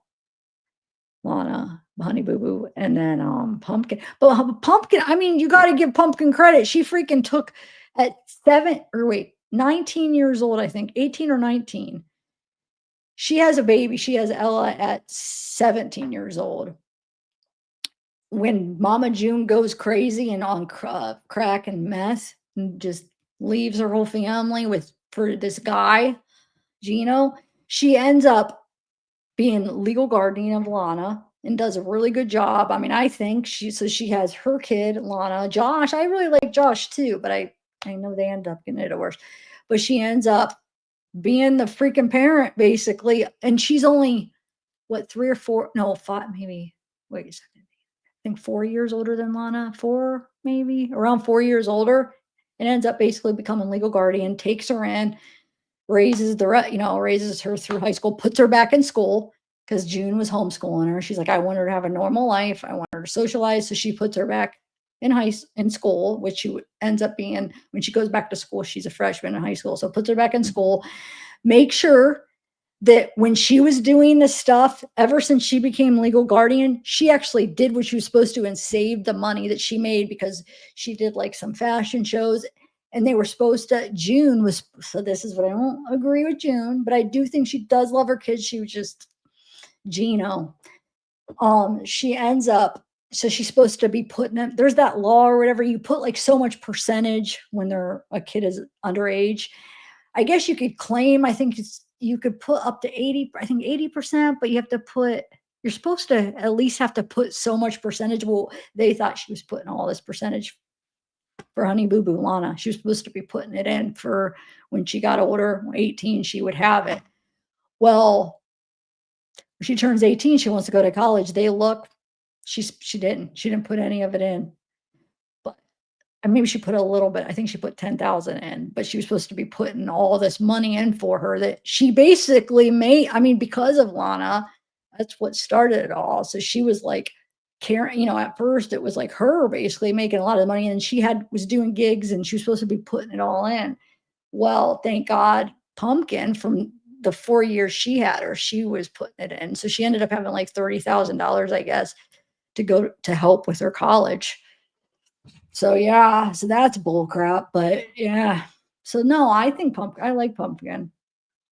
I like it. It's good. This is what I've been watching for like 4 days straight. So shut up, Austin. I know this has been, I haven't been feeling good either though. I just been like exhausted. I think you guys helped me, but like that first live, my eyes, you could probably tell I was tired, but I think this right here, but I don't want to drink these every day. No way. My heart, I've done too much freaking damage to my body. I want to live long. I've already probably taken years off of the drugs and things, because I was doing years of these with a lot, not cotton candy. They didn't have cotton candy at the time, but my energy drinks like crazy in my 20s. But no, I'm trying to nope, I'm gonna not do that. I drink enough coffee, but so yeah, I don't know. It's just been weird. So you guys say you guys have been like that too, like the weather change maybe, but just not like no motivation to do anything, just like dragging my feet, like, ugh. So I'm just like watching my iPad or phone, Honey Boo Boo. And it's just keeping me like entertained until I come out of this funk. But plus, I feel like in order to keep our sanity as people that especially people that cover true crime, like, sometimes I have to take a break away because even normally, even if I'm not doing a video, I'm freaking watching true crime constantly, so I'm always watching stuff about murder. So sometimes I just have to take, like, a week. Well, I guess it hasn't been a week, but, like, I'm doing this, but, like, while my free time and just watch something other than freaking murders. So that's what I've been doing. Um, Usually, like, I do, like, a lot of the times when I used to take breaks, I do, like, Tammy, Trailer Trash Tammy. Um, but I'll take I'll binge her after, I've caught up to all her stuff, and I probably take a break from her for a while, and then, like, maybe next year or in a few months, I'll have a lot more to watch of her. But yeah, this I don't know what season they're actually on right now, but this might keep me busy for a while. Kitchen Nightmares. See, the thing with me is the food stuff. Now that I'm kind of trying to on a diet, I used to watch, like, a lot of food stuff, like, would pop up because I'd watch it and it'd pop up, like, different, I don't know, like, when they have, like, the vendors outside cooking food or, like, factories making, like, chocolate. I don't know, just different food stuff. But it made me so freaking hungry. I can't do it right now because I've been doing more. Well, the last 4 days I haven't been really doing my walks, but I've still been on my diet where I haven't been eating any candy, no sugar besides, like, fruits. I've been eating a lot of fruits. So all I eat is my breakfast, sometimes lunch. Depends. I don't always eat lunch. If I'm up, or it depends if I'm up really early. If I'm up really early, I usually have to have lunch and then dinner. And I usually eat dinner latest 5:30, but usually at 4, 4:35, whatever, around that time. And then I don't eat anything else until for breakfast. Nothing else that day until the next day. And I was walking, exercising, and besides, like, the last 3 or 4 days, I've just been so but at least I've still been eating good. So anyway, no food shows for me right now. I'm not ready or I'll be so hungry.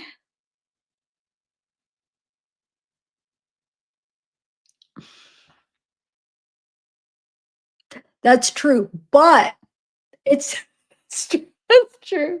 I'll say. But it's a way where it's disgusting me. It actually, for some reason, watching that, because you can't really, it's not like it's just like you see the wrapper, like, for some reason, like that makes me not want to eat watching that. Like, that is actually helping. I think that's another reason. Well, no, because I want to see her do good. So, like, it was actually making me mad. But no, it was actually making me more motivated for my diet watching her eat like that. Like, more like, oh my God, I'm so glad I'm not like doing that. So no, that's not been making me at all. Not at all. Or watching the kids eat, because yeah, they do eat bad, but it doesn't make them bad people. Like, Pumpkin and Lana, they do eat bad. But I mean, I guess, like I said, now Pumpkin must be eating better and she lost 95 pounds. Lana, I don't know. But, like, where I'm at now, they're eating junk too, but not like, I mean, June, it was ridiculous. I mean, she was just shoving her face like the way, it was crazy. Like, holy crap. They sent her for 3 days to this, like, wasn't a fat camp, but I guess it was a kind of a fat camp. Dude, she snuck in all these well, Lana and Pumpkin put all these snacks in, like, her tampon boxes and all this stuff. So she had all this crap. She's, like, shoving them. I was like, can you just go 3 days? And oh my God. Oh, thank you, Lil D. Oh, cool. And thank you, Charlie, again, and Soul. Oh, but wait a minute. I believe that could be true, but why is it when I originally lost the weight and cut out all the sugar the first time and I was walking and that's how I lost it? I did the same thing. I walked and didn't eat any sugar or candy. And then after, like, a year or two after I lost all that weight, I was able to then maintain myself as long as I exercised. I could still eat, not like I've been eating, like I was eating it, but I was able to eat still, like, dessert or candy, you know, a couple times a week. And I was able to just maintain my weight, not gain it, because I was walking every day. I was exercising. But I stopped walking. Then it made me eat more candy and more sugar, and then I started gaining again. So, but my point is, the first time I did it, why did I have more energy when I did it? Why am I not this time? But the first time I was like, oh God, I feel so much better. This time, if that's what you're saying it is, which I believe it, yeah, it could be a thing, but what? But I don't understand is what I'm like 4 or 5 years older or whenever that is. So now, like now it's gonna make me tired because it did. I felt so much energized the first time. Huh. But maybe, you know, that might be it though.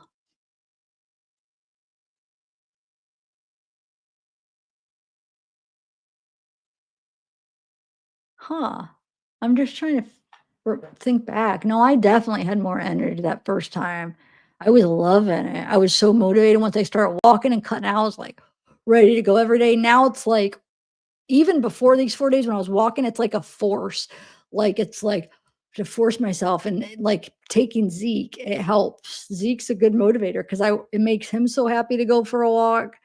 So I want to make him happy. So like, and it motivates me to go because it's like it makes him so happy. His little tail and oh, with those eyes. A lot of the times I'm like, okay, not today, and he'll follow me around and look at me like, are we gonna go? I'll go to the bathroom because sometimes I'll go to the bathroom before the walk, so he knows the connection. Ooh, bathroom, walk, those go together. So I come out of the bathroom, he runs upstairs, he looks, are we gonna go? Are we gonna go? And then finally I just give in. So he like motivates. It's like that poor baby. He gets so excited. No, I'm not. No. Oh, no. Maybe I need hormones. Oh, are you saying I should be on hormones or if I'm on hormones, it would make that? Thanks, Lodi. I know, sweet Melissa. I remember like when I was younger, I used to just be able to exercise and lose weight. Now, I tried that like years ago before I lost weight just to exercise a whole like I mean, I busted my butt exercising hours, running up and down the stairs, but I didn't go on a diet. I just ate the same and I just didn't lose a freaking pound. So now you have to do both together. You can't just do one. You have to exercise and diet or nope. Now, like I said, exercise, if I just exercise, it helps just maintaining it where I won't gain weight, but I won't lose it unless if I diet. Nope. Thank you, little D. You remember now. Yay, with your cute doggy. Look at that doggy. I love my doggies. I love dogs. Yeah, I know. My mom goes to the gym and she's always like, you should come with me. It's like, I can't get motivated enough to drive to the gym. I want to feel energized again. What's wrong with me? I keep thinking, okay, you know, I'm eating, I'm walking. Well, like I said, I was just last few days, but I was getting on a good roll, which I will again. I know next week I'm gonna start walking again. And I'm gonna go downstairs right now that I have energy from that energy drink, and I'm gonna do some laps in the kitchen. But it's just like, why is it not coming this time? I was doing it enough because I feel like it's been like a month since I've cut out the sugar. So like 3 weeks I was in a row, like eating, exercising good, and by then last time I was already motivated where I was like looking forward to my walks. I can't get there. I don't know why. It's like, what the heck? Why is this time different? I guess I am like 4 or 5 years older. Dang it, though. I hope it comes soon because this sucks. Because if it doesn't, it's going to be hard to stay walking. Like before, because it came, it was like it was like this thing where it's like, yes, I got to go. Like I was looking forward to, because like you get that like after you just feel so good. But I don't know. I'm not giving up though. I just keep thinking, okay, this week's it's gonna happen. But Zeke will keep me on track because he's my good little motivator.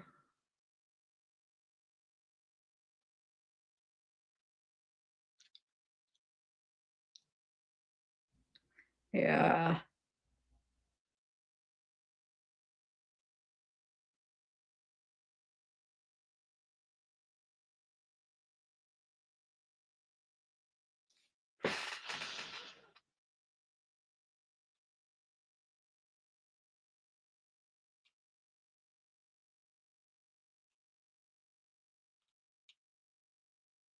Yeah.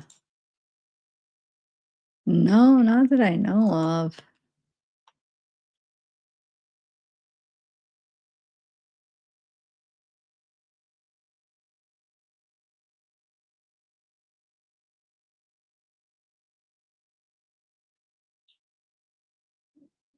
Yeah. Oh, cool. It's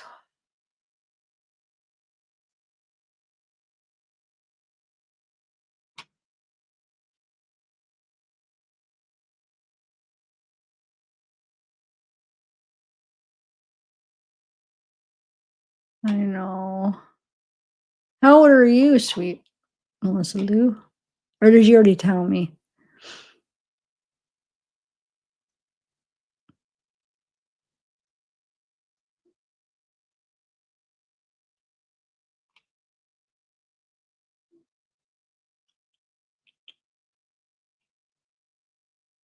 Yeah, I was feeling so good when I lost the weight originally. Like I started running, but then I because I was so what's the word? Stubborn that I didn't want to. I know I should have stretched. I know I'm saying that. I know you guys are gonna get on me, but I stretched a little bit. I did. I leaned down and I did a little bit, but I probably didn't do enough to run. And I started running.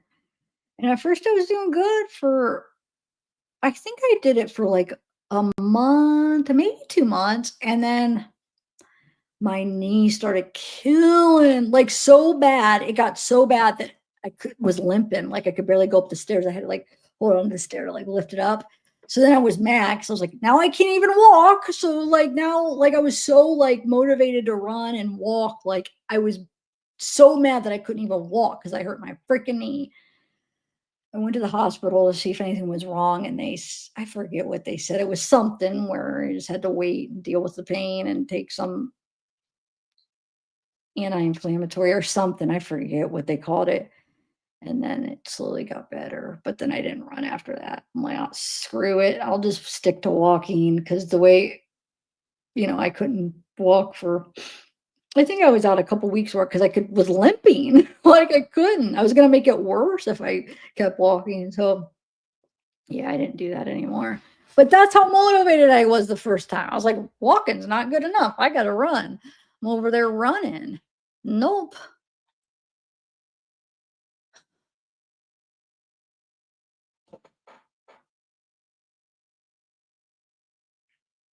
Yeah.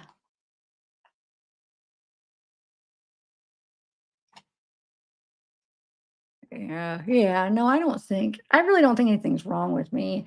Don't, you guys telling me you're telling the wrong person because it's only going to create anxiety as far as that. Um, about saying something's wrong. Just I know you're trying to help, but my personality and the panic and anxiety I have for health things, that's just one thing. Just yeah, just don't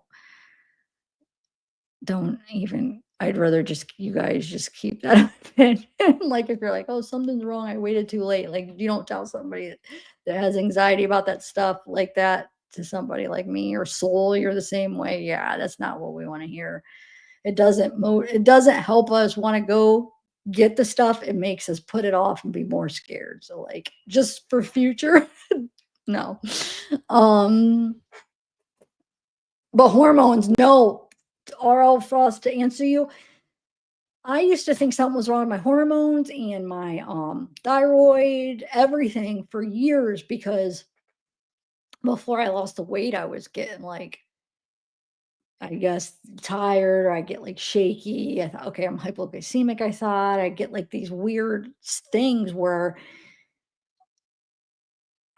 I don't know where they came from, but it made me feel awful, awful, like shaky and like this tiredness in my head. I can't even explain it, but I would go to the doctor. How many times I went and they checked my hormones. They checked after I eat. Sometimes I feel really bad. They checked. I was like, oh, it's got to be my sugar. They checked my glucose. They checked my thyroid multiple times throughout a couple years because I was like, there's got to be something wrong. And everything came back normal. And then when I lost weight, it kind of went away. But so when they checked everything was fine. Then, oh, it's anxiety. That's what they told me. Sure, it's anxiety, which I don't think it was. I think it was physical, to be honest. But yeah.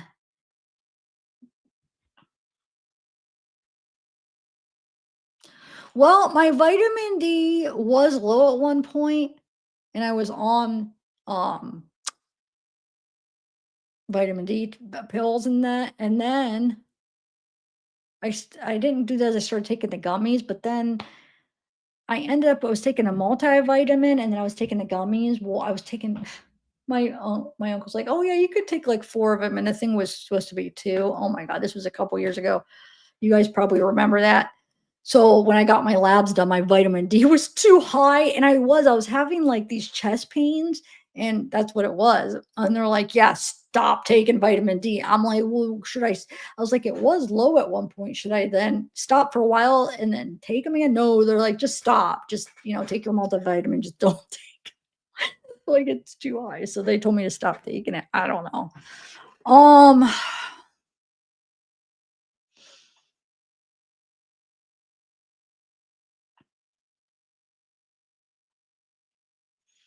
Yeah, I didn't realize vitamin D could cause like heart, like where it feels like heart pain. Wait, what do you call it? I can't even think of the word for that. But just like a weird thing in your heart, like chest pain, yeah, and stuff. But I wasn't even thinking they were gonna say my vitamin D was high, but I was like, why? And like heart palpitations, just like different things. And then when they said that, we looked it up, and I think I might have mentioned it even to them. And I was like, yeah, that's what it was. And then when I stopped taking it, it went away. It was like, oh my gosh. But I was like thinking, how long was that high? Because I was doing that for like over a year.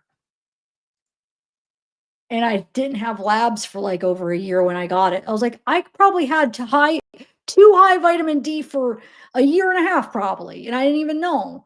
And I was like, yeah, just take 4. I take 4. And the thing is to take 2, right? 2 a day. And then I take the multivitamin, which has vitamin D. So I'm taking the multivitamin that has vitamin D and 4 vitamin D gummies every day for over a year. Not even thinking there's any danger to it. Yeah, vitamin D could be toxic because your body doesn't like expel it. It absorbs it. Like some vitamins, they just expel. It doesn't absorb if there's too much and you just expel it out. Well, vitamin D, nope. It's toxic. You could have, yeah. Don't take too much vitamin D, guys. Normally it was low years prior. I should get some labs. I don't. It's been over a year since I've had like blood work labs. I do my INR, but to have like the whole thing, because I don't have insurance, and it's, oh my god, that costed me like $1,000. I don't know why it cost. Like you get billed from like 3 different places. It's like, why? Like, well, dude, why is it costing so much? It's like one person taking your blood. How much do they get paid? And then I guess the people in lab reviewing it or whatever. But dang it. Anyway, so yeah, everything was good, but my cholesterol is a little bit high. I don't think it was high enough because I had told my mom what it was, and she's like, "Oh, that's not even that high." But you know how doctors are; they want to freaking put you on medicine, and then I told them that I didn't want to take it because a couple people that actually used to be viewers were like, "The statins, don't take them because they cause this or that." I don't know though. I might think about taking it. I'm not sure. I'll have to see if it gets higher. but I know it wasn't too high. It was like, it was on like the, where it's just a little bit where I don't think it's necessary that you take it. You got to outweigh the benefits of it because I had taken a statin before and it gave me that sore muscles. Oh my God. It made me feel like I just worked out. And that was one of the things that said, the pharmacy said, if that happens, make sure you stop taking it, call your doctor. Well, he took me off of it where I told him I can't, that was a statin. And then he prescribed me another statin. So I'm like, if a statin does that, why, like, I would think that you couldn't take any of them, but maybe because there's so many different ones, but it kind of freaks me out of taking it. And it wasn't, I know sometimes like I'm paranoid, it was in my head, but that was not, because I wasn't even thinking about it. I know that wasn't, I was so sure it wasn't because it was so sore. Like my legs were like, oh my God. And I forgot, like it wasn't in my head that I forgot about it. And I was like, for a couple weeks, I'm like, God, why is it my legs so sore? My thighs were so sore. I'm like, what the heck? I don't understand why. And this was before I was exercising. So this was before I lost all the weight. So I wasn't like, I was like, I'm not even working out. What the heck? And then something clicked like a few days later. I'm like, wait a minute.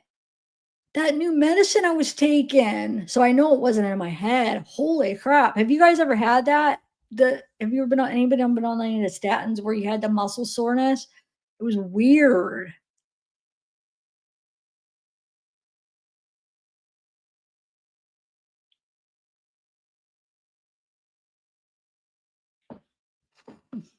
Hey, I'll take that. Where do we get it? I haven't been offered that. Only Medicaid, but you have to, Medicaid's hard to get. But where do you offer that? You have to basically be like broke, like you wouldn't even be able to pay your bills if freaking the level for how Medicaid is freaking ridiculous. It's like, but I guess I get it. I mean, you get your medical insurance, but they should have something more affordable for people that are not making low enough, because Medicaid is seriously, you would not be able to even pay any. I don't even, if you were eligible for Medicaid, I mean, you can't afford anything. So I feel like there should be something affordable for people that are making a little bit above it, but are still struggling for, you know what I'm saying? They wouldn't be able to freaking spend $400 or $500 a month on insurance to get bills. I tried one for a couple months that was like $400. First of all, like, this is ridiculous. Just to see, I dropped it after a couple months because I was still getting billed. It was going through my insurance. I mean, it covered some, but it was like I was still like paying all this plus freaking no. It was ridiculous. I don't know. I do need to do something now. Oh.